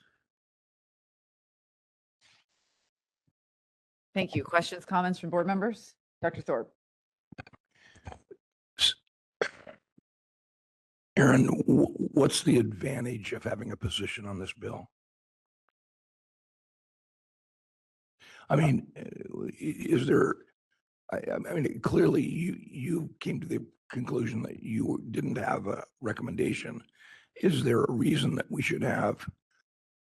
I mean, I agree with you that it's laudable that the idea of not having AI supervising clinical decision-making and that no clinical decision is based solely on a clinical decision support system, and that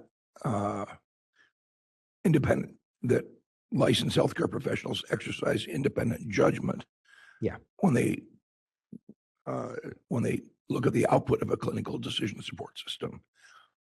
Um, It's kind of the unknowns, doctor, in terms of, for me, not being in the practice of knowing whether or not these we think are gonna achieve the intended outcomes. Are there going to be unintended consequences? Is the verbiage, appropriate? Things like that gave me pause, the staff pause, in terms of not providing a recommendation. This is kind of a blue sky area for the board to start laying down some policy positions on these things. Can I just have one other? So, I mean, that's the problem, is that nobody understands this to the degree that's necessary to be actually, the people that really are developing AI are probably the only people that really understand exactly what it does and what it means. It's very, anyway, that's my position. I guess my point would be, I would say let's stay neutral on it. Okay. Ms. Holmes, then Dr. Sy. Thank you. This is such a huge area, Aaron, I'm wondering, are there other things that are already in place? I mean, you're seeing lawsuits that are happening from, AI generated advice. You're seeing the space is moving rapidly at, a pace. I think we need to spend a bunch of time on this at this board. And we need experts, and we need to continuously, it should be a standing item on every meeting. But I looked at who's opposing and I looked at who's supporting, and it's kind of to me, I'm not used to this space, but it's an interesting list. So I looked at that. Generally, just my view as I feel that this is a really important frontier and something that we need to really stay close to. And so I might lean in on this one to say, yeah, let's go ahead, but I'm not a physician. I'm not dealing with this. This is like the advent of the electronic health record, where everybody was, oh God, get that thing out of my practice. It's going to ruin everything. And we're at the same moment in time as how I feel about some of this stuff. So I will, I want to hear more, but I think we need to dip our toe in the space. Okay. Dr. Sy. Yeah, I think one of the issues is clinical decisions may not be based solely on a system, on AI, right? So how can you prove that my decision was based solely on AI? I think one of the great examples is a radiation oncologist who treats cancers. Radiation is supposed to be targeting the cancer area. So traditionally, doctors would have to look at the CT scan and draw the actual areas to be radiated. With the advent of AI, you can plug that CT image into an AI system and the AI will map it out. Is it better? Is it worse? It's a lot easier. So then the AI generates the area to be radiated. So as a radiation oncologist, if I use that AI generated area to radiate the cancer, is that a clinical decision based solely on AI? Or I looked at it and then I said, yeah, I agree. Then that's no longer solely based on a clinical decision. So I think the word, right, the wording is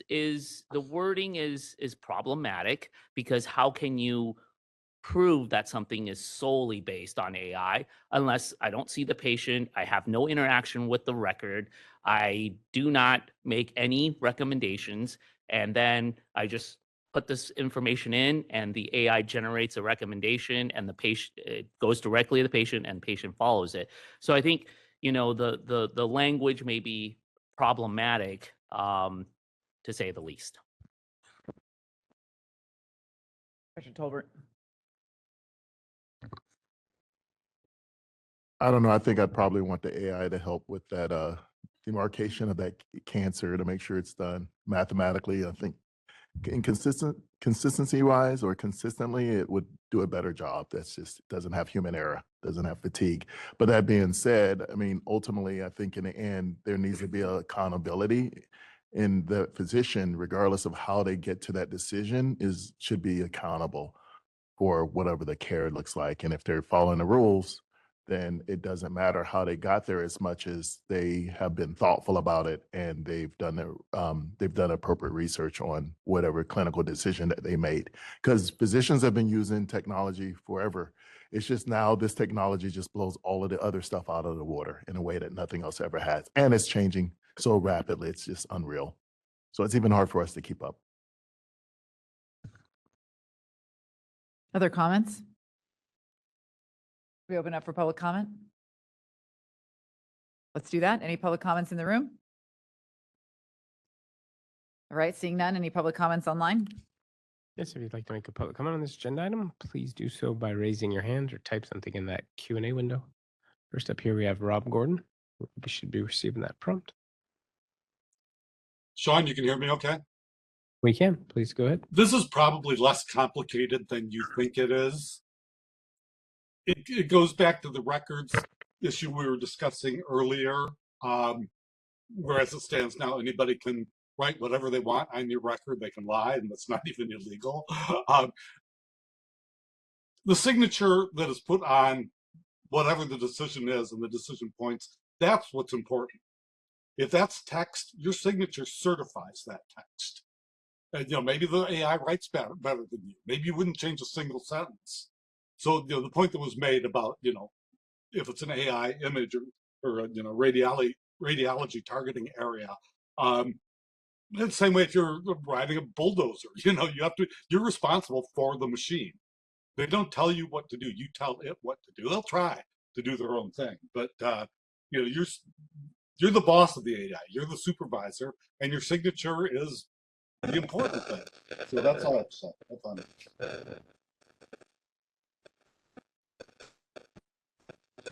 Thank you, Rob. At this time, I don't see any additional requests.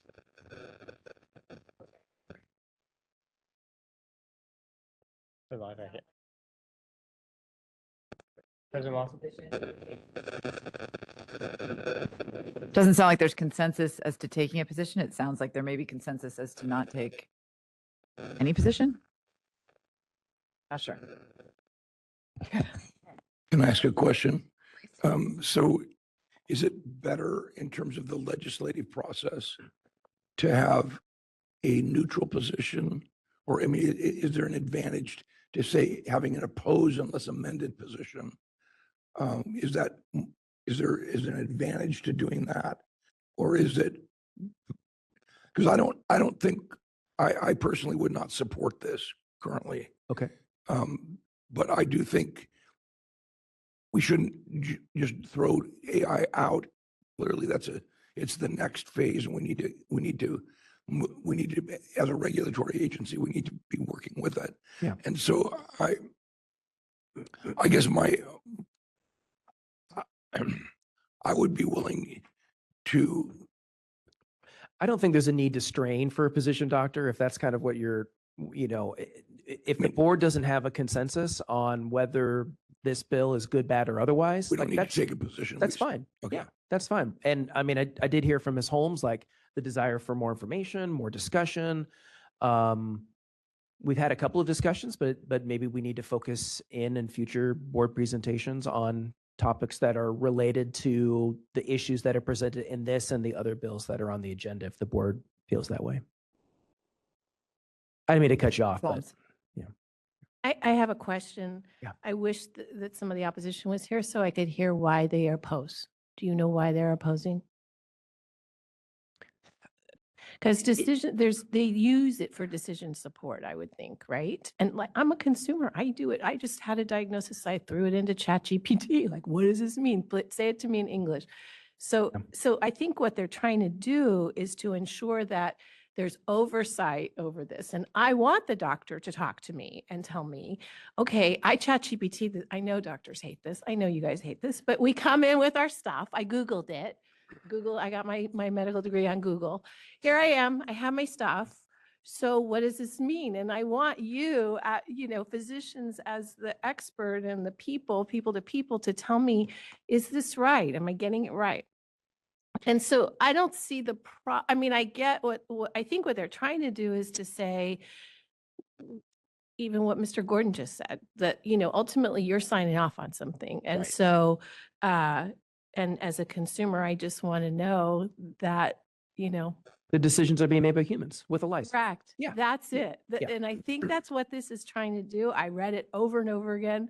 Yeah. And I printed it out to bring it here to talk about it because I feel it's really an important topic and you're seeing Yeah. so much litigation in this space. And I think it's only the noise level is going to get into, major decibels.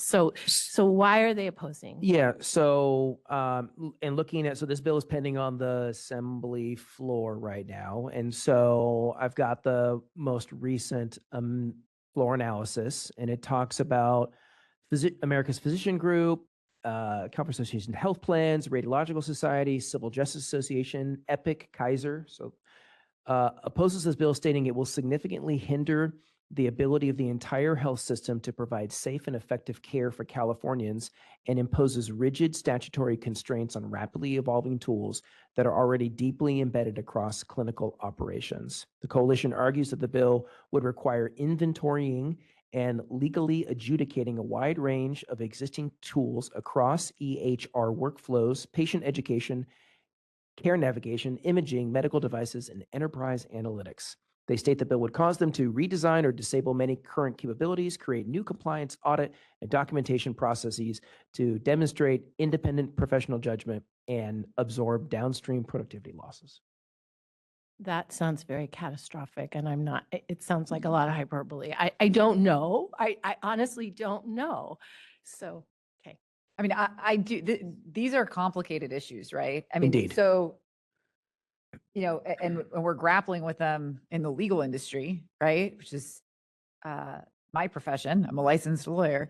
And we talk all the time about, the standard of care as a lawyer is now such that you should be using AI as part of your practice, right? And by the way, that changed from literally 1 year ago, absolutely no use of it in the legal profession, to now, if you're not using it, you're somehow breaching your duties to your clients, right?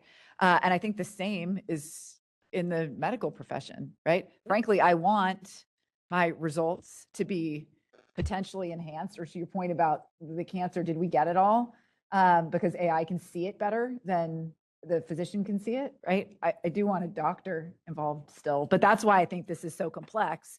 And I think while that summary of the opposition, I'm sure included some hyperbole, these systems are all using these tools already, right? Yeah. I mean, when you go to the doctor now and it prints out when I broke my thumb and then it prints out a bunch of information for you, that's not because the doctor went and pulled the books and photocopied it or what have you. There's a system in place that allows it, based on what he's put in or she's put in, to provide you that information. That's an AI function, whether we think it is or not, right? It looks a little bit different than Claude or ChatGPT. So I think it's complex. And I frankly agree with some of the sentiments in that opposition, which are, we don't want to do something at this point too that limits us or that sets us back in terms of leading and innovating and creating new tools. Sounds like no position, Madam President. Probably. I think that's where we're at. Yeah, but I can't. Which does not require a motion. Correct. I mean, if okay. we take no action, then we move on to the next bill. It sounds like that's where Okay. we're at. No, Does anyone wish to take a position? Okay, we'll pass. What's next? Switch screens here. AB 2311, which is item I. This bill would authorize a general acute care hospital that is owned or controlled by a healthcare district for a 10-year period to directly hire physicians to work in those facilities. Before that can happen, the medical staff in that hospital must vote to concur that a licensee's employment is in the best interests of the community served by that hospital. Further, those who are employed in this manner must not replace other licensees who provide services at these hospitals. Licensees who are offered an employment position must also be provided the option to contract with the hospital. Finally, the employer must not interfere with, control, or otherwise direct the professional judgment of that physician. If a hospital employs a physician as authorized by the bill, then it must publish a report on their website each year that discloses certain data about their recruitment and retention of employed physicians. Some of these newly added conditions are mirrored in the authority that critical care hospitals and certain pediatric care hospitals currently have to directly hire physicians. Those conditions may mitigate some of the concerns that some have with employing physicians rather than having them contract for their services in facilities. And staff do not have a recommended position on this one. There's a lot of bills that the staff don't have recommended positions on in this meeting for some reason. Corporate practice of medicine, hiring versus contracting, a lot of history on that particular topic. Happy to answer any questions, Madam President. Questions, comments? None? Okay, let's open this up for public comment. Okay.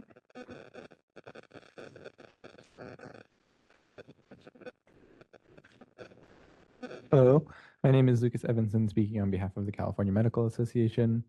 CMA has an oppose unless amended position on this bill. CMA has had productive conversations with the authors and sponsors of this bill. Thus far, the author's office have made amendments which address some of our concerns. However, CMA still has significant concerns with the language as drafted. Thank you for your consideration of our comment. Thank you. Other public comments in the room? How about online, Sean? Yes, if you'd like to make a public comment for this agenda item, please do so by raising your hand or typing something in that Q&A window. Give me a few seconds to see if anyone queues up.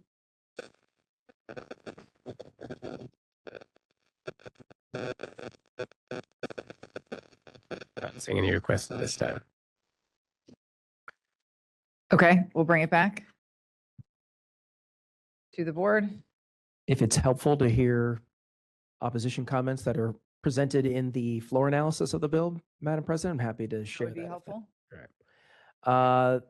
It cites the California chapter of the American College of Emergency Physicians are opposed to the bill and states that the exemption to California's bar in the corporate practice of medicine is a threat to physician autonomy and to patient safety. The group contends that it is of the utmost importance that physicians have the ability to treat patients according to their specific medical needs without the influence or pressure of an administrator. Hospital CEOs and administrative staff have different motivations and mandates and are bound by different ethical and professional licensure standards than physicians. They conclude that patients deserve to be treated by clinicians exclusively motivated by their medical care needs. California Society of Pathologists is opposed to the bill and states that for pathologists, independent medical judgment is essential to ensuring accurate diagnoses, appropriate utilization of lab testing, and overall patient safety. Thoughts, Dr. Tsai?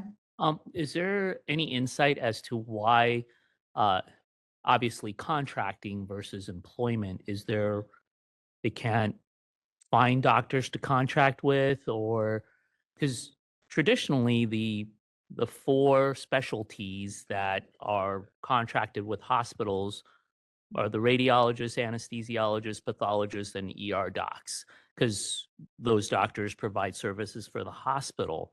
So I'm wondering, why is there an end around about, being able to directly employ physicians and create an exemption to the corporate practice of medicine, the prohibition against the corporate practice of medicine? So in pointing to your staff's analysis, it talks about, it's a statement from the author and from the sponsor. So the sponsor is the California Association of Healthcare Districts. So these are local special districts that own a number of public hospitals throughout the state. They say the 33 wholly owned and operated district hospitals, 17 already have access to the authority to directly employ physicians. The remaining district hospitals, however, must rely on contracting with physician groups or individual doctors. As a result, these hospitals are forced to compete in competitive labor markets without the tools necessary to do so. Specifically, it would allow the bill to employ them directly with clear guardrails preventing any interference with clinical judgment, according to the sponsor. Right. Excuse me, Dr. Thorpe. Yeah, I mean, I think the issue in this particular bill is this issue about district hospitals and the fact that they're small hospitals that depend significantly on federally funded Medi-Cal program mechanisms like Medi-Cal. And it does. So what they basically do is they think that by offering a high salary and benefits that they can attract doctors that they can't attract if they just offer them a high salary with a contract. I don't quite get it either, but I know they think that that's an effective way to get doctors. I think the concern I have is similar to the ER doc's concern, is that the initially it's well-meaning, but when push comes to shove, when things get tough, and when there's a problem with patient care, and there's a decision to be made, if I know it says you can't influence it, but there's all kinds of ways to influence it. And my concern would be similar, that I would be opposed unless it's amended more clearly. Okay. Staff has no recommended position. Other thoughts? Dr. Rodriguez? Yeah, I think that it's an interesting conversation because of the employed contracted. Like in my mind, like I was like thinking potentially there's going to be instances in which the hospital, even though if it was allowed to employ, they might not find anyone. They might still need to contract the actual contracted group in there and just keep them there, right? On the second one, it's in my understanding is that if they were able to hire directly, probably they would be able to sponsor visas, right? Because if they're not able to hire physicians directly, probably they wouldn't be able to do that. But if they are able to hire physicians directly, probably they could sponsor, in my opinion. I don't know. But if that was the situation, then maybe they would be luckier in terms of securing a physician, right? Like from that perspective, like, I don't know, like that's something that I'm like thinking about in terms of why also they would like try to consider that part. My concern is like, yes, like this could help reduce operational cost, but if a situation happens that they need to lower even like operational cost, it's going to end up affecting utilization management one day, and they could change the practice of medicine or the policies or the procedures. So I'm leaning more towards the opposition.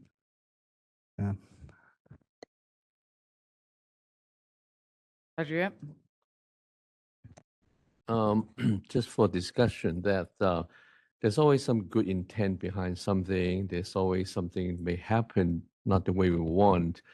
I can understand those hospitals need to hire someone so that they can serve the public. On the other hand, generally, the new general doctor, they do not take the risk of running a clinic or get their own practice.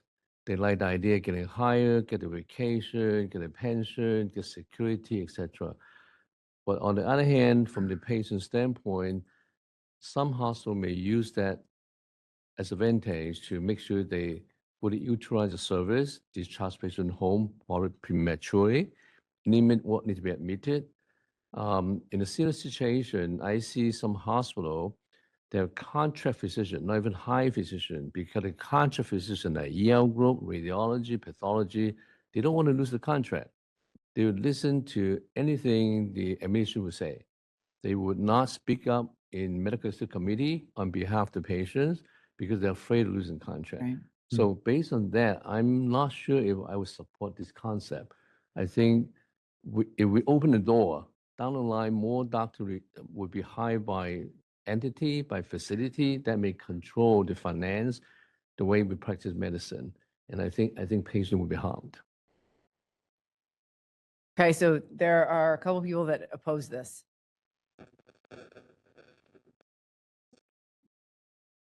You want to make a motion to oppose? I make the motion to oppose. Okay. We have a motion to oppose the bill, not oppose unless amended, just oppose. Okay. All right, Who seconded? Dr. Mahmood.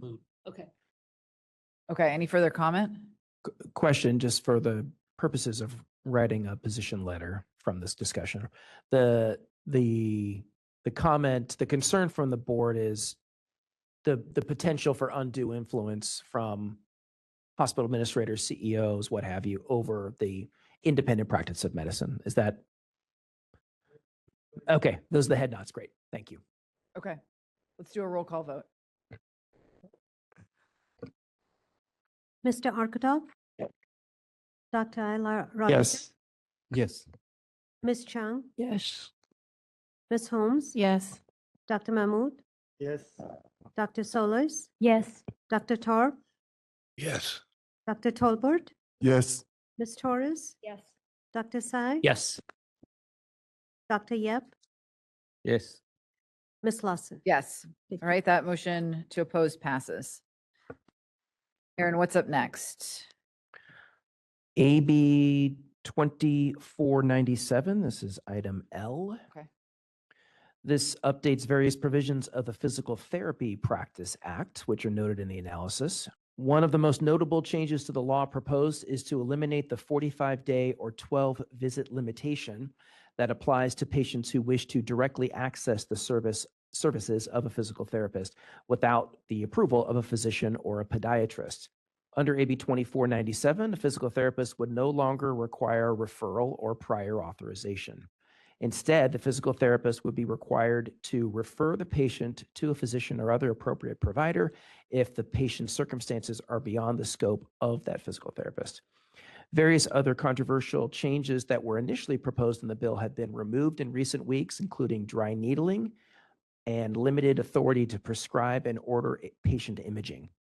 Staff do not have a position recommended on this bill, but the direct patient access provision could have a substantial impact on the physician-patient relationship or otherwise how medicine is kind of currently practiced.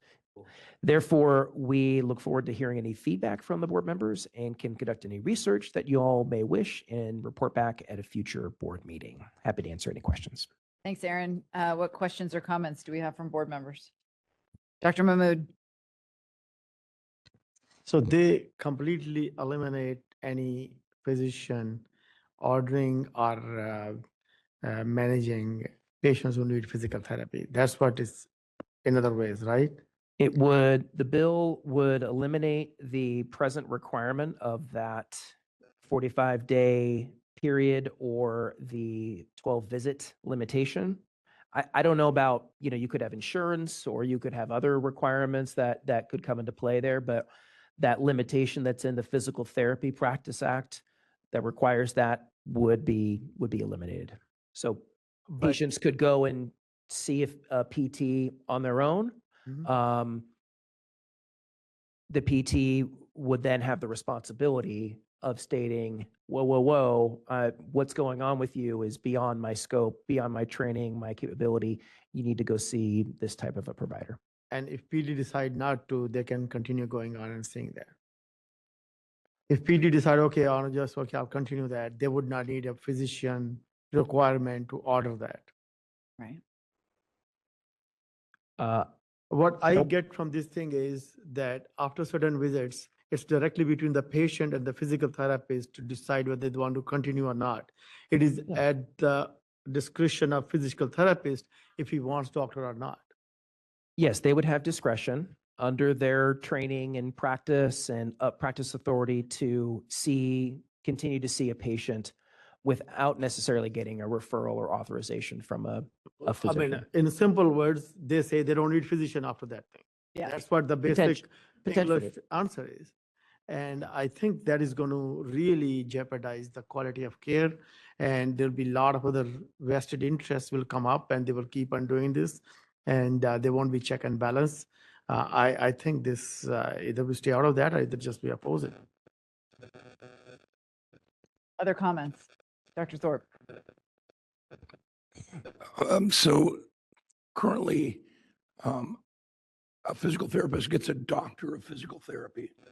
They don't just get a physical therapy license, they get a doctorate of physical therapy. So they go through significant training in, anatomy, physiology, et cetera. Currently what happens is that you can walk in off the street to a physical therapist's office and you can get 45 days of treatment without seeing a doctor, or 12 treatments, but your insurance may not pay for it. And that that's just a negotiation with the therapist. What this is saying is that because the perception from the therapist is that there's delay in care from people that need rehabilitation. And currently there is delay in care because the insurance company holds it up. You have to have one treatment and then you have to get authorized by the medical director of the insurance company to get further treatment. A lot of times that takes weeks and you've had surgery and you're not getting care. I'm not saying, I'm just saying that's how it works right now. Sorry. So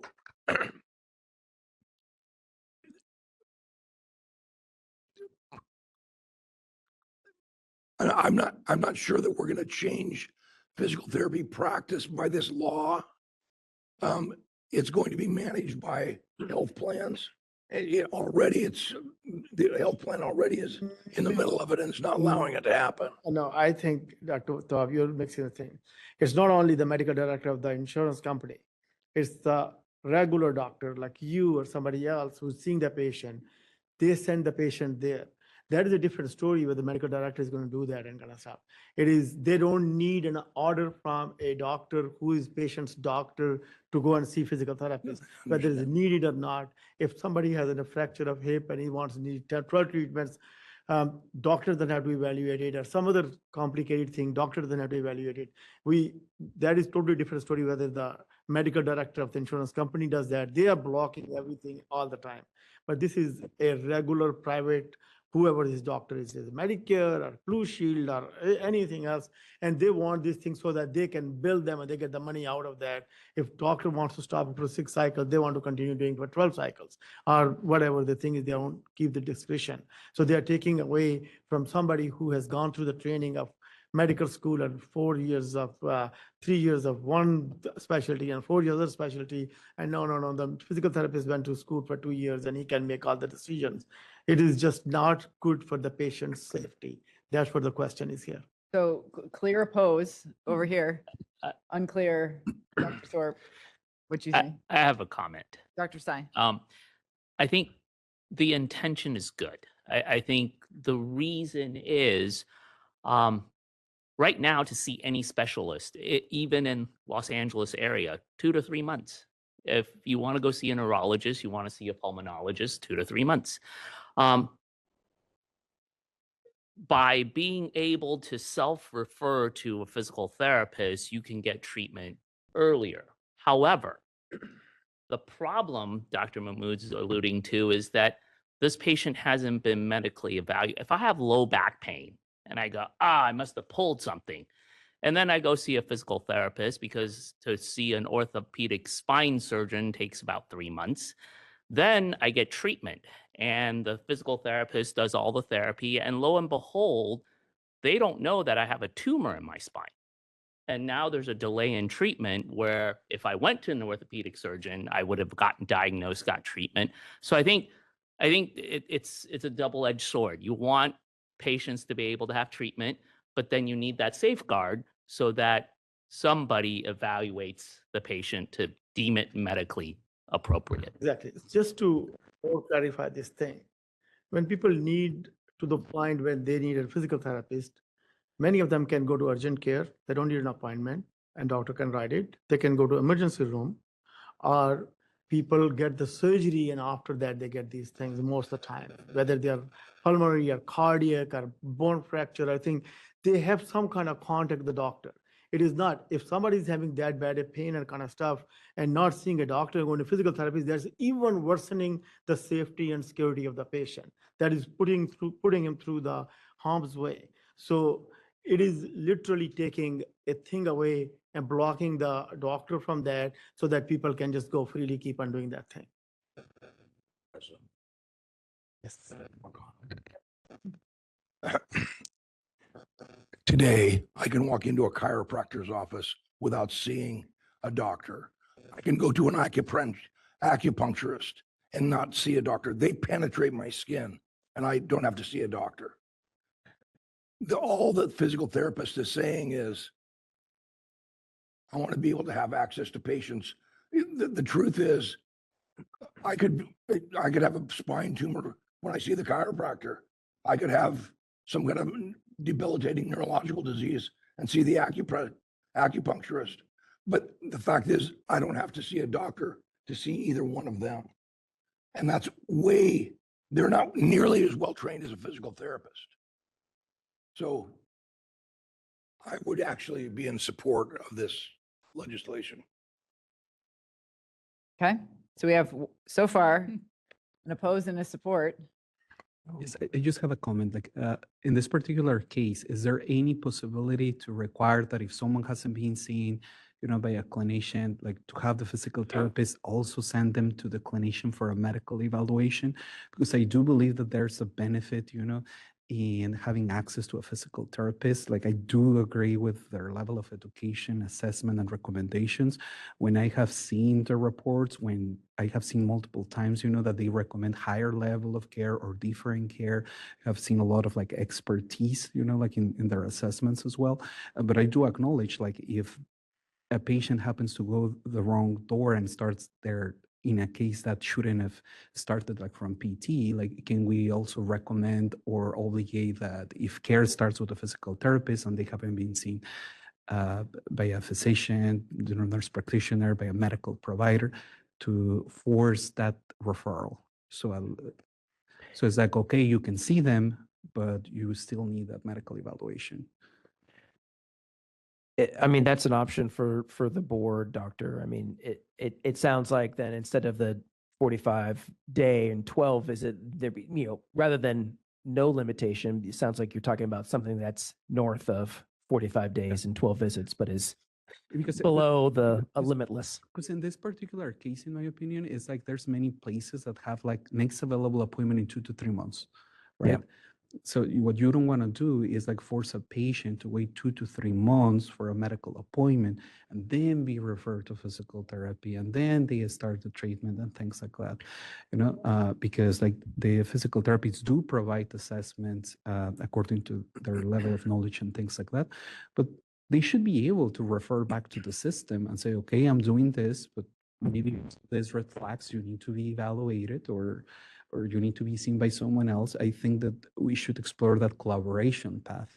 Well, I think so the bill right now contemplates that the PT will be the decision maker as to whether or not the care needs exceed their ability and their training and some of the, I think Dr. Mahmood said, according to the PT board, it's a 4 to 6 year accredited college program that they must go to get a doctorate in physical therapy. So it's a pretty high bar. So I'd like to open this up for public comment and see if that will Can I help make us. one more clarification before? So 1 I minute. just wanted to clarify on this comparison. When you go to see a chiropractor, you usually 95% of time people pay out of the pocket. And if somebody want to go see a physical therapy out of their pocket, they don't have any problem. They can go and they can get private physical therapists home. They can go to their place. They don't need doctor. This is all about getting the authorization and getting paid. It is nothing to do anything else. It is all about the money. And we are trying to get somebody who is qualified to order those things, take their doctor away and just giving them direct access. You cannot just go and get a CBC done if you want to get insurance without a doctor's order. But you can go to a lab and pay from your pocket and you can get it done. Those are all other things to compare, but this is a totally different phenomena which they are talking about. That's why I'm kind of passionate about this. Thank you. Okay, public comment. Any public comment in the room? CMA has an opinion.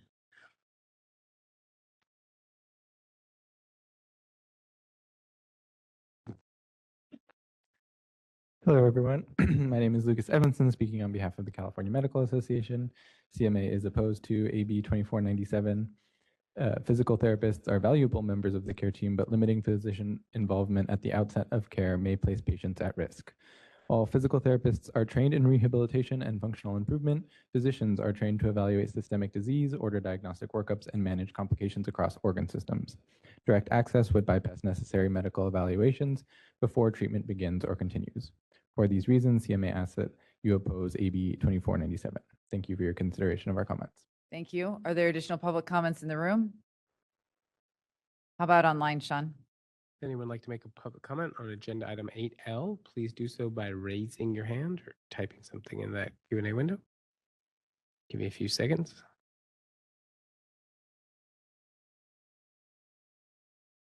Not seeing any requests at this time.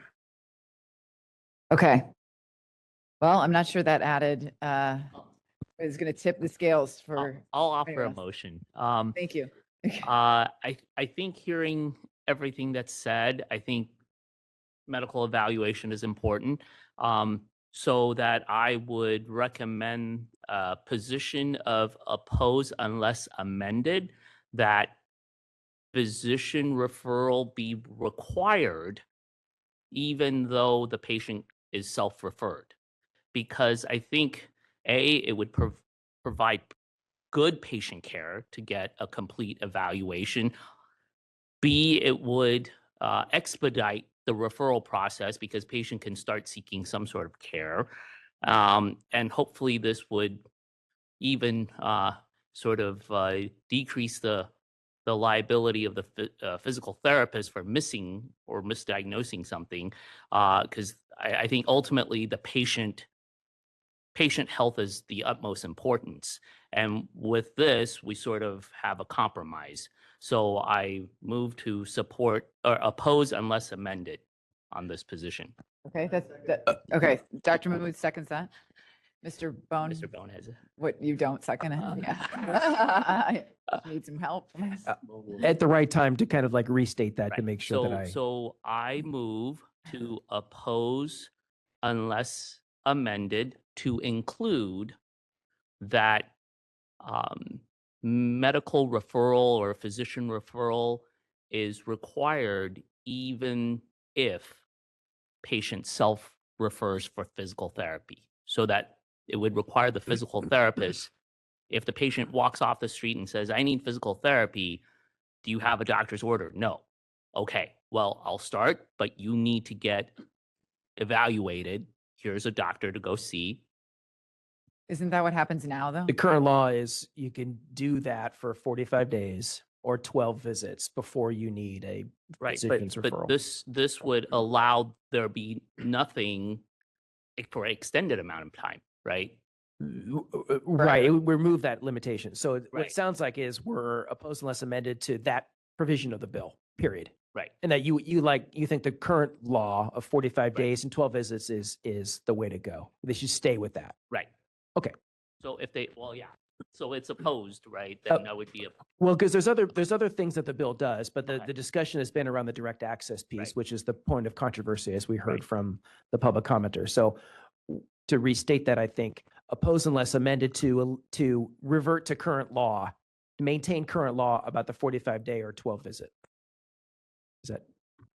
I was just, is the 45 days or 12 visits, is that not long enough? I mean, would it because I agree that there should be a limit, but is it, because I know working, being in the emergency department, that it takes a really long time to get in to see people.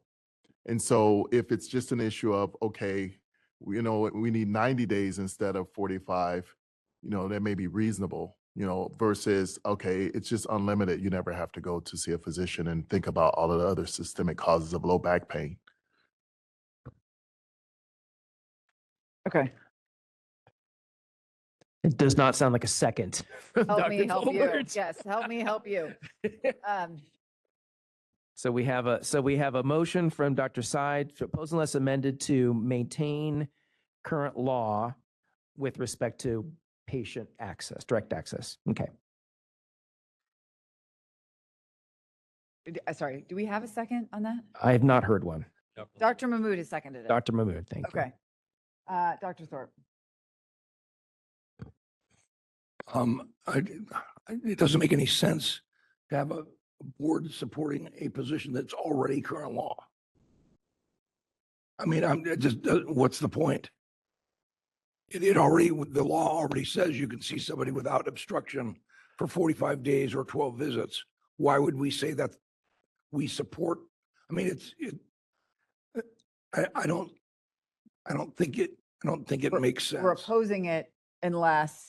It's amended to have to current law. Correct. Well, but there's other pieces in the bill, doctor, that are separate and apart from the direct access. So what I'm getting is the board is fine with the other pieces of the bill moving forward, but the board would oppose the bill if it doesn't maintain current law with respect to direct access, 45 days or 12 visits, whichever comes first. That's what I'm Okay, interpreting. we're gonna vote on that. There was a motion and second. Yes, we're gonna vote on that. Mr. Orkatov, Yes. Dr. Ayla Rodriguez, Ms. Chung, Yes. Ms. Holmes, Abstain. Dr. Mahmood, Yes. Dr. Solis, Yes. Dr. Torp, No. Dr. Tolbert, No. Ms. Torres, No. Dr. Sai, Yes. Dr. Yep, Abstain. Ms. Lawson. Yes. I believe that carries 7-3 is what I got. with 2 abstentions. Yeah. Yeah. Okay. Great. Thank you. Okay, we are, what are we doing next here? Moving right along to 2575, which is M, the next AI bill. 2 of 4. 2 of 4. This one states that a health facility, clinic, or a group or solo physician practice that uses or deploys a clinical decision support system for patient care shall provide specified written notices to those who are using or viewing the outputs of such a system. The details of that required notice are fairly extensive and are described on pages 3 and 4 of the analysis. The bill requires the disclosure to be provided to those who will use the system at the time that they are hired, onboarded, or credentialed. Further, the notice must be provided at least 90 days before a new system is used or before material change is made to such a system. The notice must be included no later than February 1st, 2028, and annually thereafter.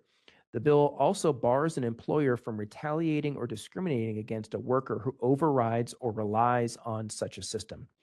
Finally, it states that somebody who is sued for developing, modifying, selecting, or deploying such a system that is alleged to have harmed a patient cannot state as their defense that the healthcare worker should have overridden the output of the system and that their failure to override the system means that the defendant is not liable for the patient's harm.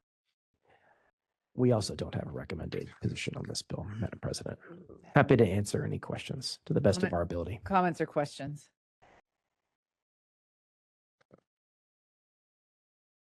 Okay, are there any public commenters on this?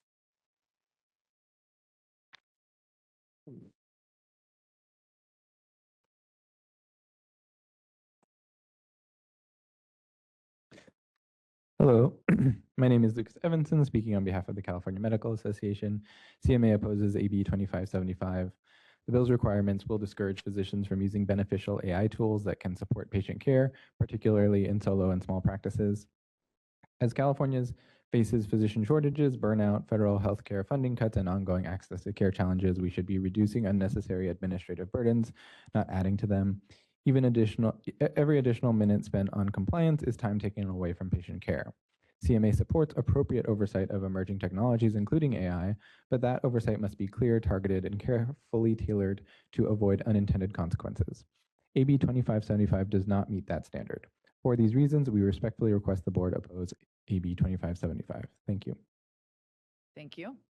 Other public comments? Sean, how about online? Anyone like to make a public comment on agenda item 8M? Please do so by raising your hand now. Type something in that Q&A window. Too broad. Give you a few seconds. I'm not seeing any requests at this time.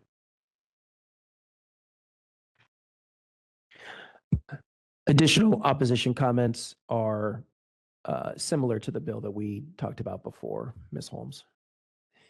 You're very welcome. How'd you know? 25 years of state service.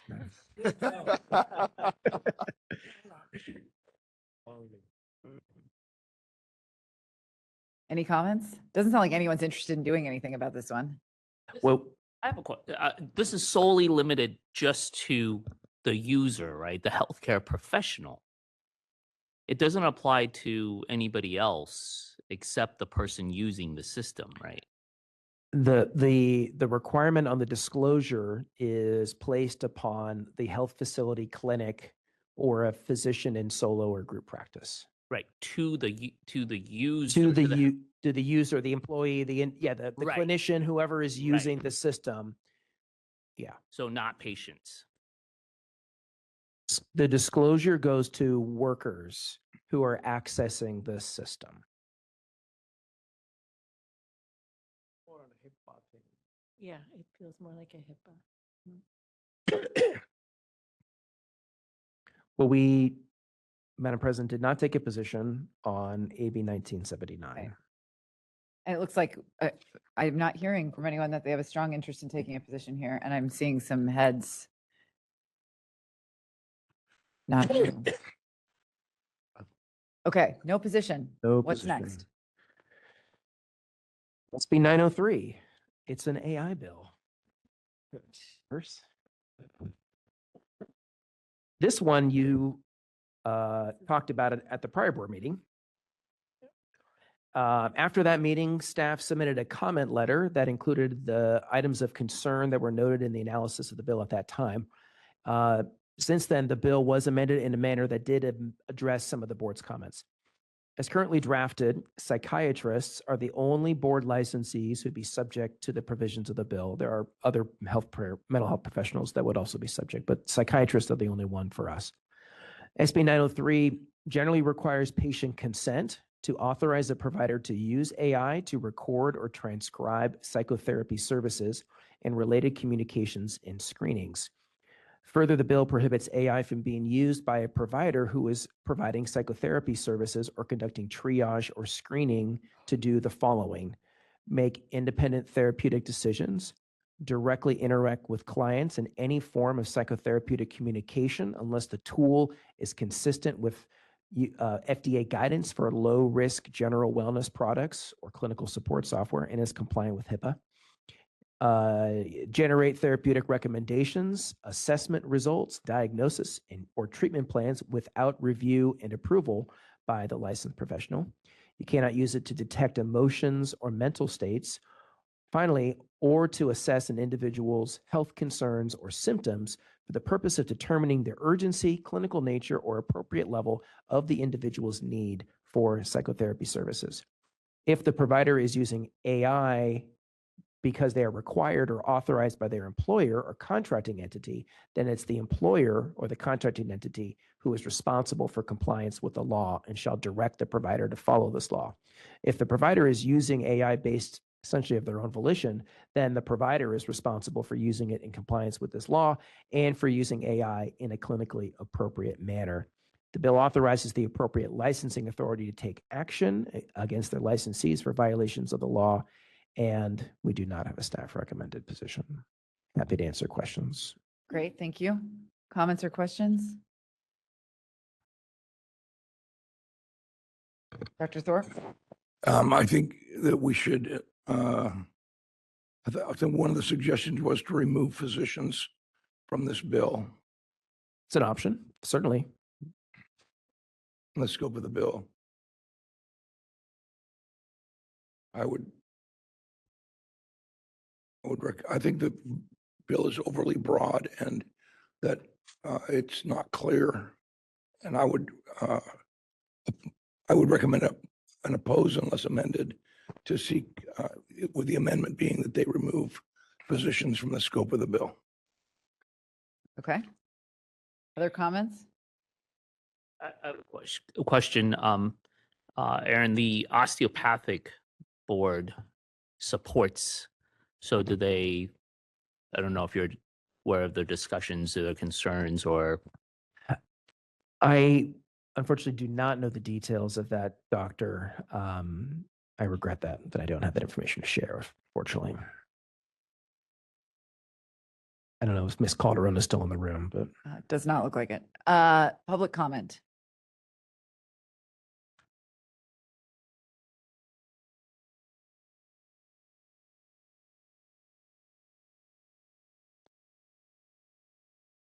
Hello, my name is Lucas Evanson, speaking on behalf of the California Medical Association.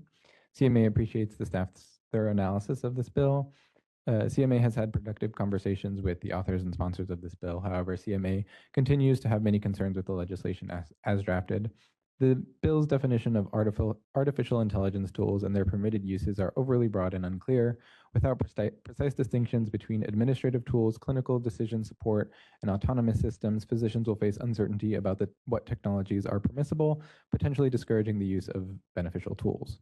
Additionally, provisions in this bill limit the use of AI in clinical settings and could interfere with professional judgment. AI tools are most effective when they are used to assist clinical experience. Statutory language should reinforce, not constrain, a physician's role as the ultimate decision maker. CMA appreciates the recent amendments that addressed our concerns related to patient consent for clinician usage of AI tools and replacing the previous enforcement mechanisms with enforcement from the appropriate Healing Arts Board. Despite these improvements, CMA continues to request further amendments that would provide clearer language regarding which clinicians are captured in this bill, remove or revise multiple definitions listed in this bill, and provide explicit language that will allow for research and development of AI tools in the mental health space. For these reasons, CMA is opposed unless amended to SB 903. Thank you. Thank you. Any public comments online? If you'd like to make a public comment for item 8Q, please do so by raising your hand or typing something into that Q&A window now. First up here, we have George. Should be receiving that prompt. Hi, Eric Andrist here. The purpose of the board is patient safety, not to protect doctors or worry about their well-being. I think many of you forget that, and many have personal opinions that elude any sense of your duty to protect patients. Richard just brought up that he wants to remove doctors from this, but he doesn't explain why or what that has to do with protecting patients. He just wants to remove doctors. That sounds like somebody from the CMA or past CMA who just wants to protect doctors, and that isn't the medical board's mission statement. So Dick, go back and read the mission statement and then tell us why that's in the name of patient safety. All of you, when you say something up there, you have to explain why it's in the best nature of patient safety, because the medical board's mission is patient protection. It has nothing to do with protecting doctors. Thank you. Next, we have Rob Gordon. Rob, you should be receiving that. Yeah, hi. There's this bill has a lot of problems, but I just want to kind of say something slightly unrelated. You were talking about informed consent. There is no such thing. It's really important to know. I mean, you've pointed out a few of them here. Legislations, it's just, you know, anybody can write in your medical records, all sorts of stuff. But on this one, it's troublesome for a couple reasons. You know, one of them is just, you know, it's gonna. I myself am building an AI advisor. It's kind of encroaching on that. But when you said the informed consent, it's important for informed consent.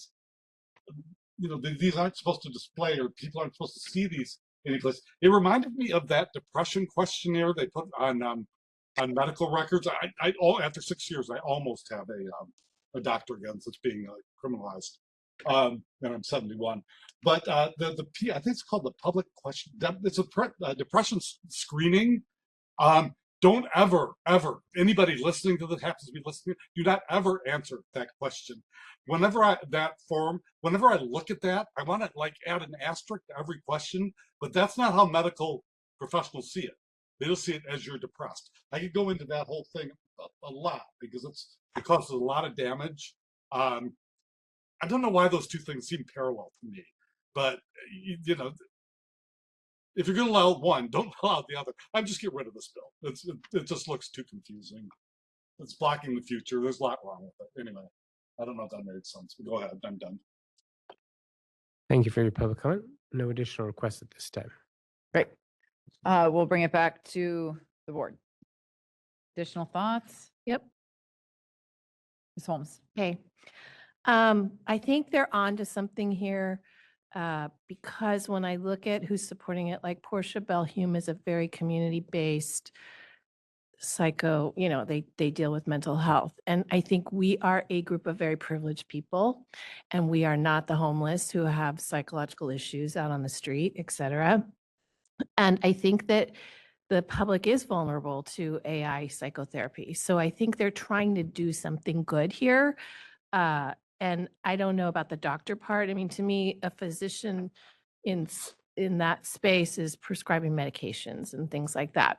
So I think they've tried to define the population that they'd like to sort of have some more oversight with using the use of AI. I've also read stories of people getting therapy through AI, which I don't know if that's good or bad. It's helpful. I can't calibrate that myself, but I do think that it again, back to my earlier comments, this is the Wild Wild West space. And I think we're going to see this over and over again of people trying to hone in a little bit on not letting AI take over the world and having, you're seeing it all the time in all kinds of media. So I will listen more. I think it's very broad, and I think it is, trying to, again, boil the ocean here. But I do, again, want to say I think they're trying to do something good here. And so, and I thought your comment, you don't have a recommendation for us. I can't tell if it's striking an appropriate balance either. I just don't know. Yeah. I don't know. Fair We don't point. know. We shouldn't take a position. I agree. I feel like, I don't know. But I really want to be more educated. And I guess the feedback I have is to take it back to the other, the building and say, hey, guys, narrow this stuff down so that it's really clear what we're doing with this and what it's not doing. Because they're trying to, this is the second one that's so broad and a little ambiguous that it's very hard for me to feel conviction about any. I care about this deeply, but I don't know how to go on this. It's too broad. Well, and the challenge that we would face, I think, at this stage, great Nobody comment. knows. Well, in that, if you sent me forward with that to say, hey, we need to make this narrower, or they would say, okay, great. Well, how would you write that, Aaron? Yeah, but that's not our job, right? I mean, I don't know if that's our job. Well, so they should consult the stakeholders and talk to these people that are in favor of it and get more information about what it is, the problem that we're really trying to solve. Because those are really good organizations that are supporting this. They do a lot of good in the community. So that from that alone, I tend to want to support it because those are good places and they serve people. And yet I can't tell if it's too broad or not, and it's going to mess up other stuff. So sorry, I wish I was more. No, appreciate your comments. Thank you. Does anyone want to propose a position? Well, I did hear a motion from Dr. Thorpe. Dr. Thorpe's motion was what? Oppose unless amended to eliminate physicians as on the basis of the bill is overly broad. Correct. Well, and physicians, because that's who we are responsible for. Yeah. It's not because that's the only reason, is because this medical board oversees physician practice, medical practice. So that's why removing them. And I would be happy with a neutral position or a no position as well. We didn't have a second on his, correct? Dr. Tolbert. I second. Okay, now we have a second. The motion is Oppose unless amended to eliminate physicians from the requirements of the bill. would essentially take it out of our jurisdiction, so to speak. Well, it would, I think the amendment would work out being to adjust who is the providers that are subject to the bill to make it, to state that physicians are not included. I'm not, I'm just not sure Psychiatrist, that yeah. solves any of the issues or addresses anything. And I think we shouldn't take a position. and I think it'll, because the osteopathic board, who are also physicians and surgeons, so we have two groups with diametric opposing views. I think that's going to be kind of. My understanding is that we can also stay neutral, get more information, and provide a recommendation at the next meeting, right? That's correct. We do have a motion pending now because we have a second. With the second, yeah. So it either can be withdrawn or we can vote on it, and you could vote it no on it if you don't agree with it. Thoughts? If we withdraw it, what's the, Taking no position. Otherwise, we're going to vote on it, and if we vote it down, there's no position, and if we vote for it, it's opposed unless amended. so I would be willing to withdraw it if Dr. Tolbert is willing to withdraw a second. Okay, the motion's withdrawn. We're not taking a position. And what's up next? Would you believe it that it's an AI bill is up next? Madam? The final one, sadly. This is a different flavor. This would place certain disclosure requirements for advertisements that include AI to promote a health-related consumer product or service. The bill is intended to promote consumer awareness of the use of AI in these advertisements and prevent the non-consensual use of the image or voice of a healthcare professional in an advertisement. Essentially, if such an advertisement includes the image, audio, or video of a human-like healthcare provider that is generated or substantially altered using AI, then that ad must include a clear and conspicuous disclosure related to the use of AI. There are some exceptions to the requirement if, among other conditions, that the person depicted in the advertisement has consented to their use of their digital replica. The bill authorizes the Attorney General's office, local district attorneys, and the person whose image or voice was unlawfully used to take action to enforce this law. The board could also take action against the board licensee if they are the violator. The bill promotes transparency and accountability in health-related advertisement, and staff recommend a support position. Happy to answer any questions. Thoughts? Again, I don't know why we need a bill. There's laws for this. You can't do image and likeness without permission unless you're in a public group. So I'm not sure why this is necessary, but do you know why? Well, the sponsor, a representative of the sponsor of the bill, Ms. Holmes, is here in the room with us, and perhaps they will illuminate as to why they sought the bill. All right, public comment?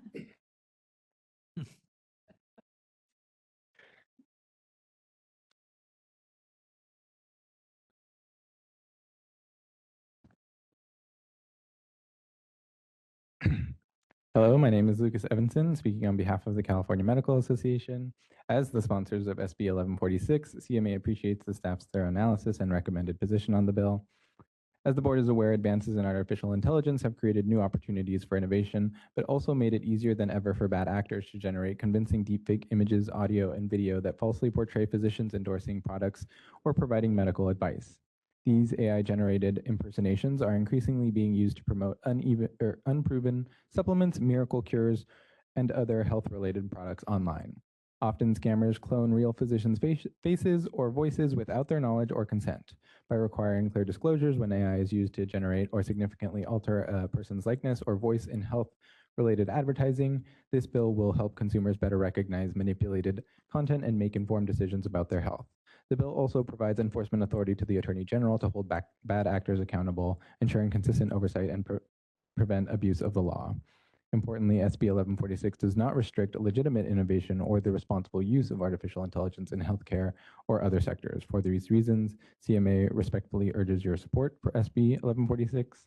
And to speak to Mrs. Holmes's concern, I think the reason that we are sponsoring this legislation is because we are seeing these things happen and not enough action being taken. Thank you. Thank you. Public comment online. Yes, if anyone would like to make a public comment on this agenda item, please do so by raising your hand or typing anything in that Q&A window. Give you a few seconds to see if anyone queues up.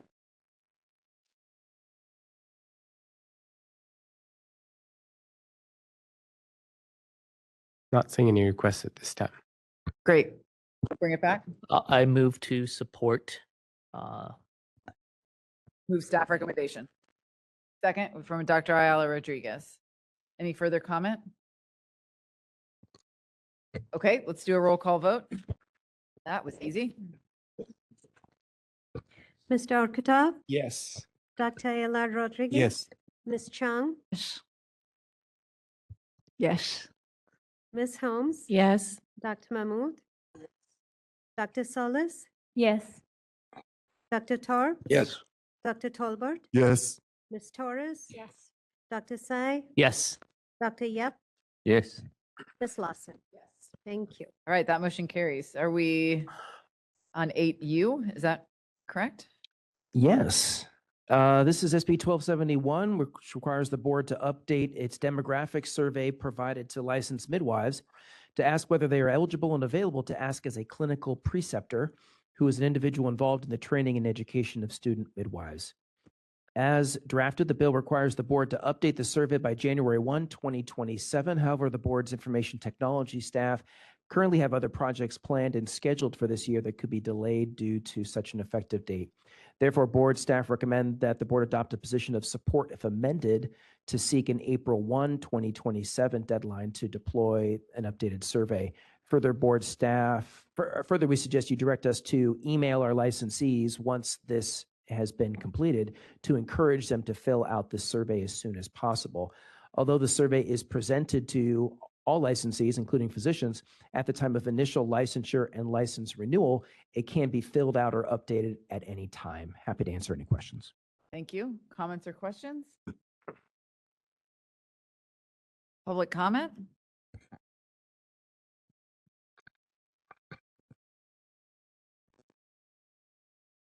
None in the room? Sean, is there any online? If anyone would like to make a public comment on agenda item 8U, please do so by raising your hand or typing something in that Q&A window right now. First up here, we have Gabrielle Brown. Brown, you should be receiving that prompt. Good afternoon. Can you hear me? Yeah. Yep. Please go ahead. Okay. Good afternoon, members of the board. My name is Gabrielle Brown, and I'm a Solis Policy Institute Fellow with the Women's Foundation of California. I'm here in strong support of SB 1271. California has made meaningful investments to confront maternal and infant health disparities, including the expansion of opportunities for people to be served by licensed midwives. Yet we remain at a critical moment. Maternity ward closures, especially in underserved communities, are reducing access to perinatal care, while Black women and birthing people continue to experience disproportionately high rates of pregnancy-related complications and mortality. Licensed midwives are essential to expanding access to safe, culturally responsive care, but growing this workforce requires sustained investment in the training pipeline. While the state has taken important steps, these efforts cannot reach their full impact without a strong clinical training infrastructure. Today, student midwives are struggling to complete required clinical hours due to a shortage of qualified preceptors. Without preceptors, students cannot graduate, and without graduates, we cannot build the workforce needed to meet this moment, especially as hospital-based maternity care becomes less accessible. SB 1271 offers a practical, data-driven solution. It does not change scope of practice or clinical standards. It ensures the state can collect critical data to understand preceptor availability, identify barriers, and strengthen training pathways. If we are serious about addressing maternity care deserts and improving outcomes, we must invest in the next generation of midwives. SB 1271 is a necessary step forward, and I respectfully urge your support. Thank you. Thank you. Thank you for your public comment. Next, here's Esperanza Mendez. Should be receiving that prompt. Hi there, can you hear me? We can. Please go ahead. Great. Good afternoon or good evening.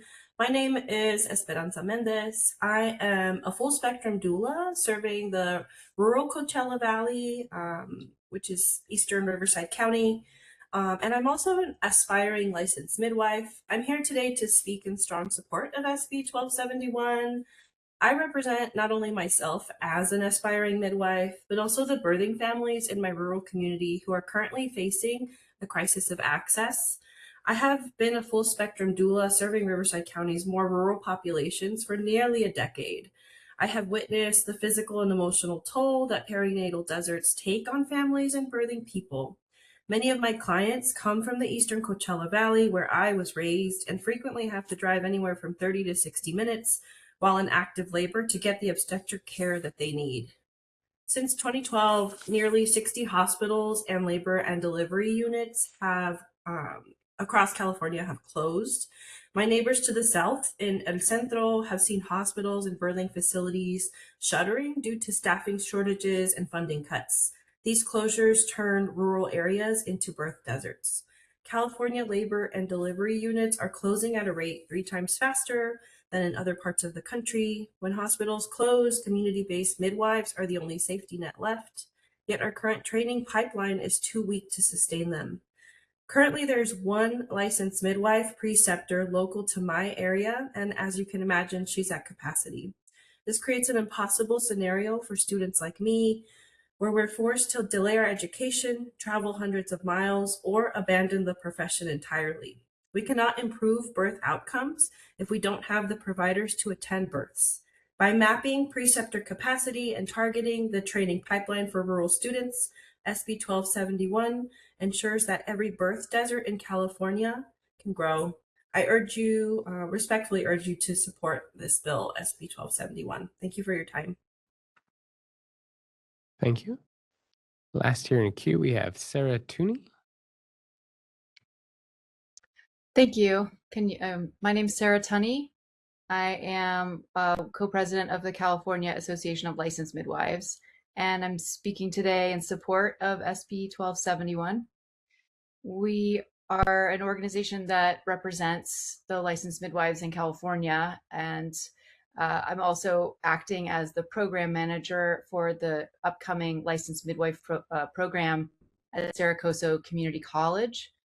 So we're very much invested in expanding our workforce to address the shortage in California. And we're also really hoping to have licensed midwives entering the workforce who are highly skilled and have the opportunity to work with preceptors who are also highly skilled. So this data collection tool will help us identify other potential preceptors, as well as the shortages that we may have, and help us find preceptors and perhaps in other locations to bring into California to support skill acquisition for this workforce, a new workforce.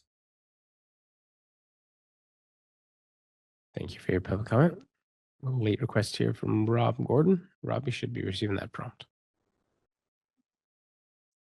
Yeah, hi, I tried to comment on this several quarterly meetings ago, was interrupted, wasn't able to really express what I was going to say. I don't really remember now, but at the time I was on one of my digressions and looking at the history of this organization to find out what went wrong. And I went back a little bit too far in looking at the history of medicine itself. And midwives are actually the first doctors. Their first profession is actually integrated with human evolution. When Homo sapiens came about at the end of the last ice age, I'm going to talk about anatomy here, which I know nothing about, but as humans' brains got bigger, women's hips got wider, there was some kind of twist in the birth canal, it required another human. The reason I'm saying this now is I did hear a snippet from one of your past meetings where I think the head of the midwives board came, and she said they're only one lawsuit away from essentially failing. And I don't think you should let that happen. You know, the Medical Board of California, you're supposed to, you know, if they're under you in the, you know, in the hierarchy there, then you should be helping them. That's a profession worth saving. However it has to happen. You know, think out of the box. Get one of, you know, California's billionaires to give them a fund or something. But that should be, you know, a red alarm. That's not a profession we should let go. It's part of humanity.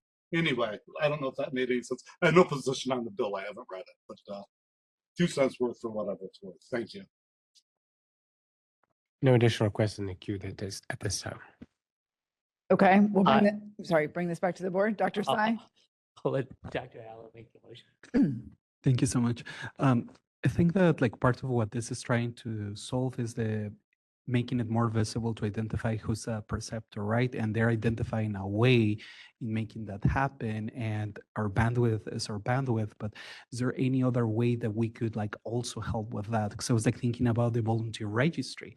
It's like, okay, like maybe we're not able to provide that change on the tool until 2020 something, but can we list volunteers for precepting on the volunteer registry so people can have access to, oh, maybe they can access to that person or that person, like just in terms of the thinking outside of the box, like how can we help them meet what they need, not necessarily that particular way, because that requires some time and a specific technological changes. But until that happens, what can we do right now to help them? Yeah, just my thoughts.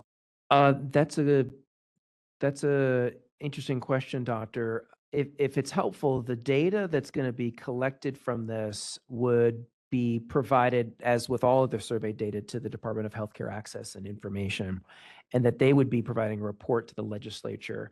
But I don't understand it that the purpose is to try to connect person A with person B who needs a preceptor. It's for a more broader workforce development purposes. Because there's all kinds of confidentiality provisions that are within this. It says the HCI shall maintain the confidentiality of the licensed midwife information it receives and shall only release information in an aggregate form that cannot be used to identify an individual LM. So then it would only be for workforce planning development for preceptors and the workforce, but not necessarily for implementation of how can we help today's needs, like finding a preceptor. It wouldn't really affect. That's my understanding. Yeah. And then HCI would provide a report by January 1 of 2029. Okay. So it's, again, it's not about, I don't understand that it's about matching up need to availability from a person-to-person standpoint. But laudable. I mean, we support what we're trying to. I move to support if amended to April 1st, 2027 as staff recommendation. Great. Seconded. Second. Okay, motion by Dr. Tsai, second from Ms. Holmes, I believe. Let's take a vote. Mr. Orkatov, Yes. Rodriguez? Yes. Ms. Chang, Yes. Ms. Holmes? Yes. Dr. Mahmood? Yes. Dr. Solis? Yes. Dr. Tarp? Yes. Dr. Tolbert? Yes. Ms. Torres? Yes. Dr. Tsai? Yes. Dr. Yep? Yes. Ms. Lawson? Yes, Thank you. that motion carries. And I believe we have one more, SB 1311. Correct, Madam President. This bill has some provisions that relate to a few licensed professionals that are outside the board, including dentists, veterinarians, and private investigators. But it does have a piece related to the Physicians from Mexico program.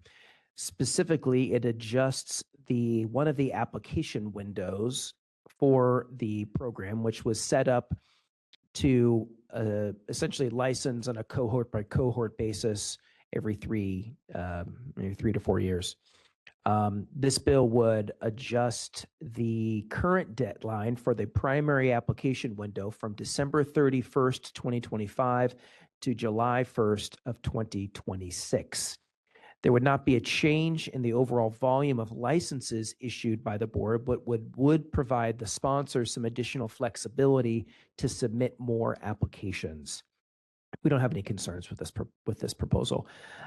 In addition, as noted in the analysis, this is going to provide us an opportunity to correct a drafting error in the law related to the test of English as a foreign language, or TOEFL. The word percent was included in that statute by mistake a couple of years ago when this bill, when the current version of the program was recast as in its current form. Most of the applications received thus far for this program do not qualify under the current wording of the law, as they have received less than a score of 85% rather than the intended score of 85. It's 85 out of 120. Board staff are comfortable with the proposed change in the application timeframe and believe that this is a good opportunity to address that issue with the score. So therefore, we recommend a support if amended position to include that fix by deleting the word percent, which is indicated in the analysis. Happy to answer any questions. Comments or questions?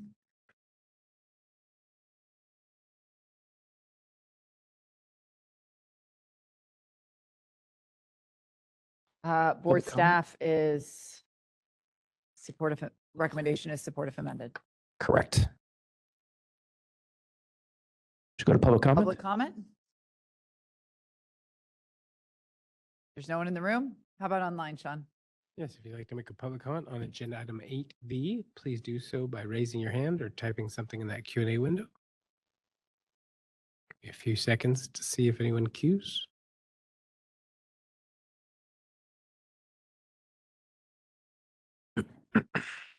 Not seeing any requests this time. Okay, we'll bring it back to the board. Does someone want to make a motion to support staff's recommendation? To advance staff's recommendation? Dr. Thorpe is making that motion. Okay, we have a second from Dr. Yip. Let's vote. Mr. Arkutab, Yes. Dr. Ella Rodriguez. Yes. Ms. Chung, Yes. Ms. Holmes. Yes. Dr. Mahmood, Yes. Dr. Solis, Yes. Dr. Thorpe, Yes. Dr. Tolbert, Yes. Ms. Torres, Yes. Dr. Sai, Yes. Dr. Yep, Yes. Ms. Lawson. Yes, Thank you. thank you. We will now have a recess until tomorrow morning at 9 a.m. We'll see you all back here then. Thanks, everyone.